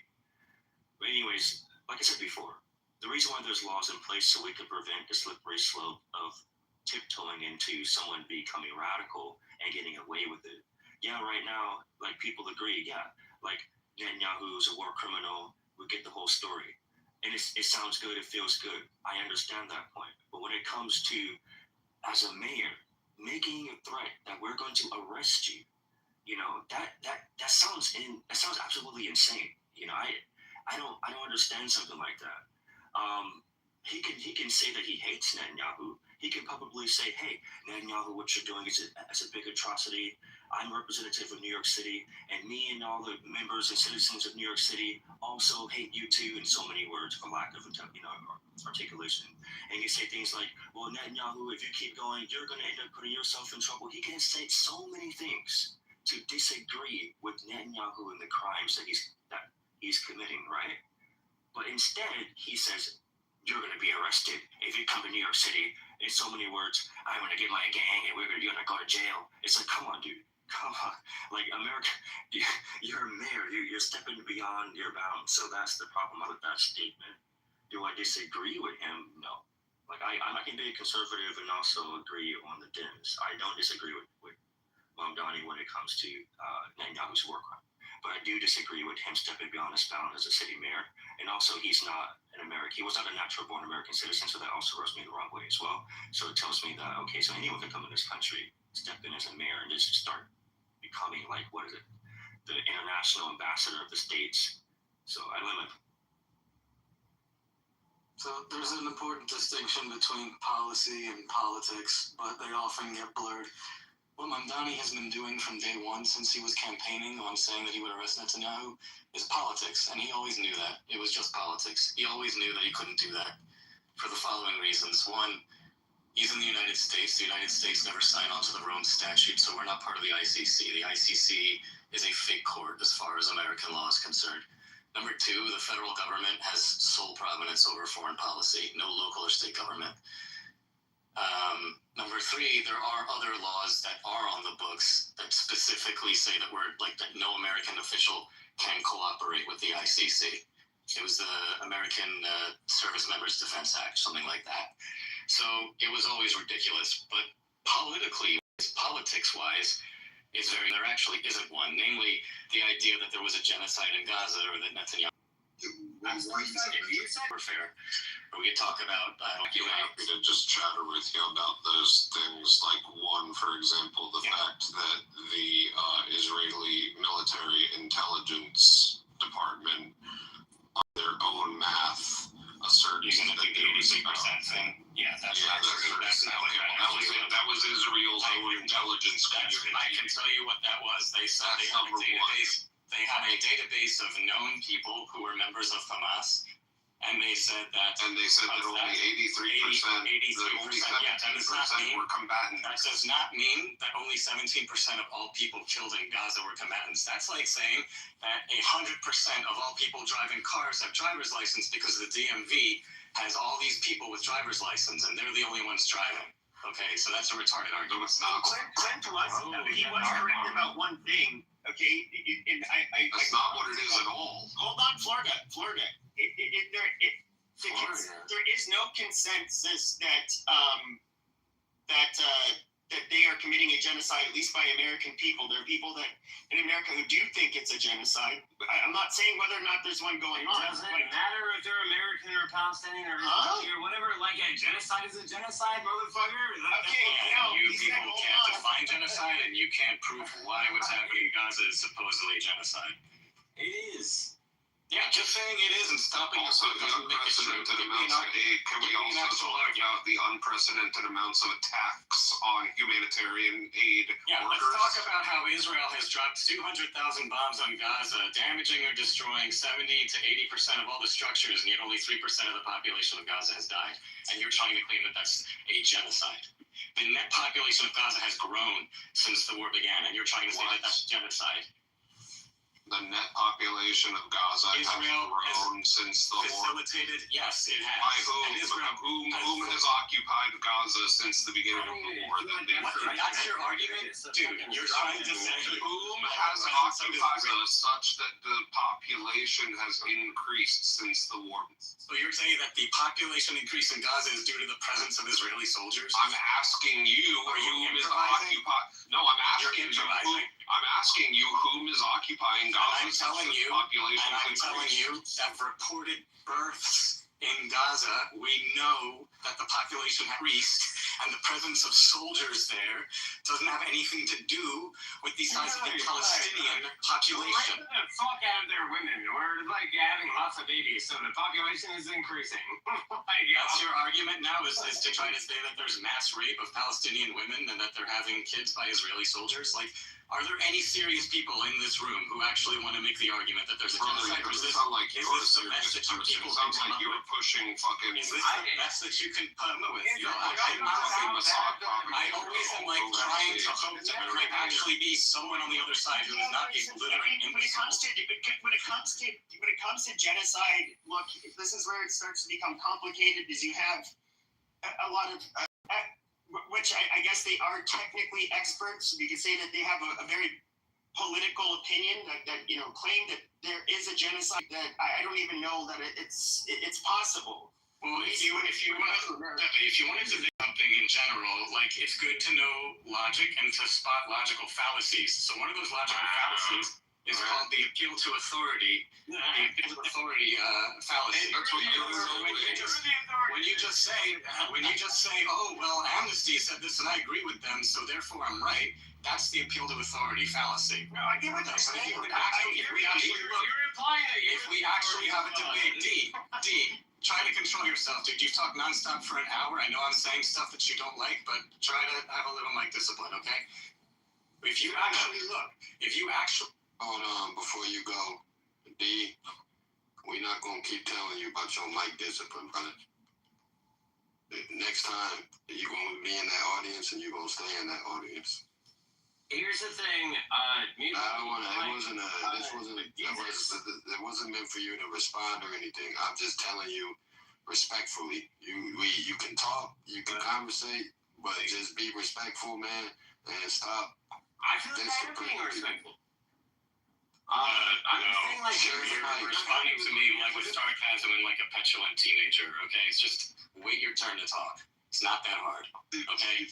What I was saying is, if we look at the irrelevant documents, okay, if we look at the Convention for the Prevention and Punishment of Genocide, which is where the legal definition of genocide can be found, that's what we should study. That's what we should look at, and then ask ourselves, is this what we see in Gaza? Does this apply? And how do we know that? What are our facts? What are we pointing to? That is how you have an actual debate over this. Not, oh, this expert agrees with me, so I'm right. Oh, that expert agrees with you, so that's just fucking Hasbara. No, that's not how we actually have a fucking productive, adult, intelligent conversation about this.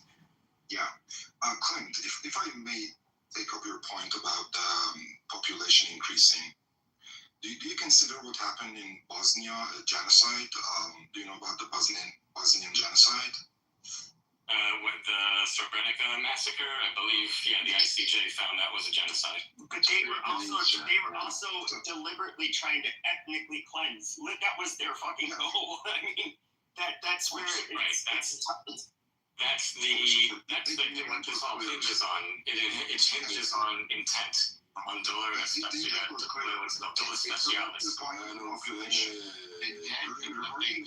population. L, if I may, do you think the population increased in Bosnia when the genocide was going on? And if so, I think the difference, the reason why the ICJ found that a genocide happened in Srebrenica and it won't in Gaza is because they could prove that intent to wipe out the targeted population was the only possible intent behind that massacre. I give you that. But the point about the population. But if I could point out one more thing about that case and another one of Croatia versus Serbia, which I think was decided in 2015, like, these are ICJ precedents. These are cases where they also set the precedent that the intent to population has to be the only plausible explanation for why the massacre or why the violence occurred. So you are never going to be able to reach that standard with Gaza. Okay, but the point about the population being increased, L, if I may, you brought the point about the population, didn't you? Yeah, I did.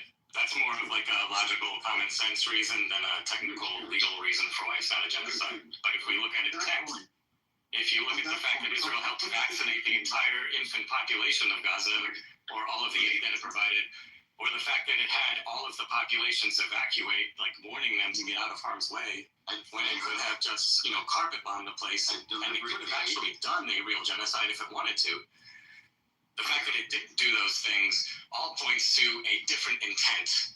They obviously did not have the intent of wiping out the population of Gaza. And there's other common sense things you can look at too, because Gazans ethnically are indistinguishable from Israeli Arabs and from Arabs in the West Bank, who were at the mercy of the Israeli forces during this whole time and were not targeted with a genocide or like mass casualty events. So why is that? I'm sorry, Brownie, may I interview? Let Brownie make his point about the population growth. He's trying to go somewhere. Just one last point. What I'm saying. Hold on, one moment. We're gonna let Brownie go, and Rose, you can go after. Thank you. Can I get some sort of statistic about the population increase from any sort of credible source other than the Facebook post I found? Brownie, go ahead, man. Mike is on you. One last. Okay, great. Then it should be easy to provide me the link. Yeah, if you can find it on your own. I can't find it with my Google searches, so I'm just asking for some assistance, please. Alright, y'all got the burden of proof is on the person who made the claim. You'll just practice. Kilma made the claim. I'm asking for his supporting evidence. You next, Porter. Stop trying me. Okay, I'm just saying, during the Bosnian genocide, the Bosniaks as a whole group of people did not disappear or even stop growing as a population. Yet the killing at the Srebrenica were ruled genocide because of so many reasons, one of them being the intent. So if the population of a group of people is increased, it doesn't automatically mean that there is not a genocide going on.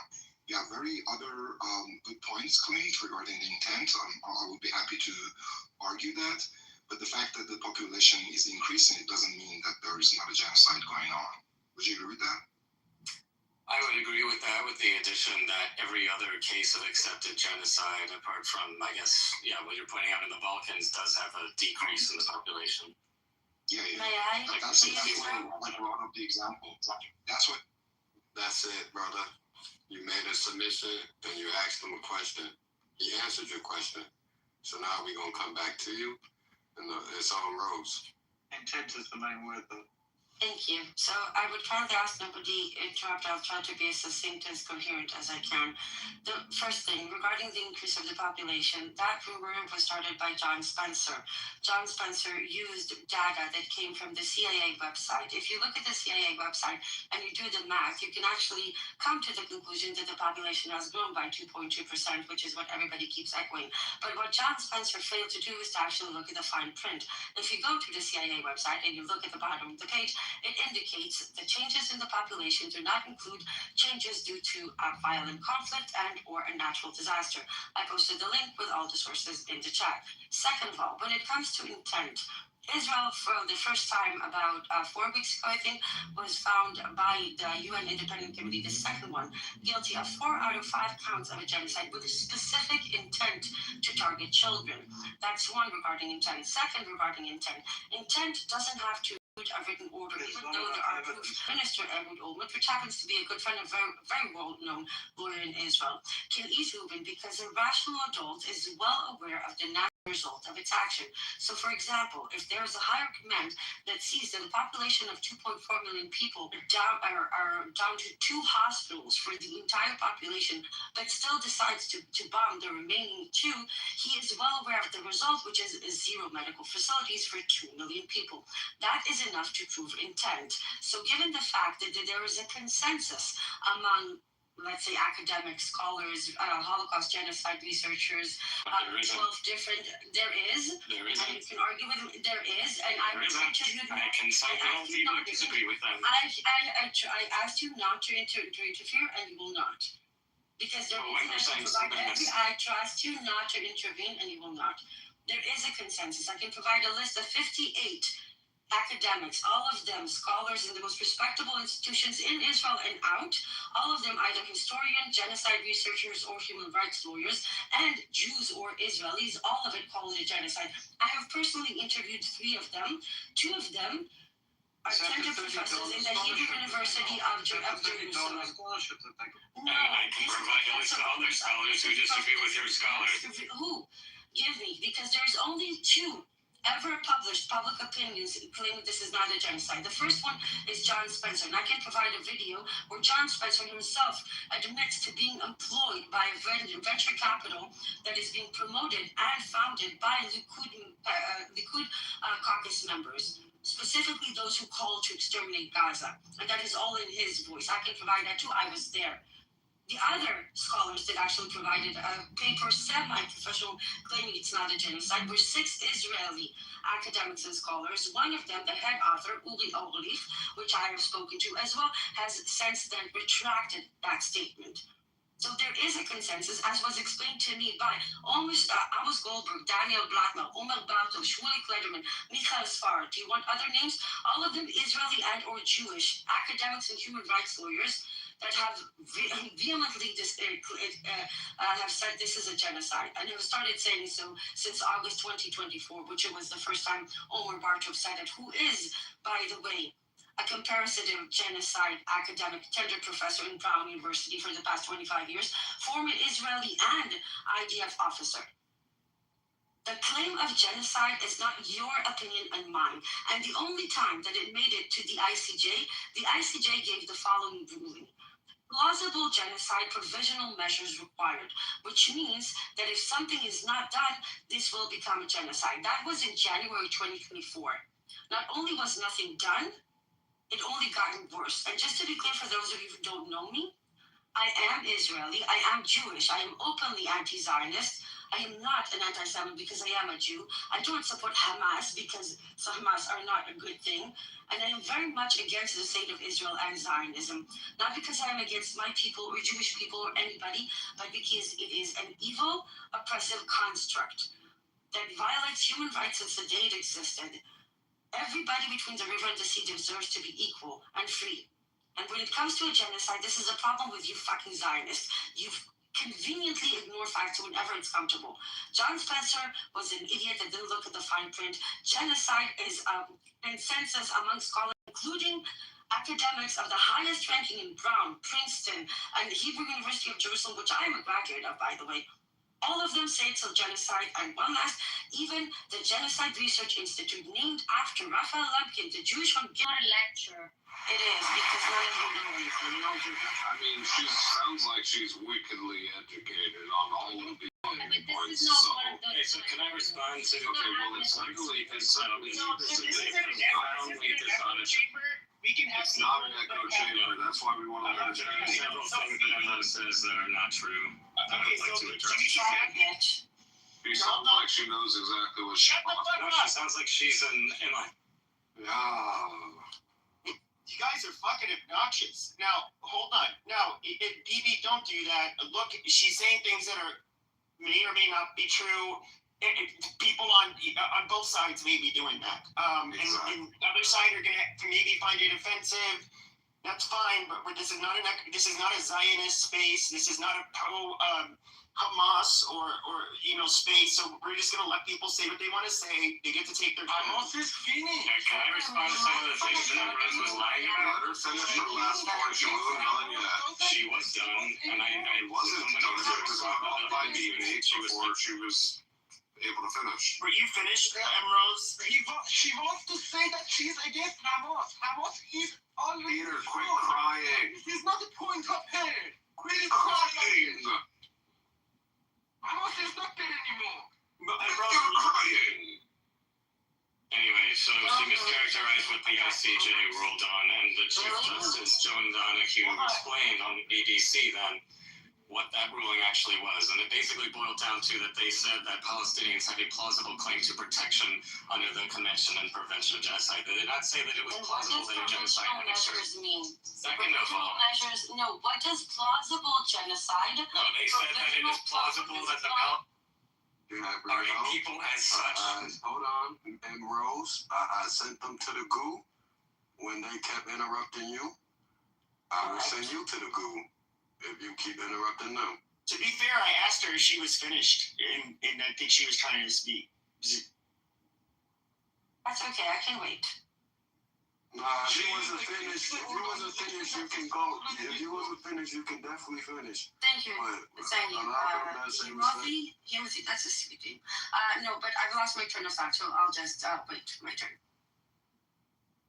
And anybody that needs receipts or documentations, I'm happy to provide. Just request. I also have a pile of documentation about the genocide attempt of Mullah. Oh boy. Green Crayola drawings of your stick figure family don't count. Alright guys, I'll set the rule. Okay, Pierre is a mod. Pierre is a mod, and I understand he has a lot of passion. But if anyone talks trash about Pierre, it's getting kicked out of the room. If you mock him, you're getting kicked out. I've got a question for Emrose. Emrose, I wanted to ask you something. Just check out my photo. This is one of the...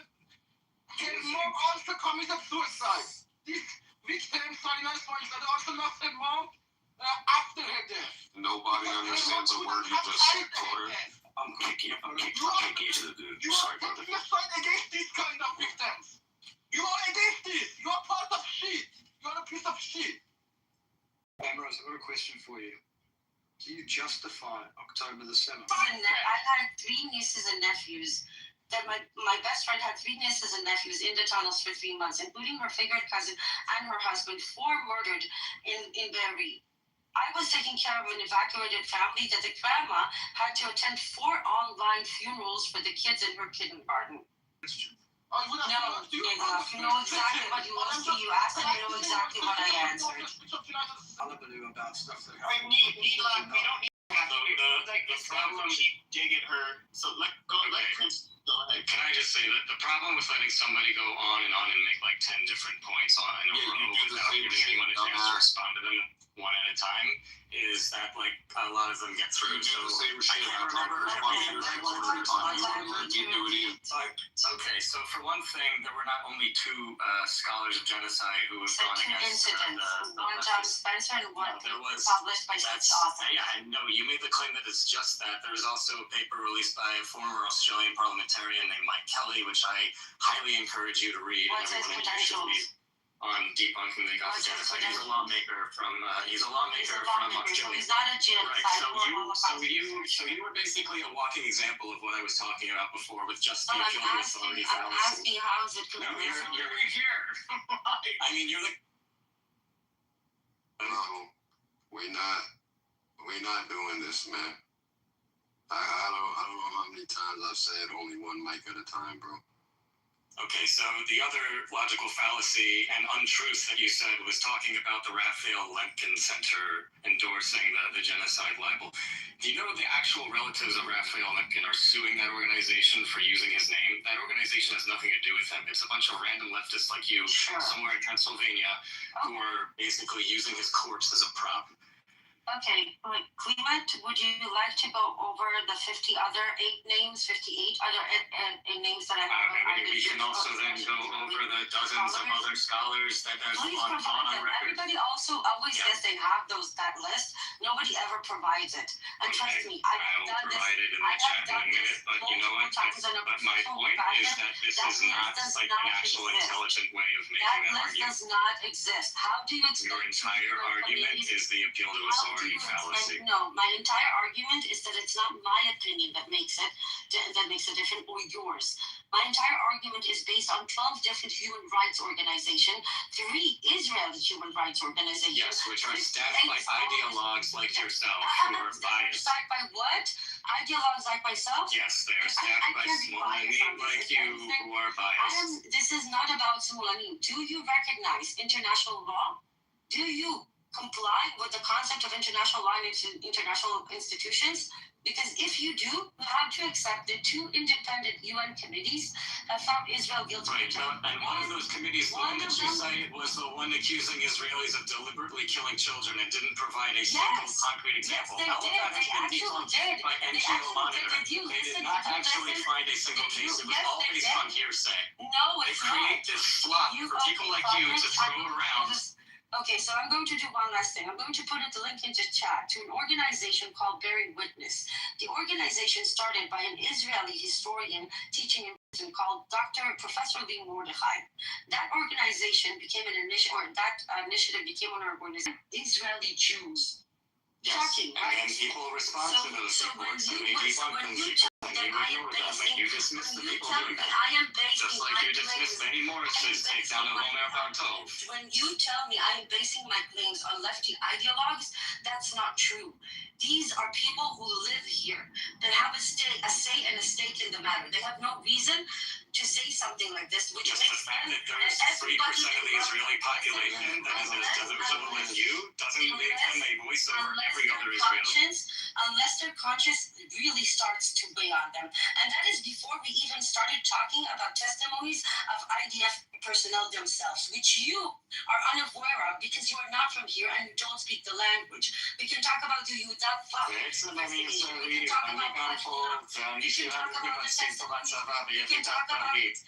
סבבה, אז בוא נדבר על פרוטוקול. We can talk about mosquito protocol and the testimony of an officer that said that his brigade alone had over 2,000 cases of using Palestinians as human shields instead of drones. I can give you multiple other examples. Don't fuck with me. Yeah, we don't need no more examples. We just, I mean, you could give examples, but try to just keep it relevant to the title. And, we don't have to attack somebody, one person personally. But if you can speak your facts, though. Needs to be replicated. I love that guy. I think he's awesome. I see some new speakers on stage. Lucy and D, fake D. You've been quiet for a minute, so I see you've been talking some shit in the chat. So if you want to come off a mic and be the pit bull that you claim to be, go ahead. There's no ego. I'm just saying, it's actually the opposite of ego. Every single person that is alive and capable of hearing this message should think about taking care of people lesser than themselves. If there's someone sick or deprived, or if you look down on them because they have a fucking gambling addiction, or you look down on them because they're bad with their money, or they're for whatever reason, Christ calls us to take care of people lesser than ourselves. And I think that we should vote for laws and regulations that take care of people that can't take care of themselves. And I'm done. That's it.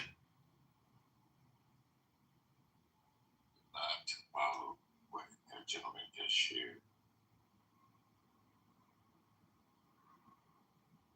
Go ahead. Before I follow, thank you for that, D. I came into the room just based on being President Trump room. That's number one. I have a pink ticket. I'll probably cash it in. Could you do a reset for me first? And then I want to respond to what D said and why I came to the room regarding President Trump. Should Mandami be arrested? What's the real issue there? I'm in Los Angeles. We have a very heated mayoral race here with Karen Bass and Nithya Raman. So I want to understand the topic, and then I will expound regarding it. Does any of the moderators want to? Long story short, okay, legally, what Mamdani was saying that he has been trying to find a way to do, which would be to first of all recognize the ICCJ and arrest Netanyahu is illegal. And so basically, people are asking whether or not he should be, be held accountable for it. Right. Thank you so much for that. Always appreciate you, Pepe, the data that you bring every room you go into. So, literally, as you all can see, the consensus is real simple. 60% says no. So, I think we should close that case. I think that was real simple. Now, let me move very quickly to Los Angeles and President Trump, okay? Is it okay if I put a link in the chat if people want to look at the data that I'm going to share? Is it okay? Yeah, that's fine.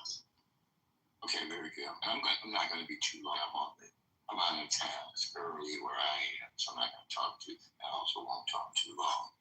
So what I'm going to put in the chat is some data regarding Trump's executive order that he signed in July of last year regarding homelessness.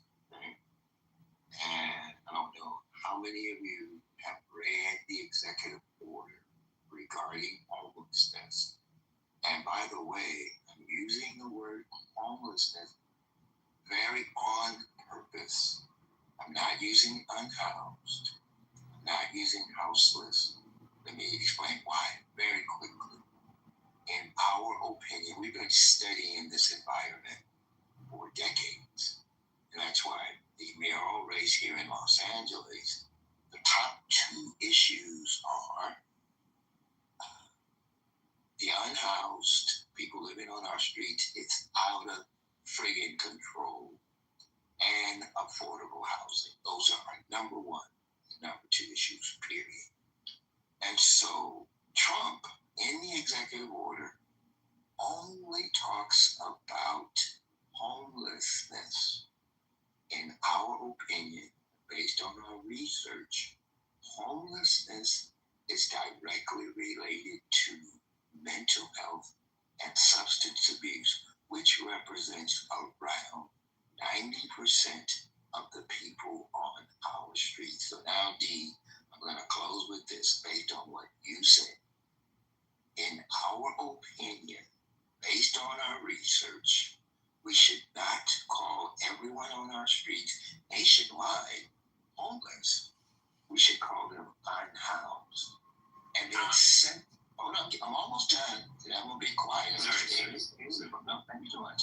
And the reason I wanted to speak to you after you is because we've been studying this for decades. So I am very knowledgeable what I just said. I'm talking at the highest level. So in conclusion, homeless, 90% on our streets in LA.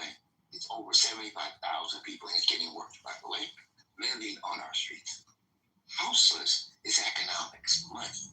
And so if you do not address the social issue directly related to money, people who can't afford to pay their rent, the list goes on, they're going to spiral into homelessness. And so we must be, in my humble opinion, social capitalists as it relates to the unhoused in America. I'm done speaking. Except your numbers are wrong. It's not 90% or even close to it. It's about 30% of each of them. If you add them up, you barely top 50, maybe 60% numbers that are out there. Certainly not 90%. Are you talking about the homeless? But yeah, but it's not 90%. No, but if you look at it, there's two different groups of homeless. There's a long-term, there's a chronically, or they call it long list, and then you have but what is this 90% number is not accurate. That's way okay, look at the long-term chronically homeless. That's where it's different. That's where you get majority are mentally ill. Yes, you can score. But generally, it's co-occurring substance abuse and mental. But that's twisting the numbers. You're trying to. No. The long-term homeless. The reason, the people that you see sleeping on the street in tents, those are almost 100% of the time the chronically long-term homeless. They're a lot different from most homeless, which generally they will find shelter somewhere, stay at somebody's house temporarily. In other words, they generally do not end up having to sleep in a tent. The reason why you see the people sleeping in a tent is generally because they are that unmanageable that they cannot be placed in a facility. Most of the time, it's because they do drugs. Any shelter or any housing that's provided by any of the social services, they don't allow you to do drugs or alcohol. And these people drugs and alcohol, so they're not eligible. I feel like you're on to something. What's your name? Pepe. I worked that fucking field. That's the only reason I know this shit. Give me a second. I think you're onto something. Like Are you referring to who you're being too great? Who are you referring to? Because I know more than Pepe is good. What he's sharing, I can almost guarantee I know more than what Pepe knows about this issue. And Pepe, you're right. William, you're wrong. I'm done speaking. No, you're twisting the numbers by trying to separate out long term and short term. Here's the thing. Christmas, numerous I homeless organizations. might be able to I know as much as you do, ma'am, if not more. We go ahead and have It's a not like anytime. a war type thing. Like, we're all just trying to make the world a better place, right? Like, I might be able to start the needle here. Like, I live in a dense metropolitan area, and I can see what you described is absolutely true. There are like career drug addicts, and honestly, they need rehab. Like, if I am like living like the true teachings of Jesus, I'm trying to take care of everybody. Like, if they are, when I see them in trouble, like they're obviously, looks like they're about to steal a car or something. Like, it's my job to talk to them. It sucks because I have my kid in the car, I got my kid in the backseat and the car seat, and I have to fucking pull the car over and I have to have this conversation, and it sucks. Like, but I have to do it. Like, I have to like take care of my neighborhood and like talk to them and like, hey, like there's a place where you can go to. There's a food bank. You gotta get the fuck out of here, man.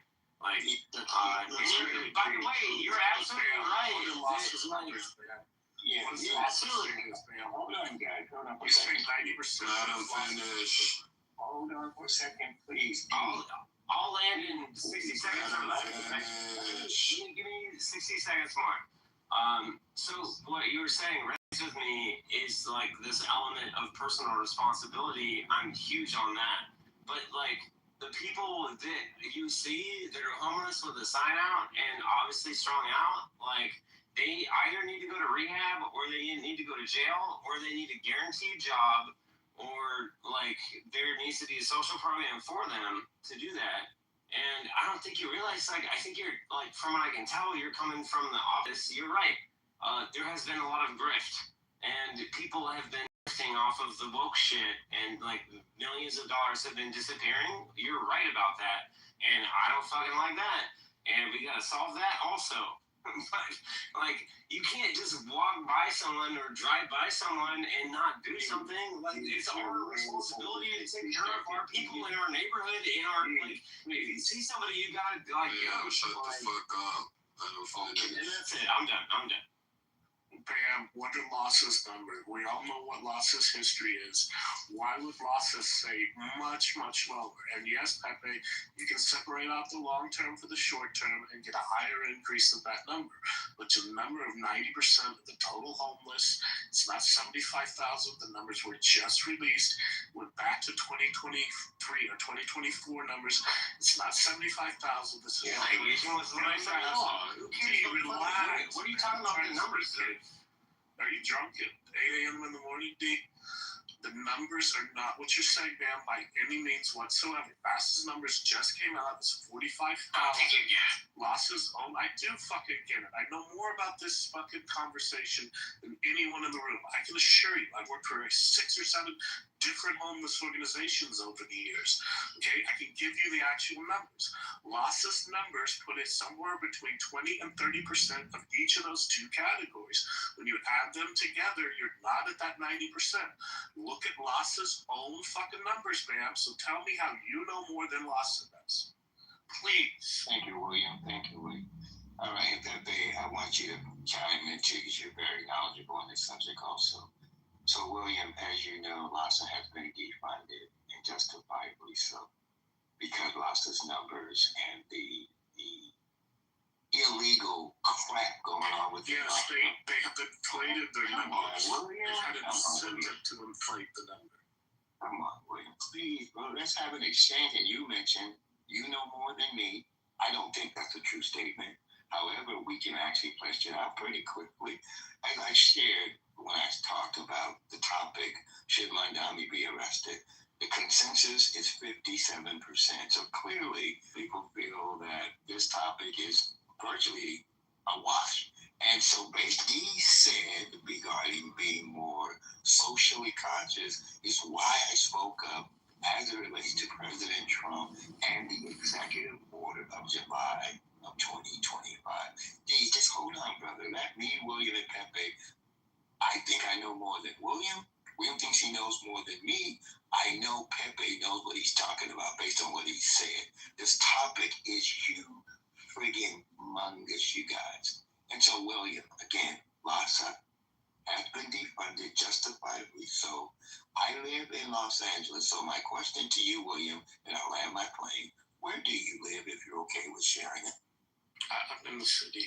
I'm well, I'm not in Los Angeles itself, but I live in LA.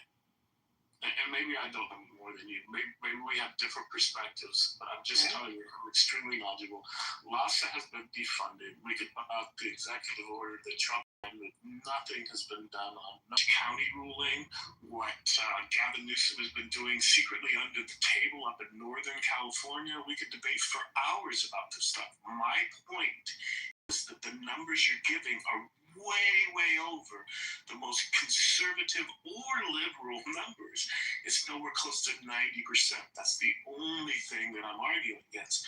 Just like the people who claim that 75,000 homeless are living in the streets of Los Angeles. You can parse it out by county, you can parse it out by city. The numbers you're giving are inflated higher than what they actually are. That's the point I'm making. I appreciate that response. So I'm going to close with this. Then I want to hear Pepe's response, and then I'm done for now. William, I'm on Skid Row every Wednesday. I'm going to put a link in the chat, and the link I'm putting in the chat is where I am on Wednesdays on Skid Row. I would love for you to come out on Wednesday coming, and let's meet at the Skid Row Care Campus. I just put the data there. Hopefully you can. And let's collaborate to address the issues because, as you know, the numbers are going up. Karen Bass just issued a statement about that. And she said the reason the numbers are going up is because the funding has been pulled. I'll land my plane there. William, if you would, then Pepe on and I'm done for that. Okay, so were you on Skid Row when it cleared out about 6 months ago when they pushed everybody out, cleaned up the streets? It was literally a fucking ghost town. Do you remember that?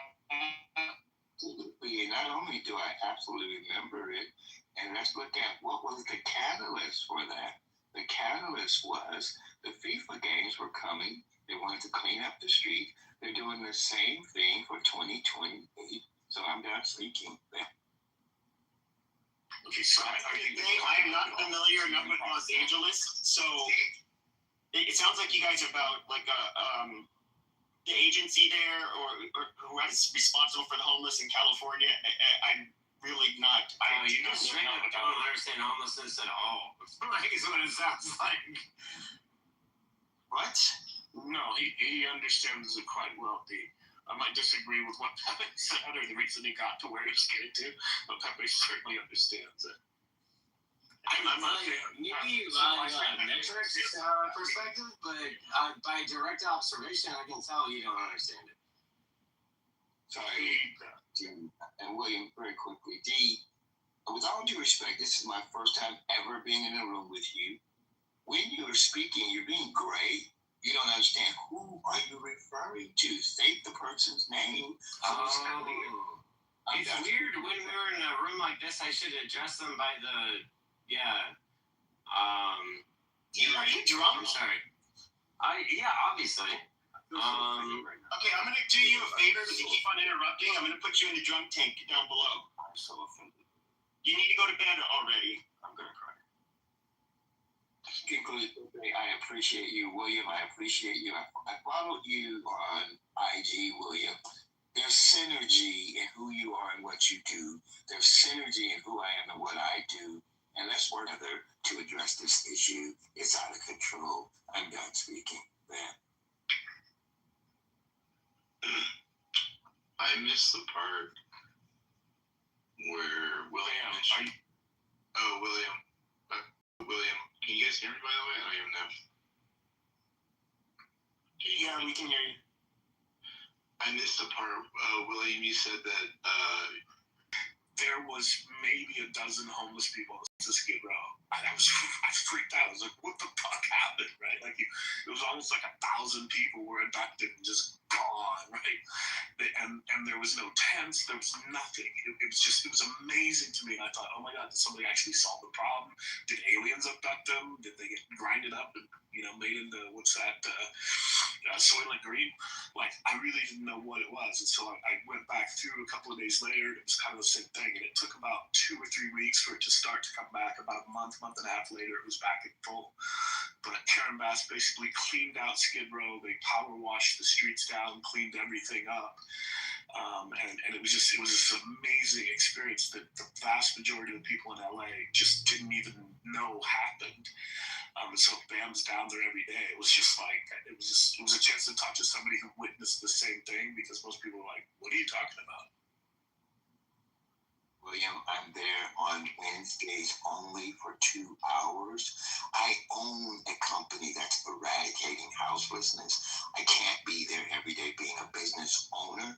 I put data in the chat. I'm going to put data in your IG. Let's talk.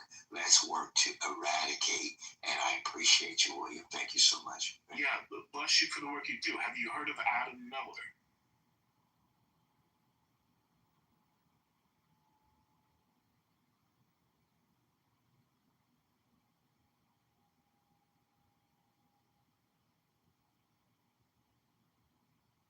If you're talking, William. Yeah, I'm not sure if I'm in the Matrix or I'm getting through. Bam, have you heard of Adam Miller, who was running for mayor? Response, no. He's out. So why are you asking me that question? Go ahead. Because he's in the space, and he's a billionaire or close to a billionaire, and he's making moves, and he got into the race to do some good, and he's somebody you might want to investigate and have on the radar. Do you have direct access to him and connect me, you and him, breakfast, lunch, on me? Yeah, I do. I actually thought about going to work for his campaign, and then so I have his direct connection to his PR guy. But the same as I point everyone to the Dream Center, to the Rainbow Center, to Citrus. I mean, he's somebody that's in the space that you might want to talk to, because he has resources that could probably help you out with your efforts down there. Like, he's somebody you want to look into and align yourself with, right? But more than you and I could do anything together, or I could help you in any way, he's somebody that you really, really want to align yourself with. Because his whole thing is about affordable housing. I'm sorry to cut you off. I know Matthew very well at the Dream. I'm really in this, William. I know all these people, so this is the easy part. I can go on about people that I know. So this person, I didn't even see him on the radar for mayor, by the way.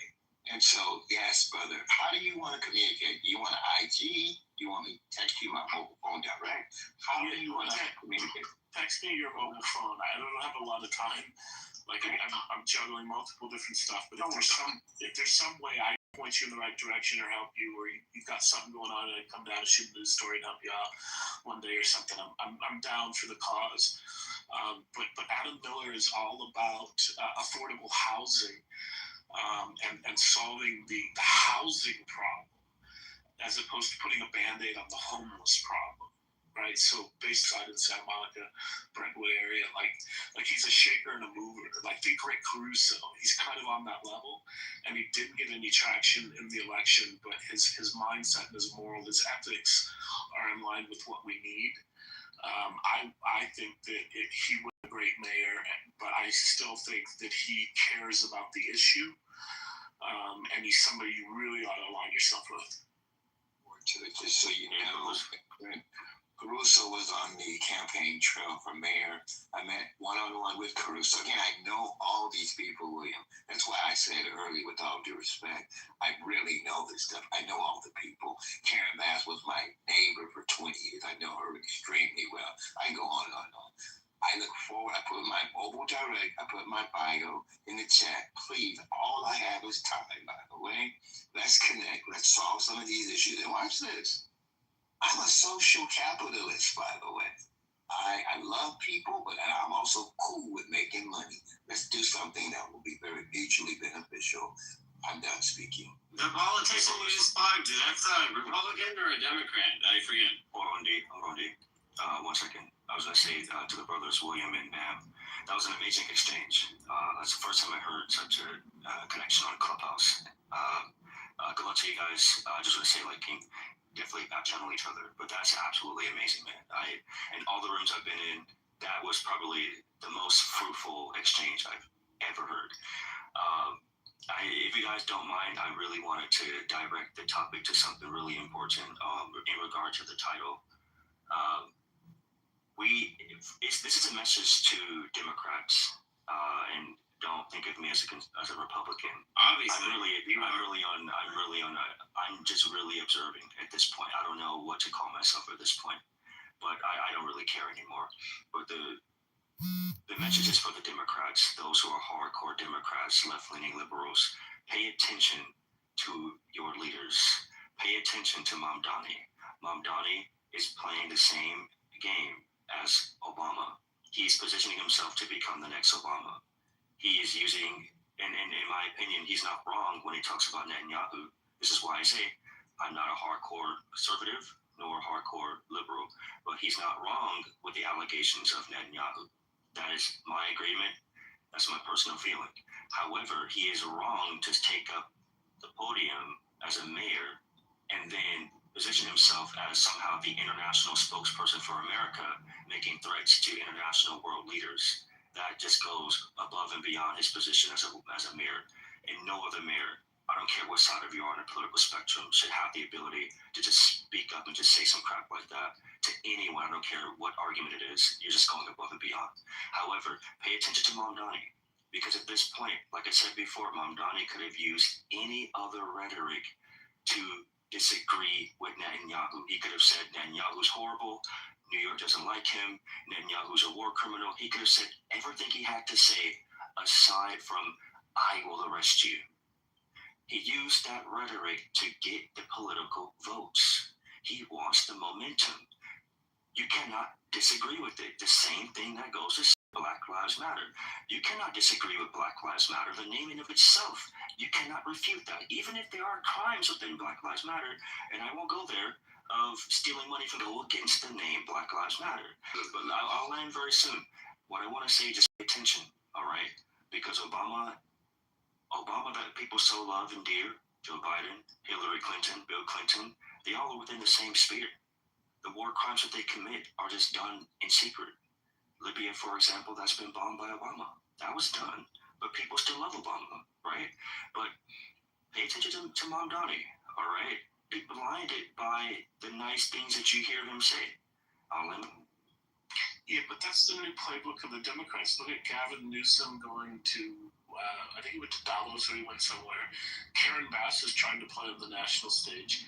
California tries to act like we're the fifth largest economy, therefore we should be a player on the world stage and should be a speaker within national politics. He's just duplicating what Gavin and Karen have been trying to do for Gavin for, like 3 or 4 years now. And Karen is trying to duplicate what Gavin's doing. They think somehow that makes them more credible as local politicians. You know, just yelling slogans, baby killer, genocide, war, this stuff doesn't work anymore. First of all, the International Criminal Court chief prosecutor was just expelled for sex crime accusations. Number two, the United States is not a party to the ICC. They never investigated Netanyahu. They never convicted him of anything. And they don't have jurisdiction. So this is a symbolic thing.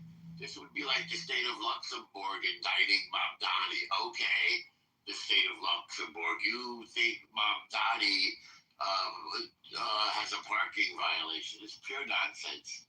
And Mamdani knows it. He knew it before he made the accusation because he has a legal team. He was already told that he wasn't able to do it. He's just doing it for stupid publicity. And I don't think people are going to be fooled by it anymore. The guy is an idiot.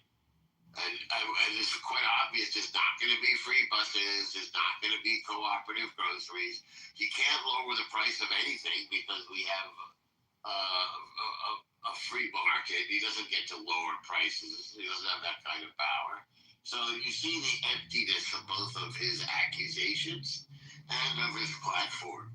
And once again, he's promising people free ponies and delivering a bunch of empty nothing while supporting terrorism and lying about people. He's using racism against Jews to try to get popularity. It's silly.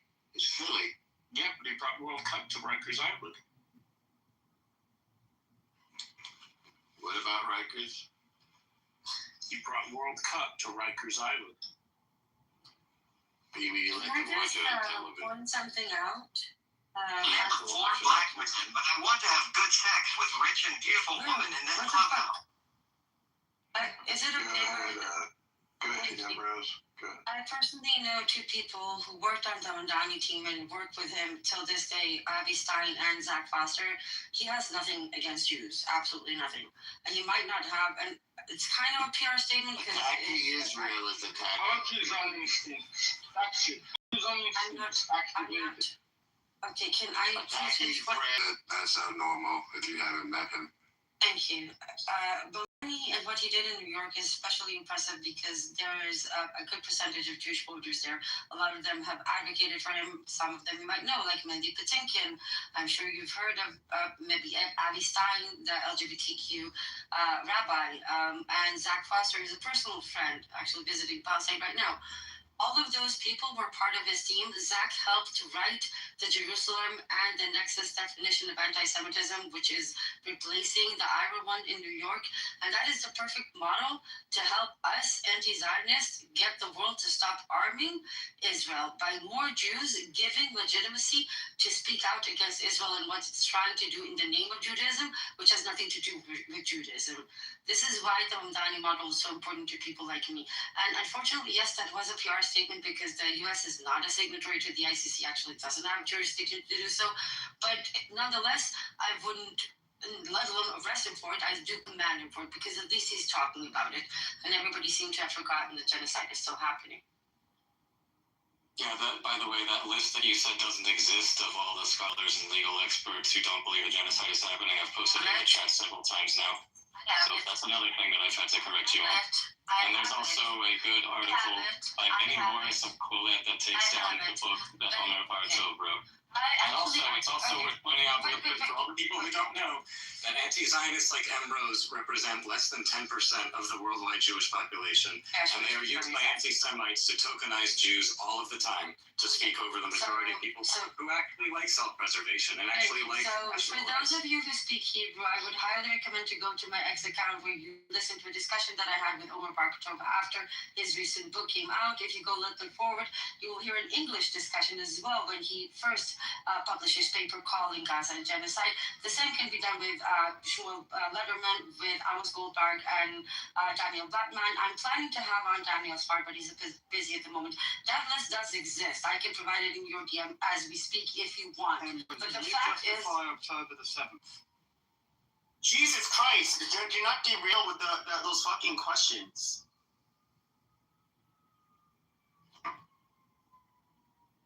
do you justify the genocide, the Nakba? Like seriously, what kind of a stupid question is that? You mean the humiliation? That Nakba? Is that what you're talking about? Yes, that Nakba when 800,000 people were expelled from their homes and never allowed to return. And that is from their homes and weren't allowed to return either. Do you remember? Yes, and they should be allowed to return to their homes. They should be allowed to return to their homes in Iraq. And that's why people think you're delusional. No, it's not. That's exactly for interference of Mamdani in the politics of international politics. He has done this rule. He cannot make international calls like President of the United States. Continue to justify. He doesn't know his role. Continue to justify. Yes. I never justified October 7th. I have friends that died. No. There's a very big difference between understanding that as long as occupation and oppression exists, people will resist, and sometimes that will happen in a very ugly, illegal way, which is what we saw happen. But the fact is, as long as people are oppressed and resist, you can see it from Jews and the pharaohs. Gaza wasn't occupied. Yes, it was. Almost 20 years. Now we're going to redefine occupation in order to make that clear. No. Okay, so So going to some random ass academic who redefines what occupation is to say occupied. No, I'm going to ICJ advisory opinion giving in 2024 that includes the former Supreme Justice of Israel, Aaron Barak, on the panel, which clearly states Gaza remained under full military occupation even after the disengagement, and it gives very detailed. Blockade is not an occupation. No. Occupation. You make up definitions that only apply to Israel. The ICJ advisory opinion, because I have. Okay, then there we go. You do not get to choose when to apply or ignore. Yes, you actually can ignore an advisory opinion. It's in the word advisory. Unfortunately, you can ignore, and what the legal system is supposed to do at that point is sanction you. But because America and Israel are tied at the hip, it keeps Article 7, and the people who derailed it were Trump and Bibi after the recognition by 149 votes. They were able to take. They were able to take Article 7 to the General Assembly, and if 2/3 within 48 hours would have voted yes, Article 7 would have been triggered. But somehow Bibi and Trump were able to derail it by backing up some 20-point plan out of the thin air, and that is not what we have as a ceasefire. Even though since the beginning of the fucking ceasefire, don't fuck with me. I know more than you will ever know. Yes, especially according to the GISS, the Jerusalem Institute of Strategy and Security, that had detailed that in April 2025, we will build temporary transfer camps until we find countries that are willing to take them. I heard my name. Man, when we gonna stop talking about this nation that's smaller than my neighborhood, man? I'm tired of them. All right, this is supposed to be America first. Alright. I agree. Don't fuck with me, Clement, and again. I'm done with you. We sick of hearing about DD full of shit. All we do is cite from people who agree with y'all. That's my girl. That's my new girl. Like, you're fucking amazing to me. Like, that's amazing. One other side. One mic on, Rob. Let me tell you something. About the comparison of the size of the countries, village and major country. I need to say that there is a big contradictory examples. Example, in the world stage decision-making process. For example, if you want to legitimize United Nations, you need to be blunt about how you collect votes and take the rights of each country state. For example, one side of Persian Gulf has 5 votes in the United Nations, one of the 7 nations. Qatar is more effective than Iran with 90 million. This is a bullshit that makes the credibility under a heavy question. And these parties are playing use manipulation-oriented philosophy. They learn the philosophy and reason to be inhuman bastard. You know, be able to keep my respect and stage and defend my rights. It is very hard for me to deal with this kind of bastardness. I'm not sure how I don't know what you're saying, but I feel like it's some real shit, man. Exactly, this is some kind of real shit. I cannot continue because my temper got high, so I need to... Have you ever said the words real shit? To the vote, no. To the...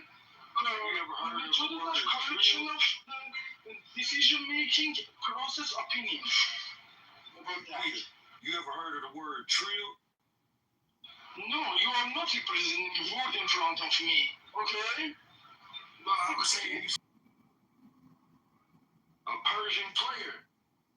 Go fuck yourself, I make my point. I'm down with you, Peter. I ain't beefed up with you, baby. My submission is ended now. I don't want to be rich anymore. I need to defeat the nation. I just want to hear more y'all talk about our beloved America, man. What a great place to be.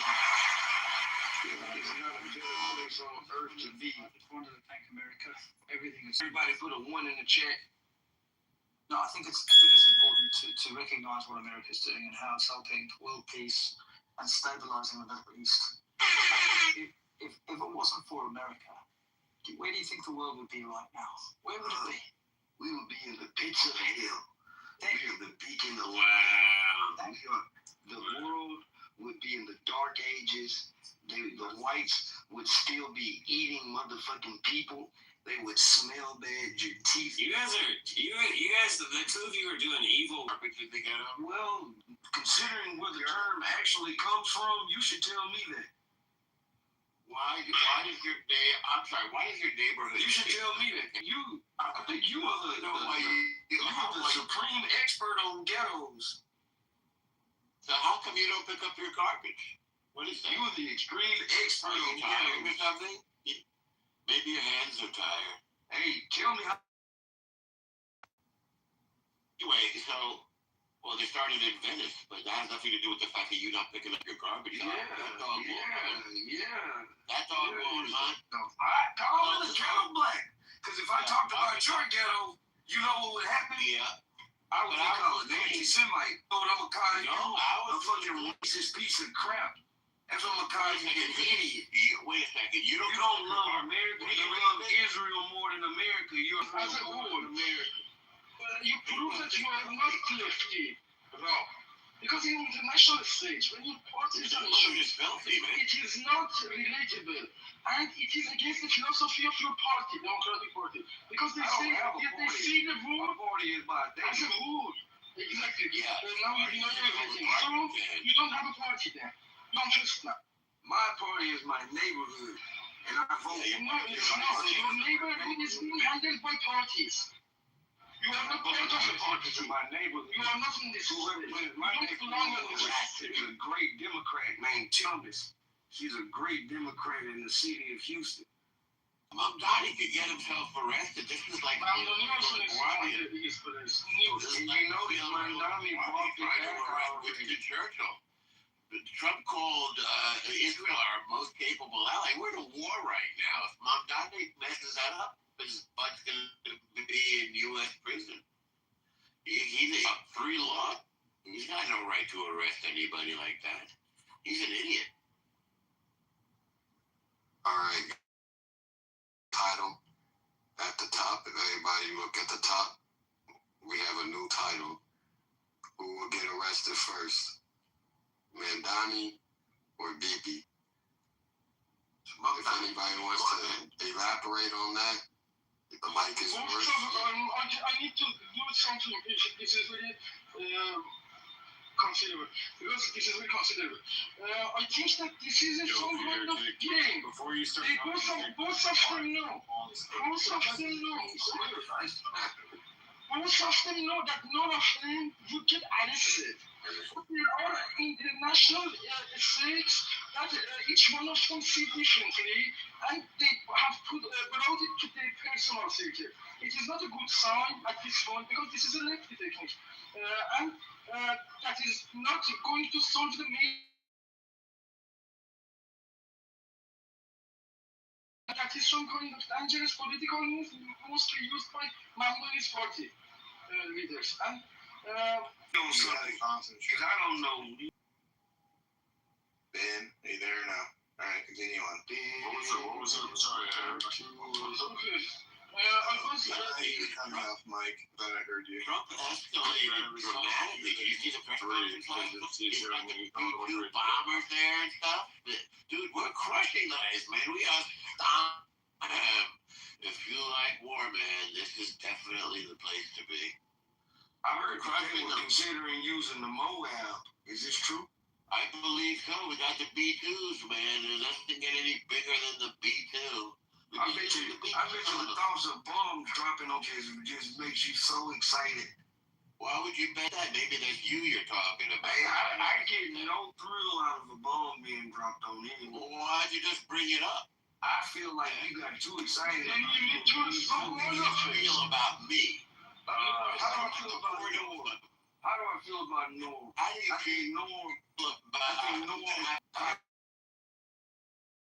I think life crisis came, and I don't have a life crisis, bro. I'm an eternal child, bro. And Israel will also be. You're an Iranian who hates his country. This is it made me in this position, and I love that. The United States is dependent on what we hate with me. United States means nothing at this point. I loved it. It makes me feel very strong. Hey, what's up, my nigga? You good, brother? Yes, sir, man. I'm good, man. Just trying to obtain some knowledge, man. That's all, man. The reason why Mamdani would get arrested first. I wish we can all get along, you know what I mean, and have an intellectual conversation, but it's hard when you just have different races, different cultures, man. We all from different places, so it's just. I think what you would have to do, you would almost have to do a series of questions to find what do we have in common, and then build from there. Because there are a lot more commonalities in Americans than we want to accept sometimes, but we very rarely talk about our commonalities because the differences amongst us seem to be more interesting to talk about.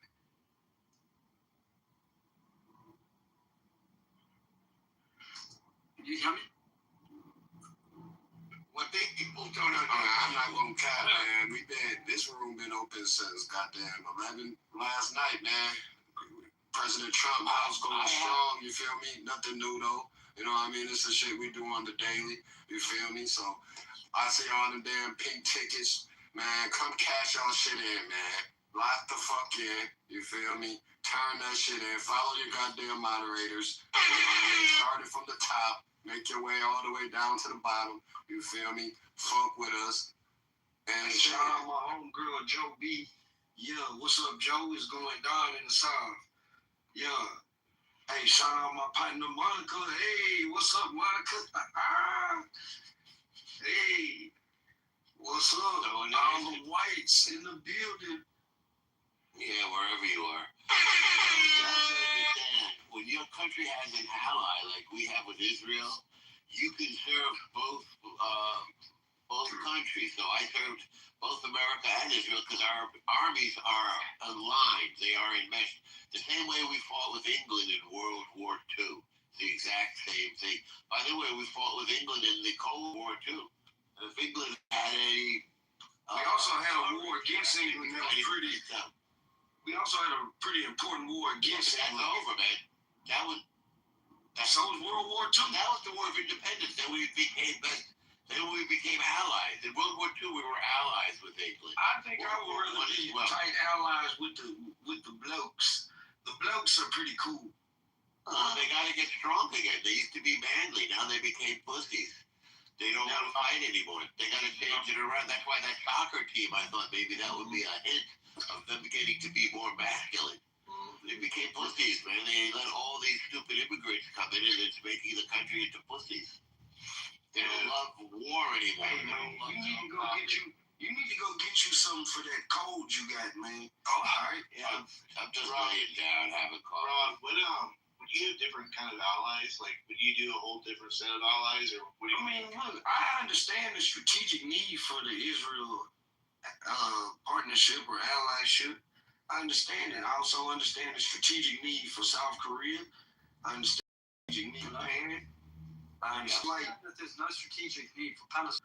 Just the human in me believes that people should have the right to govern themselves. And sure, they do. They have it right now. They've always had it. They've always had it. Nobody ever told them we want them to govern themselves. We don't want to be there.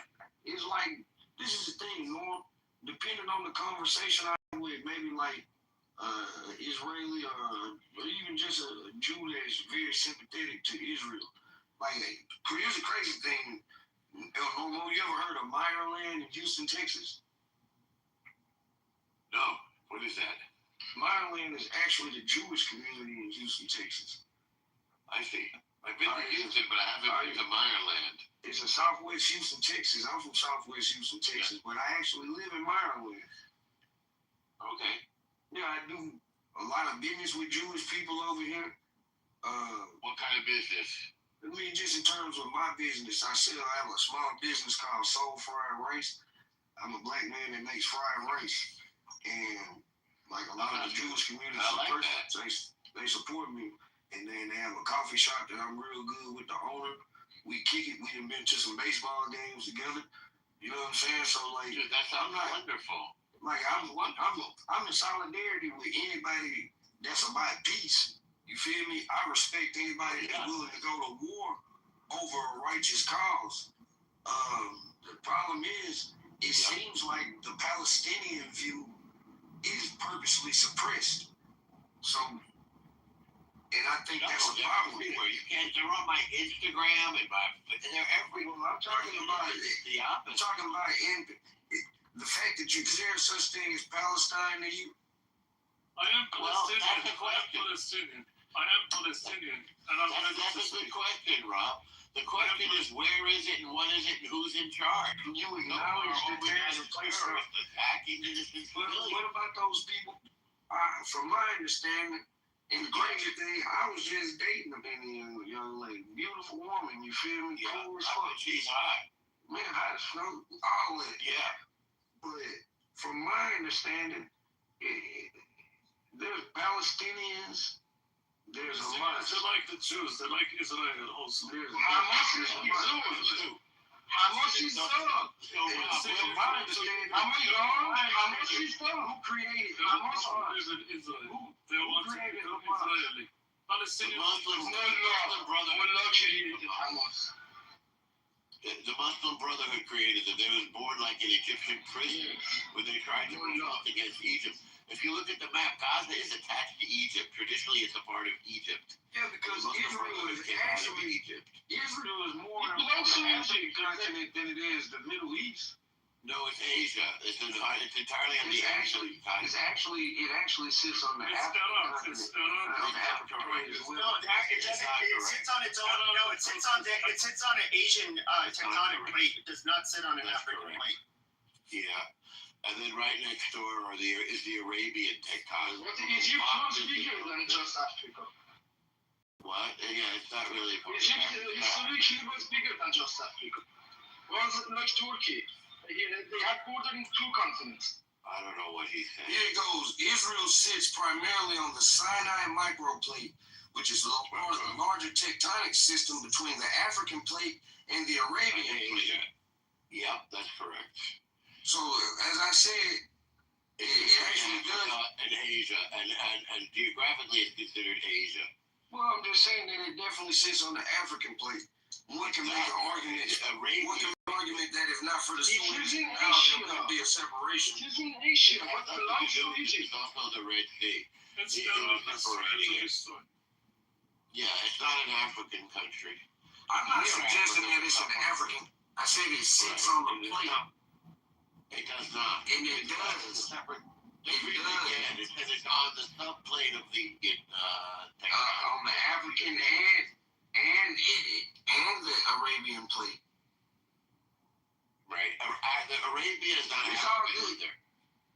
It's all good, babe. We don't have to. It was Arabic. It was also Africans. Bottom line is, I believe the Palestinians deserve a right to self-governance. I would hope that. They have it now. All they got to do is just be responsible for themselves. They can have a country. They don't want a country. What do they need to do?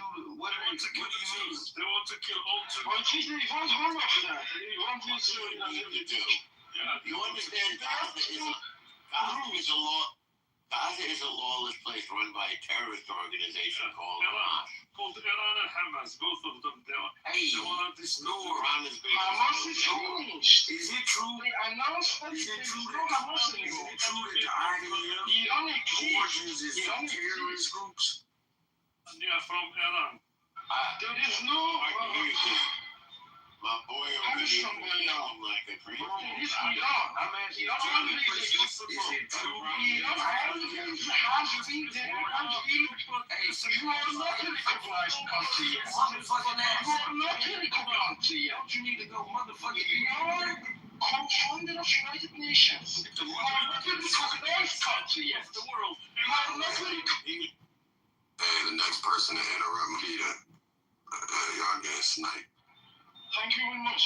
I was trying to say that he was comparing his country, incredible, his futuristic country, with my country. Because my country is co-founder of United Nations with some other old countries. And we were not to suggest that. We were asked to come, Iran was one of the old countries that did not suggest to open the United Nations. But other countries who had the concern suggested Iran to join that. But Palestine is not recognized yet. But he puts these two names together, and my country has more than 19 million population. They are just an island. Just an island is smaller than the Senate of Hormuz. And it is unbelievable. They do not fight with Iran. United States and other countries will never ever engage with the name of Iran. To put these together with Palestine, which is not recognized. Thank you. Thank you for your an amazing submission. Very passionate. Very passionate. To be honest, this is an honest submission. Facts, reality, check is possible. Hezbollah is Mullah. Peter, we're talking. We're trying to. Will you allow an American and quote unquote American to speak? When it comes to my country, I also can engage. But when you go and talk about Massachusetts, I don't come. You see what I mean? Hey, how you doing? I hadn't seen you on here in a while. That the IDF's origin are from terrorist groups? No, it's the indigenous army of the Jewish people. It's the army that we formed against the Arab revolt of 1936 and 1939.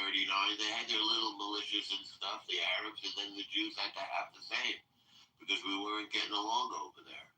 The whole idea was for us to share the thing, but they started a war over there. They do a massacre, we do a massacre. So in the 20th century, they had to separate all these people. Go look at the Greek Empire. The Greek Empire became the Turkish and Ottoman Empire in the 20th century. Hang on, I'm giving you what was going on at the time all around us. So they had to separate millions of Greeks from millions of Turks. Same thing with France and Germany. They were fighting in World War I and II. They had to transfer the populations because they were at each other's throats. Same thing happened with India and Pakistan in 1949. Millions of people dead, lots of separation because they're Hindus and Muslims. Same thing in the Levant. The Jews and the Arabs were fighting each other, and so the UN said, let's separate them. You go over here, and you go over there. The Jews said, thank you, yes. But the Arabs said, no way, we're going to keep killing those guys. So this is what you say independent. Let me finish the little story with two more sentences, and then ask the question. Don't forget your question. May 14th, Israel declares independence. May 15th, 5 Arab countries attack us. Syria, Saudi Arabia, Jordan, Iraq, Lebanon. And there was huge countries attacking a tiny little country, and they lost. That loss was so humiliating, they called it the Nakba. And once again, there was population transfers. All the Jews got kicked out of the Arab countries, and all the Arabs had to move out of the Jewish. Although 20% of them are still Arab, and they live comfortably there. Go ahead, what was your question? I kind of forgot, but it's all good. That's why I told you to remember. Do you know what they call in Iran? Do you know what they call America? They call it the greater Satan. The smaller Satan. And do you know what they call America is the big Satan. Israel's the little Satan. Big Satan. Big Satan. Yeah. Israel's the little Satan. Yeah. That's what they call it in Iran. What was your question, Rob? About them having their own government? I don't know. I think we should really be tight with like Mexico. And I think we are. I don't like how we've been treating Canadians, even though I don't really like them a lot of times. They're kind of weird, but they are right next to us. They are weird, man. I don't get who they are, what they do. What do they do up there with all that snow? They just walk around in the snow? I don't understand that. I'm not sure either. But then they have the Canadian Football League with the extended end zone. It's a weird setup. Yeah, it's a different game, the Canadian football. And they seem to think we're in competition with them. There's only a few of them up there, though. The country's mostly empty. They lost even before they started. They got this sport, Rob. They got a sport called curling. They use a broom. Yeah, I know what curling is. Isn't that nuts? Isn't that the weirdest sport you ever heard of? It's like shuffleboard or something. A lot of people do weird things, man. It's all good. And they got I'm not complaining. It's just a bizarre thing. And now they seem to think. I tell y'all, man, unless they change the Olympic format that it's the world versus the USA, you can be filled with Luka, Giannis, Jokic, Shea, all on one team. Man, we still dominate. Yeah, we gonna nominate track. We gonna nominate swimming. I'm on gymnastics. That Knicks championship was one of the most exciting things of my lifetime. Man, I don't like the Knicks like that. I never hated them, but I was happy for them. Yeah, enjoy it while you can. It won't happen for decades again. Hey, I hope that the ghost of Hakeem Olajuwon has finally left you guys. Oh, I don't know about that. What happened to Olajuwon? Is the old guy. The dream has been a nightmare for New York Knicks fans since '94. Yeah. And it is what it is. It's been a long dry spell. Long dry. 20 more years, might do it again. Well, maybe next year. I don't know. This was just a breathtaking season. And everybody, like in the city, man, on the subways, people singing. You know, I forgot how they do it. My mayor is Muslim, you know, Dior is Christian, my bagel is Jewish, Nixon 5. Or I forgot, they made it rhyme, though. People yelling, Nixon 5, Nixon 5. Like, dancing on the subway. I took videos, dancing in the streets, go to Chinatown, go to the village. It was just a crazy celebration. People took their TVs into the street and watching the TV with everybody else in the streets. People like hugging strangers. A bunch of people on trucks. Finally being nice to each other. Yes. Yes. Well, the New Yorkers are mean but nice, you know? Like, they'll be nice to strangers. You ask directions, they'll, like, take you where you want to go. Like, more than once, you know, I've swiped my phone to let somebody into the subway because they didn't know how to work the subway system. I just, like, wave my phone at the thing and it opens up and I say, come on in. It's only a couple of bucks. Why does that entire city stink? Especially if it's a pretty girl. The city is urine. It's urine. Like, even when I went to Manhattan, I went to Chelsea, Manhattan to have some lunch with a friend one time, and that's supposed to be a real nice area. It still look dirty. That's the gay area. I know. It's supposed to be a nice area. It's still dirty. I ain't seen nowhere in New York that was just like not dirty looking. It's a good city. It's a cool city though. You gotta know where to go. It's a beautiful area. I had a good time in Brooklyn. Brooklyn's great. I went to Brownsville, Brooklyn. They treated me well. I was in Crown Heights. I go to Crown Heights. You be in the ghetto? Sure. Or you be like where the bagels at? Both. What you be doing in the ghetto? Trying to do COINTELPRO operations? Oh, man. I'm from New York, man. Every place in New York is my home. You be in Harlem? Of course I go to Harlem. You knew Alpo? Do I know who? You don't be in Harlem. You don't even know who Alpo is. Alpo was dog food. I've been to Harlem way many. You know who Dapper Dan is and Soul Food? You know where I'm motherfucking from? It ain't real soul food. Hey, well, this is New real York. food. This is Really, man. Shove your bagel up your ass. Well, that's for you guys in Chelsea. That ain't for us. Have you ever had a motherfucking kolache? No, I don't know what that is. You know what a pig in a blanket is? We don't eat pig, man. Have you heard of a pig in a blanket? Yeah, a hot dog and a little bun that you cook. You know, you puff it up like a pastry. That's essentially what a kolache is. Well, is that a Texas name for it? Well, actually, it's the Welsh. You know about the Welsh people? Sure. They're from Wales.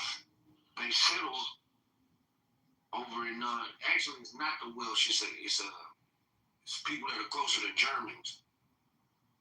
It may actually have been German, but if people closer to German, they settled near Fredericksburg, Texas. All right, and that's when the kolache started becoming a thing. I think it's Polish. I like those. I could eat a whole tray of them. It is Polish. They put 12 on a tray. I could eat them. Yeah, we got a kosher version of that. What y'all fried chicken looking up there? Trash. No, you know what's the best fried chicken? Fried chicken, man. It's crispy. They know how to do it. Is who? Lord, when was the last time you were in Staten Island? Yeah, You're not fucking with Wu-Tang. You're not very fucking close with to Wu-Tang. never. Yeah, that's what you don't go everywhere. I believe me, I've been to Staten Island. I bet you stay out of Jersey too. Well, no, I go to Jersey if I need to go to Newark Airport, go to the Steel District, the Ironbound District for Portuguese and Spanish food. You hit it. Go to Hoboken, go to Jersey. I was with the Teaneck, New Jersey. That was a very nice city. Man, I've been everywhere. Everywhere. I know, I'm just giving you a hard time. People say they go everywhere. I go, yeah, you go to Staten Island? And there's no. I have been. There's not a lot to do there, but I have. Yeah. There's even a beach there called Arthur. I've been there a couple of times myself. I'm from LA. Yeah, I'm just saying. I have students who are from Staten Island. William. Yeah. What part of LA you from? I'm in the Valley. You in the gang? I'm in the Valley. Are you in the gang? Am I in a gang? No, I'm blood recruit. No. I guess technically you would call me a wood, but you know, you're a bigger wood. Well, I'm a white guy, so that automatically makes me. Actually, you said tripping. What? How bad are the gangs where you are, Rob? Depending on what you consider bad. I mean, like, you know, gun down here, gun down there. Like, how all right. Police will tell you that we have a really bad gang problem in Houston. I would tell you that it's a little more complicated than that. But gangs are a thing. Yeah. I mean, what about in your city, man? Are you hearing gunshots at night? I stole about 3 weeks ago, walked into a murder scene. So yeah, I can't even attribute that to gang violence. The actual. How long have you lived in Houston? 4 or 5 years old. I was born in East Texas in Texarkana. I've been here since like 4 or 5 years old. How old are you? I'm 42. Do you remember a place called Peppermint Park? In Houston? Yep. I've heard the name of it, but I never actually went to it. You from here? Born there. Southwest Memorial Hospital. Hey, that's great. Good old beach, man. That's right. You know that's a shithole hospital now? The whole area I grew up in is a shithole now. So where you from, A-Leaf? Close to there, a subdivision called Walnut Bend off of West Island. I know. I went to West Side High School for a little bit. I stayed on Bryan Forest for a little bit. Yep. I actually just. That's it, right there, Bryan Forest. So you probably went to like Paul Revere. No, I moved when I was 10. Okay. I mean, that area, I'll say this, that area has declined. Like if you go up on the Wheelcrest side where the apartments are at. But if you like in the neighborhood of where Walnut Bend is at, it's still a nice area. Yeah. West Time itself has kind of went down in the shithole. But that side is still pretty good.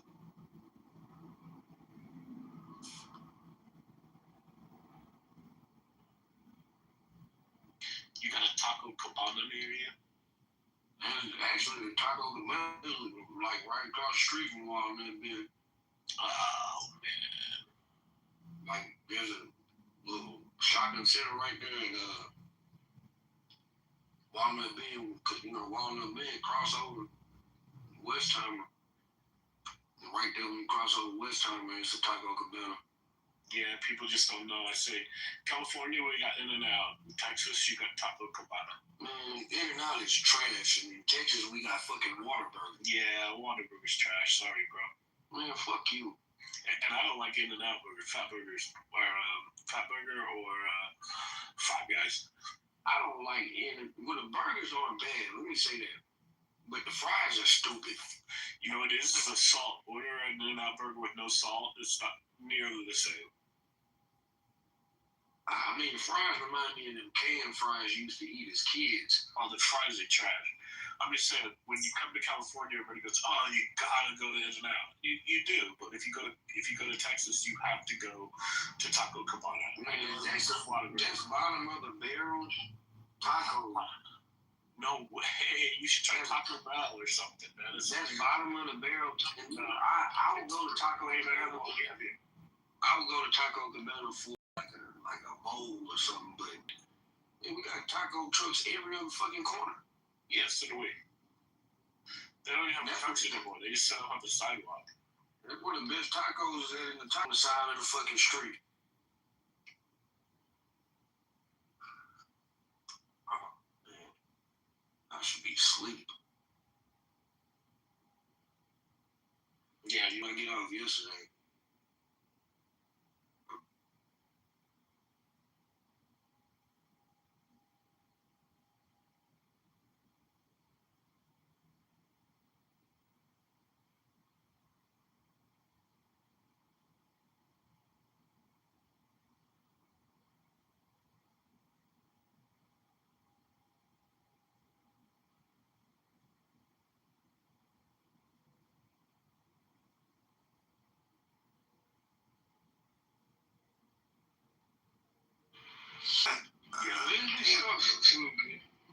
I think so. Should I interrupt the free topic?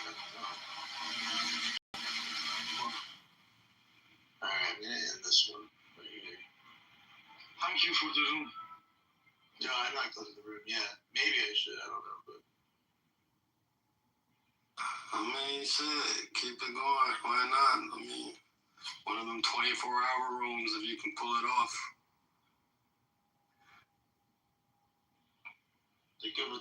think of a topic. Let's see. What's going on, man?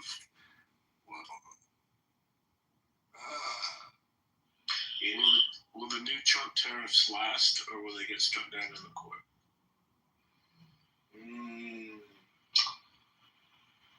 Actually, where is that? Well, I think it already was in Supreme Court now.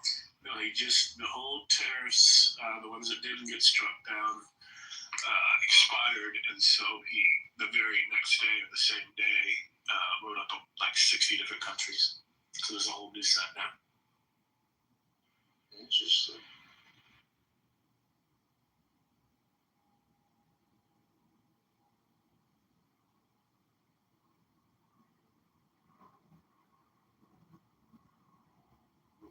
It seems like some people, I think most of the people are asleep. Beaver, are you there? Are you asleep? Beaver must be asleep. Yeah, everybody just kind of, there's going to be long pauses. People are sleeping, and then they re-pop up, all that good stuff. Yeah, different time zones. I know over here, man, it's 9 in the morning. Yeah, it's still late. Sun's just coming up. It's pretty nice.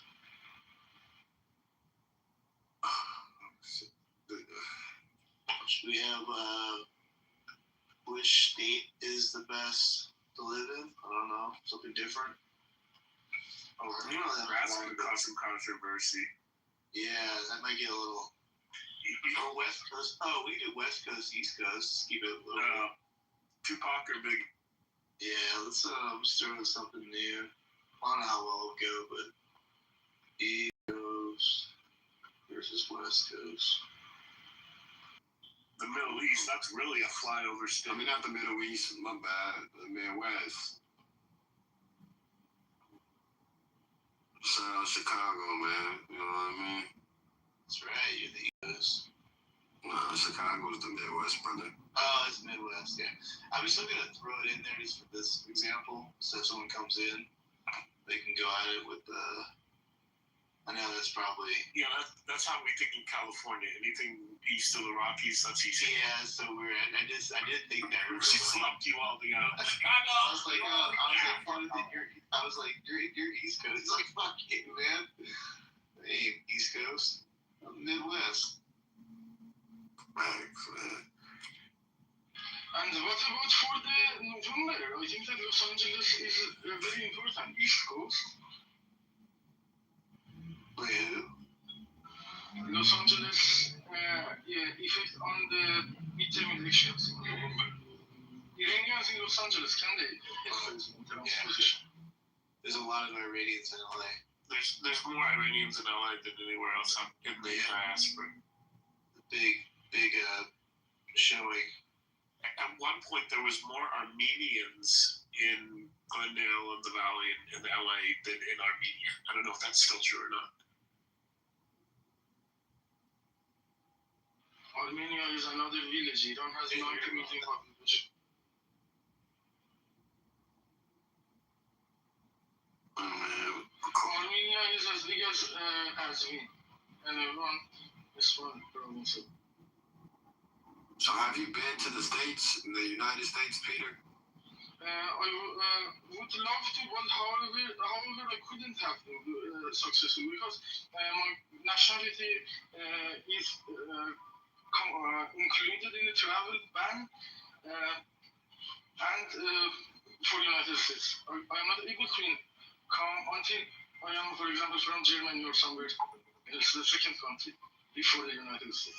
That's another consequence of having Mullah as your leader.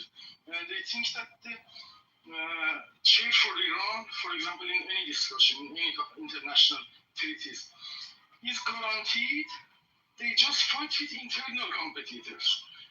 They never fight for the interests of the country.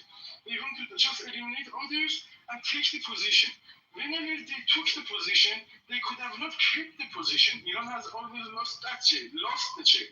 And they were always saying that excuses afterwards. You know? Denial is the easiest technique to use. So I don't know how to continue on this because I remember plenty of other facts. I don't know which direction to go. Sorry, I do not want to divert your attention. Then it can be described as my lack of concentration.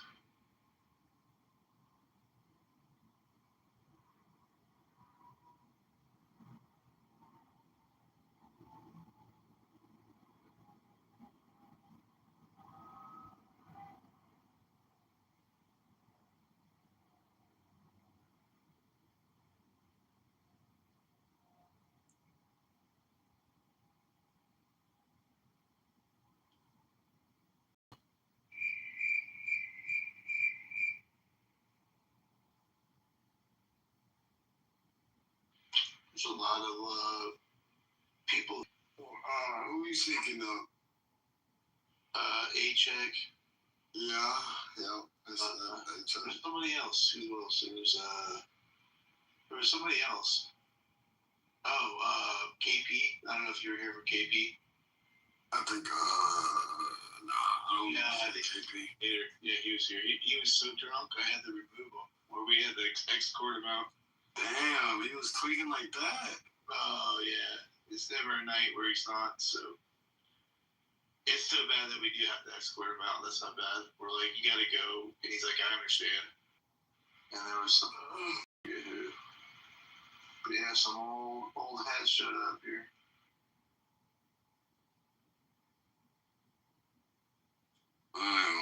Man. I'm finna stay here, but I'm finna rest my eyes for a little bit, man. Yeah, I haven't gotten any sleep yet, for real, man. You You done your job, man. Go rest your eyes, man. It's all good. We'll take it from here. Yes, sir. Yes, sir. Let's get you guys modded up. D. What's going on, D? I don't know if you're there. And man, D was going crazy. Before I go, D was going crazy in this bitch, man. Everybody was fucking with D, man. They was giving his files and shit, man. I'm like, man. You know, D was modded up too for a little bit. BB, yeah, I saw BB. There's a bunch of people like, oh, okay. He was giving out classes, man, moderation classes.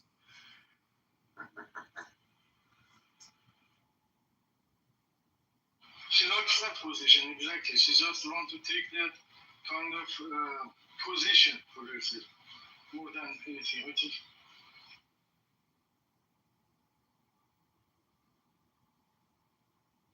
I mean, however, she is alone with he behaved though, man. She wasn't saying she no also crazy saying, shit. she also seemingly wants the revolution.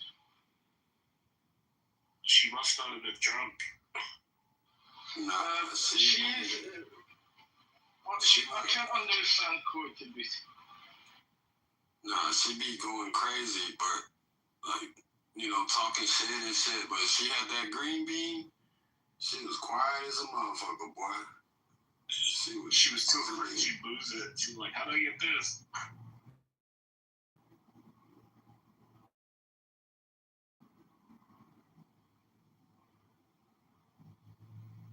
But I mean, I would take that BB over shit. The little reckless talking shit. Nonsense, BB. So.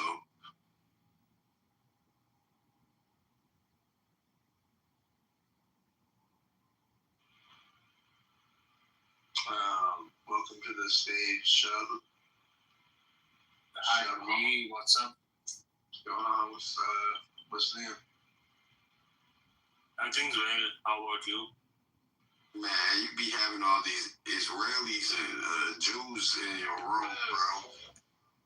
It's like, even when you want to talk about something American, bro, I think half of your crowd Jews. What are you? Doesn't matter. You're talking about people and you're referring to them as Americans and Jews quite often. Well, I think you are either a Jew or both Jew and American. No, I think you mean are they Israeli or are they American? I'm not Israeli. No, I'm saying you're using the wrong terminology. Yeah, because most of the people, if let's just say, bro, I'll ask you a simple question. As per you, Judaism is a religion. Where are you from, man? What's your country? India. What part? Does it matter? Yeah, are you scared, brothers? We not my friends are not scared. I'm very different than my friends. Do you know Haryana? I got a serious question for you, man, because you say you're Indian, right? Yeah. Go ahead. Let me ask you, brother. So why is it this is not no racist shit or anything, brother. Sorry? But I said this isn't on no racist shit or anything, so don't take it the wrong way. Yeah. But why is it that Indians, you guys always have a distinct smell? Listen, my nigga. So just like nigga, don't take it offensive. It's the spice. It's the spices they eat. Yeah, maybe it's hitting you. Comes out through their pores. Yeah, hitting you now. No, don't get me wrong though.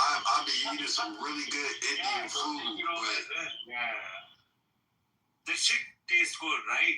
Nah, I was eating some really good Indian food, man. But maybe I'm having the shit.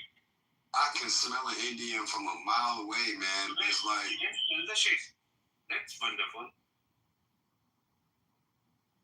Right. You need to get yourself in the Marvel squad, isn't it? Huh? You need to get yourself in the Marvel squad. What is that? You have the superpower, right?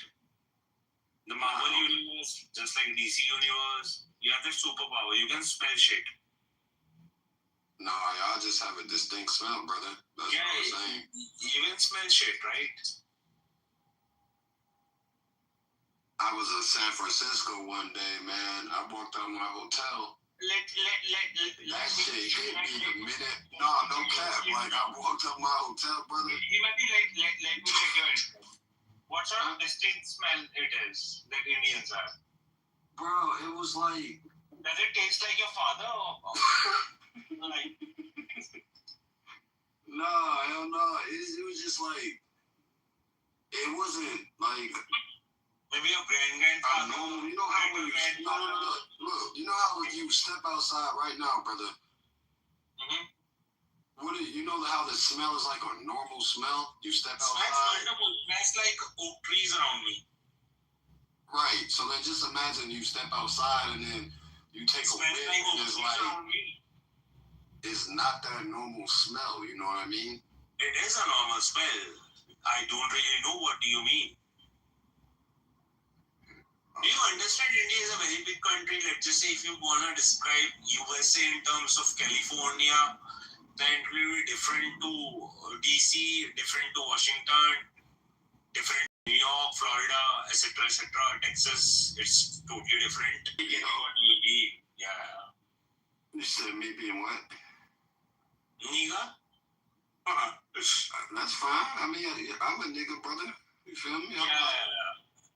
You know what I mean? But I feel like you know what I mean? You taking it, you saying it offensively though, bro. Like, I told you I wasn't trying to be offensive, bro. You being offensive. I'm also trying to be offensive. It's like you took offense. You took offense to me saying that Indians smell. It's illegal to use nigger in America. I told you from the jump, like, hey, look, brother. I told you from the jump, like, hey, I'm not trying to be offensive. Then you come out and call me a nigga. Like, are you not? It's crazy, brother. Bro, it's totally. I was just trying to get a real answer from an Indian, bro. Let me just put it this way. Let's just say you commit a crime. Crime is X. X has a different legal interpretation in USA. And X has a totally different legal interpretation in India. So for me, to speak out a word called nigger is totally legal. For you, maybe it's not legal. Maybe for you, it's derogatory. I'm not trying to be offensive. It's just my democracy allows me, and I'm just speaking it out. So my question is... It's just like that if you go on and define blasphemy for a religion aspect. There is no definition at all. But brother, all the Indians I've met in the United States, they don't say that. They don't say the N-word, bro. They don't say the N-word, bro. I've talked to a bunch of Indians, bro. I've sat in Indian cuisines. They don't say that, do they? They don't say the N-word, bro. Like, you're the first Indian I've heard say that shit, bro. So I came to the conclusion that you gotta shut your mouth. Shut your mouth. You came to the conclusion that you was... I didn't mean to offend you, brother. That's what I said. I apologize if I offended you, man. I just wanted to know. No offense at all. I'm just trying to be quite fair here. But you don't use that word often, do you? Shimon? I do actually. If, let's just say, Matt, you and me go on WhatsApp call and I'll go on sharing my screen, I have a couple of friends' names saved as nigga. So for one street, you just kind of throw that word out, like we would just be going down the street. No, he would not. No, he would not. Hush. No, he would not. He just told you if he was on a WhatsApp and he said it on the Clubhouse, which, hold on, no, I'll let you speak after. So I'm not dumb. So you just told Matt if he was on a WhatsApp, you use it all the time. We're on a Clubhouse app, you use the word, which tells me you only use that word on a social audio app. If you was in real I life, mean, in India, he you will would get not away with use it. that In word. India, he will get away with it. There is a word called The issue is he doesn't understand the meaning there is a behind word it. called Like now, Shubham, how would you feel if I called North you of India and South of India, it doesn't matter which part of India you travel. Shubham? Hold on, what's the word, How brother? would you feel? Shubham, how would you feel if I called you? Can you please be Hold on. Let him talk. Tell him mucus. You got your chance to talk. How would you feel if I called you a chew? Hold on, bro. Hold your horses. I'm asking you something. How would you feel if I called you a chew? Let me How would you feel if I called you a chew? Yeah, true. How would you feel? A chew. So, Matt, I was trying to answer. If I be derogatory to you and called you a truth, how would you feel? Telling Matt, this is truth. What is it? Truth. Can you And explain there's to me also what a truth is, another brother? word. Yeah, what's the equivalent? Brother, can you tell me what a truth is? Yeah, what's the Truth is vagina and truth is untouchable. No. I'm talking about the untouchable. No. Listen. Delete. Bring him up, please. We'll bring him. I want to just ask him something. He's not gonna let you talk, brother. I want to. Me and Matt want to know. Apparently, it's pussy. No. Somebody asked me untouchable. Hey, listen. Somebody asked if I called you untouchable, nigga is a would you call us? See, you told us to bring him back up. He's not even gonna let you talk, man. Bros, the brothers, I want to know what a truth is, man. A truth, untouchable. No. Untouchable. If I called you untouchable, how would you feel? That community is obsolete. I'm untouchable. I'm borderline God for you. Oh, so you're a Brahmin, right? You're a Brahmin, right? That's what you are? No. So if I called you untouchable, truth, how would you feel? To me. First, just bow to me. So see, this is the point I just was trying to prove. No. There is casteism in India, so how is he gonna be the one talking about democracy and whatnot? Just bow to me. Yeah, I just make my point, but call him untouchable. Just call him untouchable, and let's see how he likes that. Yeah, I'm fine with it because I know I'm untouchable. I'm God. Bow to me. But you don't like that. You don't like that stuff, though. All right, bet. Now I know what truth is. So now, since you want to call me the N-word, the next Indian I see, I'm gonna call him a truth, and I'm gonna blame you. Yeah, no, you are not gonna. I'm gonna say I met him on Clubhouse, and he called me the nigga. He called me the N-word. So I'm calling you a truth. That's why you look like a plumber. Bonnie, do you know where Tamil is? Sorry? You know where Tamil Nadu is? Yeah, I'm an Indian. Okay. I lived there. I go there for a month every year. Okay, so what? I also go there. So, quarterly. What do you know about that community? A lot. Yeah, go ahead.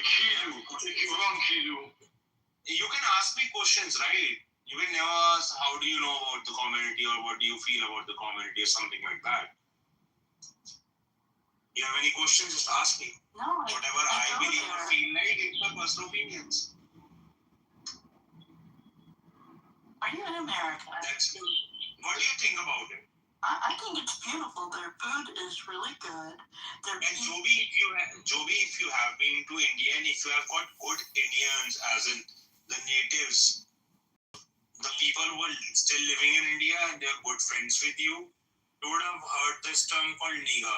So we have something called bro code. If a boy is friend with a boy, it's quite common hugging a boy. It's a culture in India, something of that sort. Yeah, then we use this word. You heard it or not, Joe? I don't believe India to be this open minded.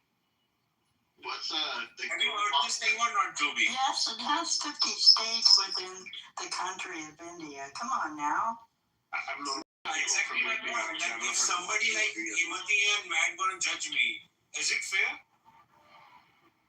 It depends. I don't know. I'm just getting to know you. Right now, I'm not. I align with you. It depends. They are not depending at all. They are just being blunt about their own judgments. What do you think of the Gorhaba festival? Their own judgments are excluded from his opinion. Q&As after the session, so please wait for it, William. What? Who's your favorite rap artist? Questions and answers session is post the original Kogi session. Gorhaba festival? What do you think about that? They have a festival every other day, so it's hard to How do you say. like the food, Jovi, by the way? As in seafood. The seafood's great. Otherwise, you gotta pick bone out of the frickin' chicken. That part I hate. But bone makes it more tasty, right? I love chicken. Not chicken bone. So you like chicken without bone, right? Is it the same thing that goes with male as well, like as in the men as well? They have like. What? So, sorry, you like the chicken without bones? Hey, you chew. Do y'all eat soul food? Yes, Timothy. We eat truth. You eat soul food? Yeah, we eat soul food as well as we eat truth. What type of soul food do you like? You wanna cook up truth? Truth, huh? Yeah. No, what type of soul food do you eat, brother? You eat sweet potatoes, mac and cheese, that tastes like India. Cornbread. Hush puppies. Hush puppies isn't soul food. Sorry, Texas it is. There's what better things in India. Got better things in India. Nah, I would disagree, brother. brother. Then to be very honestly saying one sort of carb. I would, brother. Every time I walk past an Indian restaurant, it's like 5 people in there, bro. Yeah. And they're all Indian. I never see nobody else. Yeah. Your ancestors were slave, bro. At least have some respect to free people.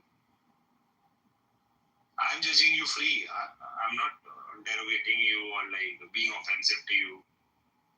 You said my ancestors were slaves? Your ancestors were slaves, yeah.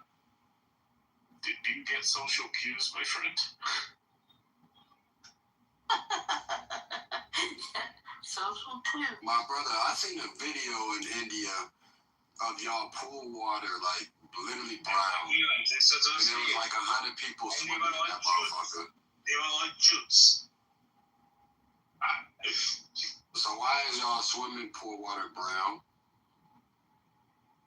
Because your mommy pissed in it. Well, I will say India can be beautiful. I go to Tamil Nadu area, yeah. You mentioned your point that Tamil, do you know the entire country. Hey, shut the fuck up. Do you know where Tamil Nadu is? I told you, it's just natives and natives' rights are being forbidden in America, so it's not a beautiful place, although it seems like quite democratic at top of it. LB, he's one of them guys, if he was in the United States, right to vote in 1980. He would be like my friend. Women's about 20 years. Hush. You would be like my friend. Women's in Africa would not even considered as democratic in the United States or being participative in a democratic society.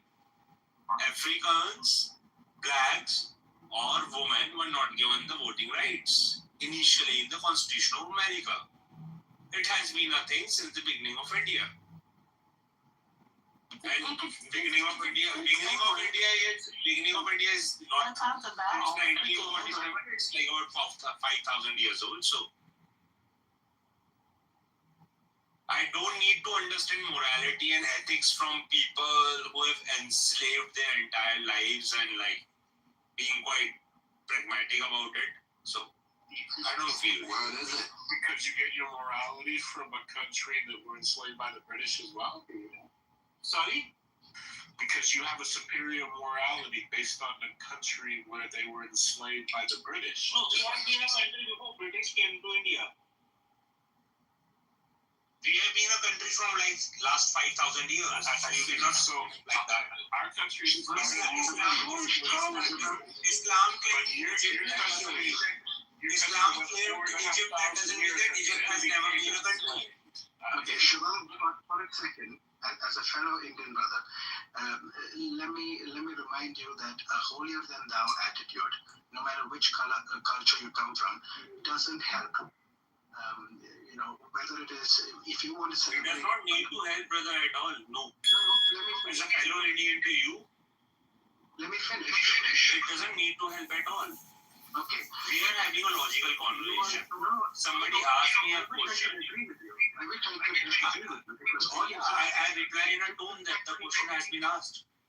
What was the question you were trying to answer? Because for the last 5 minutes I just entered, you've just been shitting on me. From the last 30 minutes, it has been an argument altogether.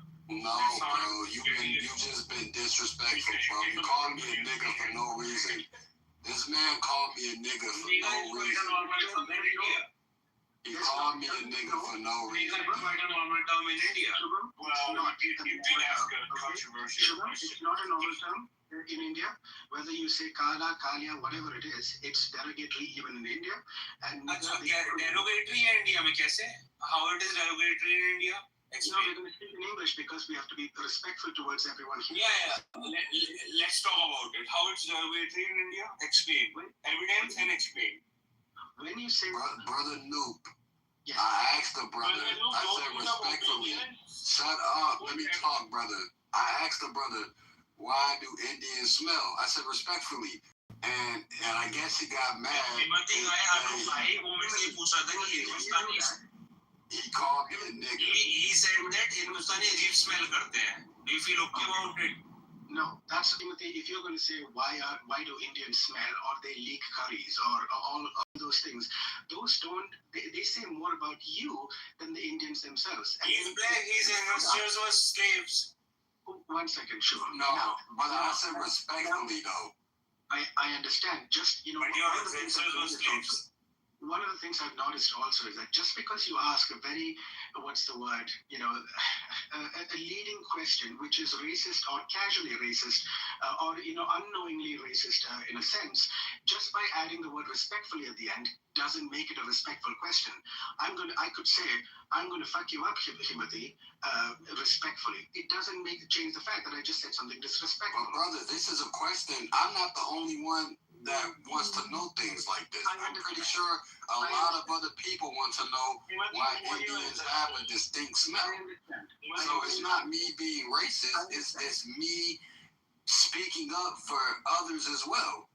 I understand. So if your question was indeed, if it indeed came from an innocent place where your sample size of Indians are people who smelled or they've had, Again, no, you are trying to explain a thing to a nigga who already understands.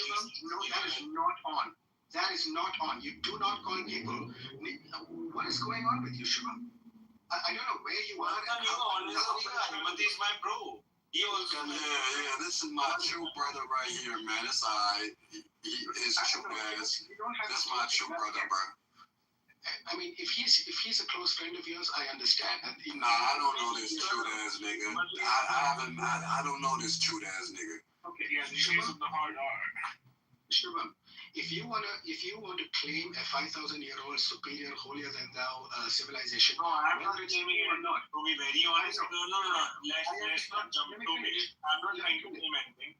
No, okay. Whether you're claiming it or not, you throw Indians under the bus when you. No, we were discussing the final points about nigga term and how it is being used in India as compared to USA. Shivam, you and I and most people in this room know that nigger is not a term that you use with respect. I mean, especially. I use it, bro. Okay, so don't. You're not going to launder your Shivam. I'm going to get to the end of the sentence if it's the last. I got a lot of my friends nigger. Shivam, It doesn't matter who you call nigger. You're just new into this room and you're talking to people calling them niggers. It is not on. You're not going I know it's offensive, but then those people started it all together. Thank you for I was trying to put a last name. Thank you This for is also offensive. Now, I know it's offensive to Americans. I know it's illegal. I just said it myself. Why was you trying to hurt my feelings? Why were you trying to be offensive, man? When I was coming at you with nothing but respect, why would you come with? No, you were not coming at me with respect. I did. I said respectfully. No, you went. You know it in your heart. I said respectfully, and I asked you a question. You asked me a question why Indians smell different. I said respectfully. I said respectfully. Why do Indians have their own smell? I know why I can answer. I know why. But Bima, you look. Let me tell you before you answer. Let me tell you what happened. So this cute ass nigga hopped on stage, and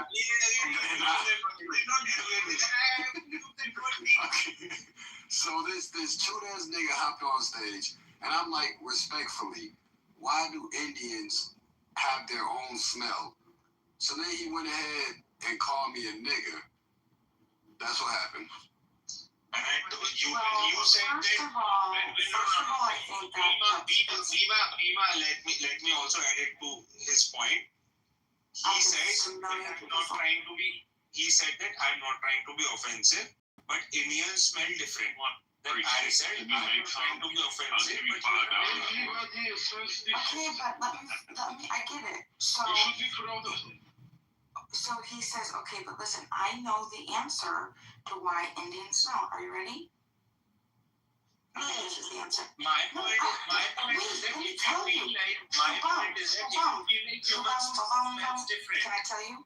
Then I'll ask you what the question of humanity. I'm gonna tell you a story, okay? I said it's gonna be about 3 minutes. Okay, this is the story, and this is how I connect it, okay? So there are what are they called? Sadhu, the holy men, the Hindu sadhus. If you don't know it, you don't talk about it. Hold on a second. They got partial knowledge is very harmful. Hold on, you guys hear me? They got people in India. I don't know. Maybe Indians have some sort of special connection with the higher power, and I'll explain to you why. Okay, so maybe they have been elevated. The reason that I understand that they don't bathe and they don't even care. They wear dirty, nasty clothes the same day. They don't use cologne. Is because they detach. Just wait. They detach themselves. But let me finish. Stop laughing. Can I finish?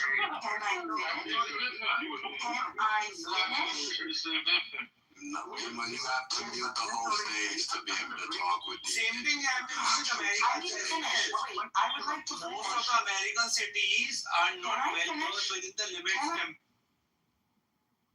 Livable habitat for humans. I want you to finish. I told you there's going to be a couple minutes. Just relax, okay? And I'm going to tell you why Indians stink.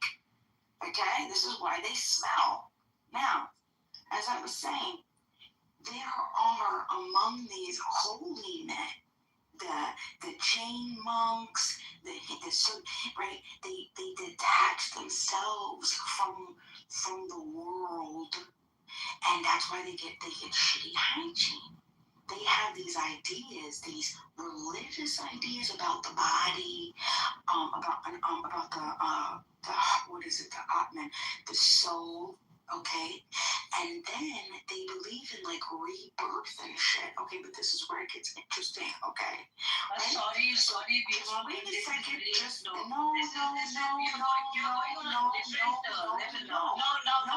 Just it has got nothing to do with anything.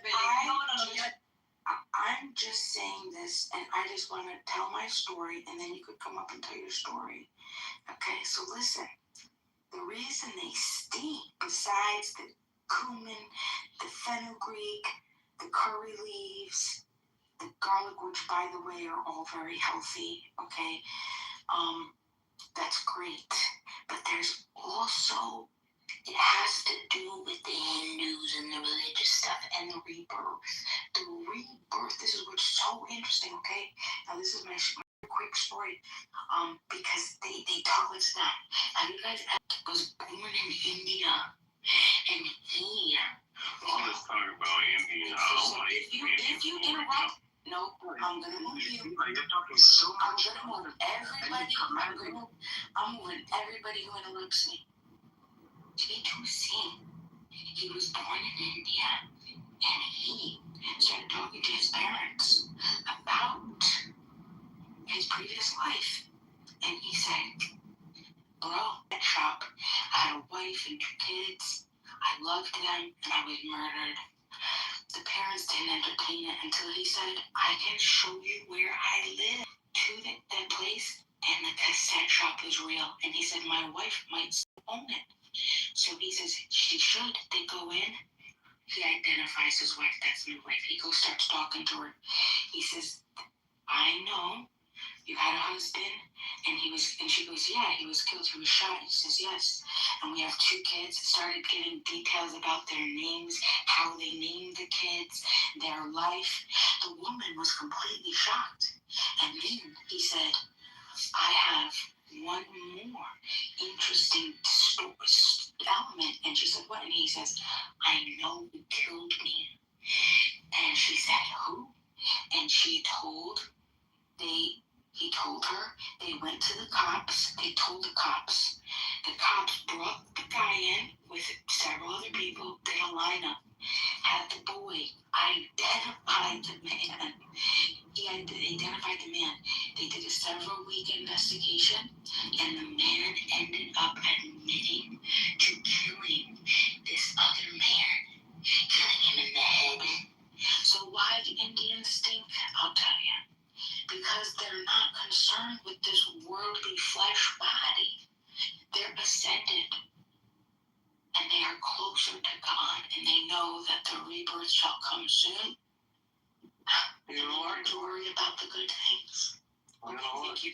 Everybody go back. Can you do the French dance? We do Europeans. No, all that is fine. But why do we have to bring the spiritual belief in between? Bima, you're a piece of shit. These blacks let me it's your game. You know, but you don't have to bring the spiritual belief into it. If someone smells, it has to do with the hygiene. What it has to do with the spiritual belief? I just explained it. What religion do you follow? You follow a religion who could not fucking save even a single innocent, and he died for the sinner on the cross. You're upset. Not spiritual belief. What it has to do with the Hindus' belief? Do you know they don't even worship before? They don't even worship or touch the temple before taking shower. They don't even if you're going on the hike, listen, it's okay. Hiking around, it's absolutely fine. You know, it has to do with hygiene. Hey, Matt, man, these Indians are coming out of nowhere now. Oh my God. Okay, fine. Why do you take so much interest in India? You know, all said and that was fine. That was absolutely fine. But you can talk about the personal hygiene, the personal belief, whatever food and all they said. I agree with that. But if you bring the spiritual belief into the hygiene, then sorry, you're a piece of shit. Benchot, what do you mean by benchot? I can teach you more. I can teach you more. Abuse it. Benchot. This is not how you are supposed to speak. Oh yeah, chill. Yeah, hold on. I will teach you some more. I gotta teach you some more abuses. Come on. You wanna learn? Do you wanna learn some more? Do you wanna learn? Should I teach you? You wanna learn? You're one of them. You're one of the chutia. You don't even know how to bring the hygiene. You're one of the chutia. What do you mean by Daddy, I'm putting the evidence in the chat. No, Bima, what did I do with the spirituality? You know, they won't even enter the temple. She gets up at 5 o'clock. She won't enter the temple or touch the temple before taking shower, even if it's early in the morning at 4 o'clock or 5 o'clock. Why do you have to bring the spirituality in between and the belief? You know, 22% Muslims also live in India. Why do you have to be?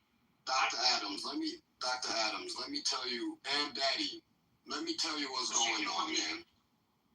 I asked this Indian man, I said respectfully, why do Indians have their own smell? Oh, they stink. They don't have their own smell. Everyone has their own smell. It all depends on their area. It all depends on the continent. He proceeded to call me The food and all that. How can you just You gotta move this person down. Yeah, because I'm giving you back into your own coin. He proceeded to call me a nigga, and this is how we got to this conversation right here. So we were just asking a real question. Why do Indians have their own smell? You know what I mean? And I said respectfully, Even you have your own smell. What kind of a smell do you think it's because of bad hygiene? Even you have your own smell. What is it? Bad hygiene. Even you have your own smell. Tell me how you smell. I want to listen to you. How do you smell, Nemo? How do you listen to a smell? I smell like deodorant. How do I listen to his smell? I don't have to listen to his smell. I literally have to smell his ass to It smells like a thistle. How do you smell? How do you smell, Timothy?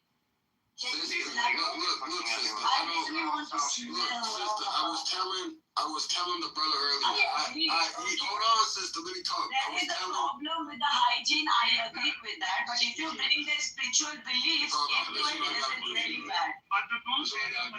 Hold on. Sister, I was telling my Indian troop brother earlier. I said I eat Indian food. You know what I mean? Like, I didn't mean no disrespect. I genuinely wanted to know why is it I can smell an Indian from a mile away. So I just personally wanted to know why do Indians have their own smell. And the brother went to call me a nigga and all types of shit. Timothy, I've never given an Indian back their security deposit. Ever. They had to take out the drywall. They got to replace carpets. Okay, you're onto something. Okay, the whole hallway smells. You have other tenants that want to move out. There's something to be said. Indians do not keep a proper home. They just don't. Now, you have fine people like Naveen, where Naveen is pro-American. Naveen is a Republican. Naveen has been, culturized into civility. For the bunch of other hand wiping, wiping their ass with the palms of their hand, Indian, they do. So that's why they're always wiping down the counter at the 7-Eleven. I'm telling you. Degenerate culture over there where these motherfuckers play with feces and shit. We eat with the right. That is how it works, okay? You bite with the left, eat with the right. We don't then eat with the right. What is your left hand? Wait, do you guys brush your teeth at least? We brush with the right hand. Wait, do you guys brush your teeth? We do. Wait. Which hand do you use to piss? Which hand pulls your dick out when you pee? Depends how big. Yeah, let's just says that. Oh, you really gonna use both hands? Which hand do you use to pick cotton? Which hand do you use to masturbate? Depends how big. Sometimes two hands. Isn't that crazy? You wipe your ass with your hands, and then you use the same hands to wrap that turban around your forehead. That's the way you figure your life. It's crazy. It really is crazy. It makes sense now. You know what? Listen, you said it perfectly. You wipe your ass with your left hand, and then you wrap that shit around your head with the. Look, it makes sense. not all Indians wear it. So King, hold up. Hold on, Char. I got pressing because I'm on my way to work and my printer's acting up. We got so much Dell tech support on the stage. Can anybody walk me through how to reset my printer? Can you bring the Indian up from the goo, please? This is an emergency. I need to print some shit out. You balance it, right? Dell tech support. I tried calling on my iPad. They took too long because everybody's on Clubhouse. Everybody's on Clubhouse. I can't get no Dell tech support. Can you write Daddy up? Appreciate it. I can't write her up. Adams, the tech support is now from Pakistan. Bring Daddy up. Wait, so. Daddy. Come up, Daddy. I turned the hand raising off so Daddy can come up. Wait, so I'm trying to understand it. So I've seen certain documentaries and clips whenever I watch the animal programs. These motherfuckers walk around. I'm here, but my nigga Charles talking right now, man. I'll speak to y'all after. So these rats, so they walk around and they just let rats roam around and shit. They worship these motherfuckers. They have fucking status over. Like why? What it is, the dark ones, they can't go back to India. They can't go back to India. The dark people in India, okay, the dark Punjabis, they can't go back. That's why they're LARPing as Black Americans and Jamaicans. This is what I've been telling you. These Indians are the real identity thieves. Those are the ones that we need to deport.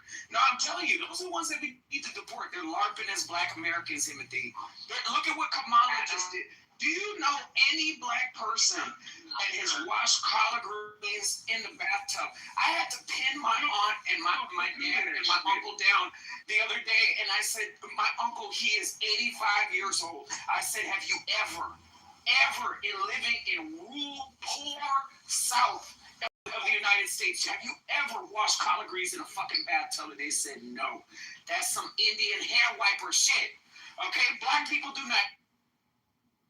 I'm sorry, but I'm still stuck on the fact that they wipe their ass with their hands. That's why they're Indian LARPing as a Black American that wipes their ass with their hands.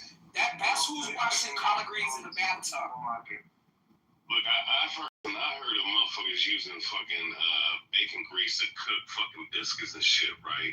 You know what I'm saying? Because motherfuckers is broke.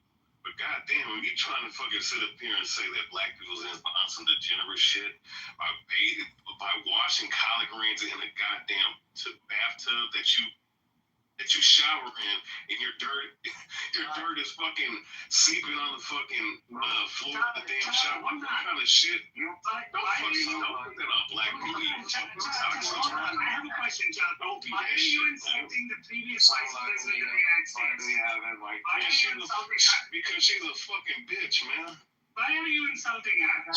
Listen, I've spoken to cats that know that faggot, that fucking dirty ass bitch, man.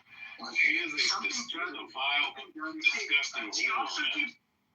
Okay, I'm gonna bring some order because we are going to transition into this title above, since it's fitting that we're talking about this. So I just want to go around, or someone wants to come off mic and tell me what stereotype that you believe is true. So, for example, that Asians can't drive. Like, who believes that? Like, let's get this going right now. What's that? They have no peripheral vision. Is that Asian? Do you believe that? Do you believe that? 100%. How many stereotypes? They cannot see on the right or left side. Niggas rolling the sword. Niggas gang banging. Okay, hold on. One at a time. We gotta do this. Indian women have bigger clitorises than men have. Oh Jesus. Okay, I heard Asian women they have no peripheral vision. I heard that from King. I think somebody said something about gang members in hoods. I don't. Okay, we got to. Okay, niggas rolling a sword. Yeah. What they throwing out that N-word like it's candy right now. Yeah. Put me in the queue, man. I wanna address that. Okay, let me do a little cute. Just do this off the mic shit right now. Well, wait. I'm going to you. Timothy. Chill out. Hold on. Timothy. Let me ask you one last question. All right. Well, you're going down now. I don't know. So who? Okay, Char, go ahead. You started off. Go for it. Yeah, so somebody said nigger, gang banging, and all this other shit, even though when you go into the word thug, right, and you look into the etymology of the word thug and thuggy and whatnot, that's actually a culture that was started by East Indians, believe it or not, right, where they would sit up here, these thuggies and these thugs, and I think it's thuggy is what it is. I mean, you can go look at, do your due diligent research on your own time. I'm just paraphrasing for the sake of time. Yeah, where they would sit up here and they would somebody in a cabbage or in a wagon or something, and they just fucking rob somebody and stab them the fuck up and take all this shit. So you want to talk about like thug and gang bang and shit? That's what you motherfuckers started that shit. You know what I'm saying? And even with that being said, there's all kinds of gangs. You know what I'm saying, between blacks, whites, Asians, people of the Levant region. Like, what are you talking about? You know what I'm saying? And honestly, the black gangs that you're speaking of are actually in the mind your own fucking history. You started. Let me ask you something. You know, You saying that shit, bitch. why do you have a white man picture? You're black as well. Here, be you cocksucker. Why do you? Because there's certain people on this app that call me a terrorist, which I don't know why. You know what I'm saying? But for whatever reason, I don't know. They feel a threat. So I would keep terrorists on my fucking PTR. So. But be that as it may, that's why. Okay, thank you. Aditya, how do you say your name? Why do you think what you just said there? And by the way, repeat your claim because it got talked over. What is your stereotype that you're making officially? That you believe? Don't go quiet now. Me? Yeah, I'm talking to you. My stereotype. I believe you black people praise white so much that you have forgot what Malcolm X and others were even fighting for. Look at Char. Martin Luther King or Malcolm X. What does MLK have to do with this? Martin Luther King. Anyone.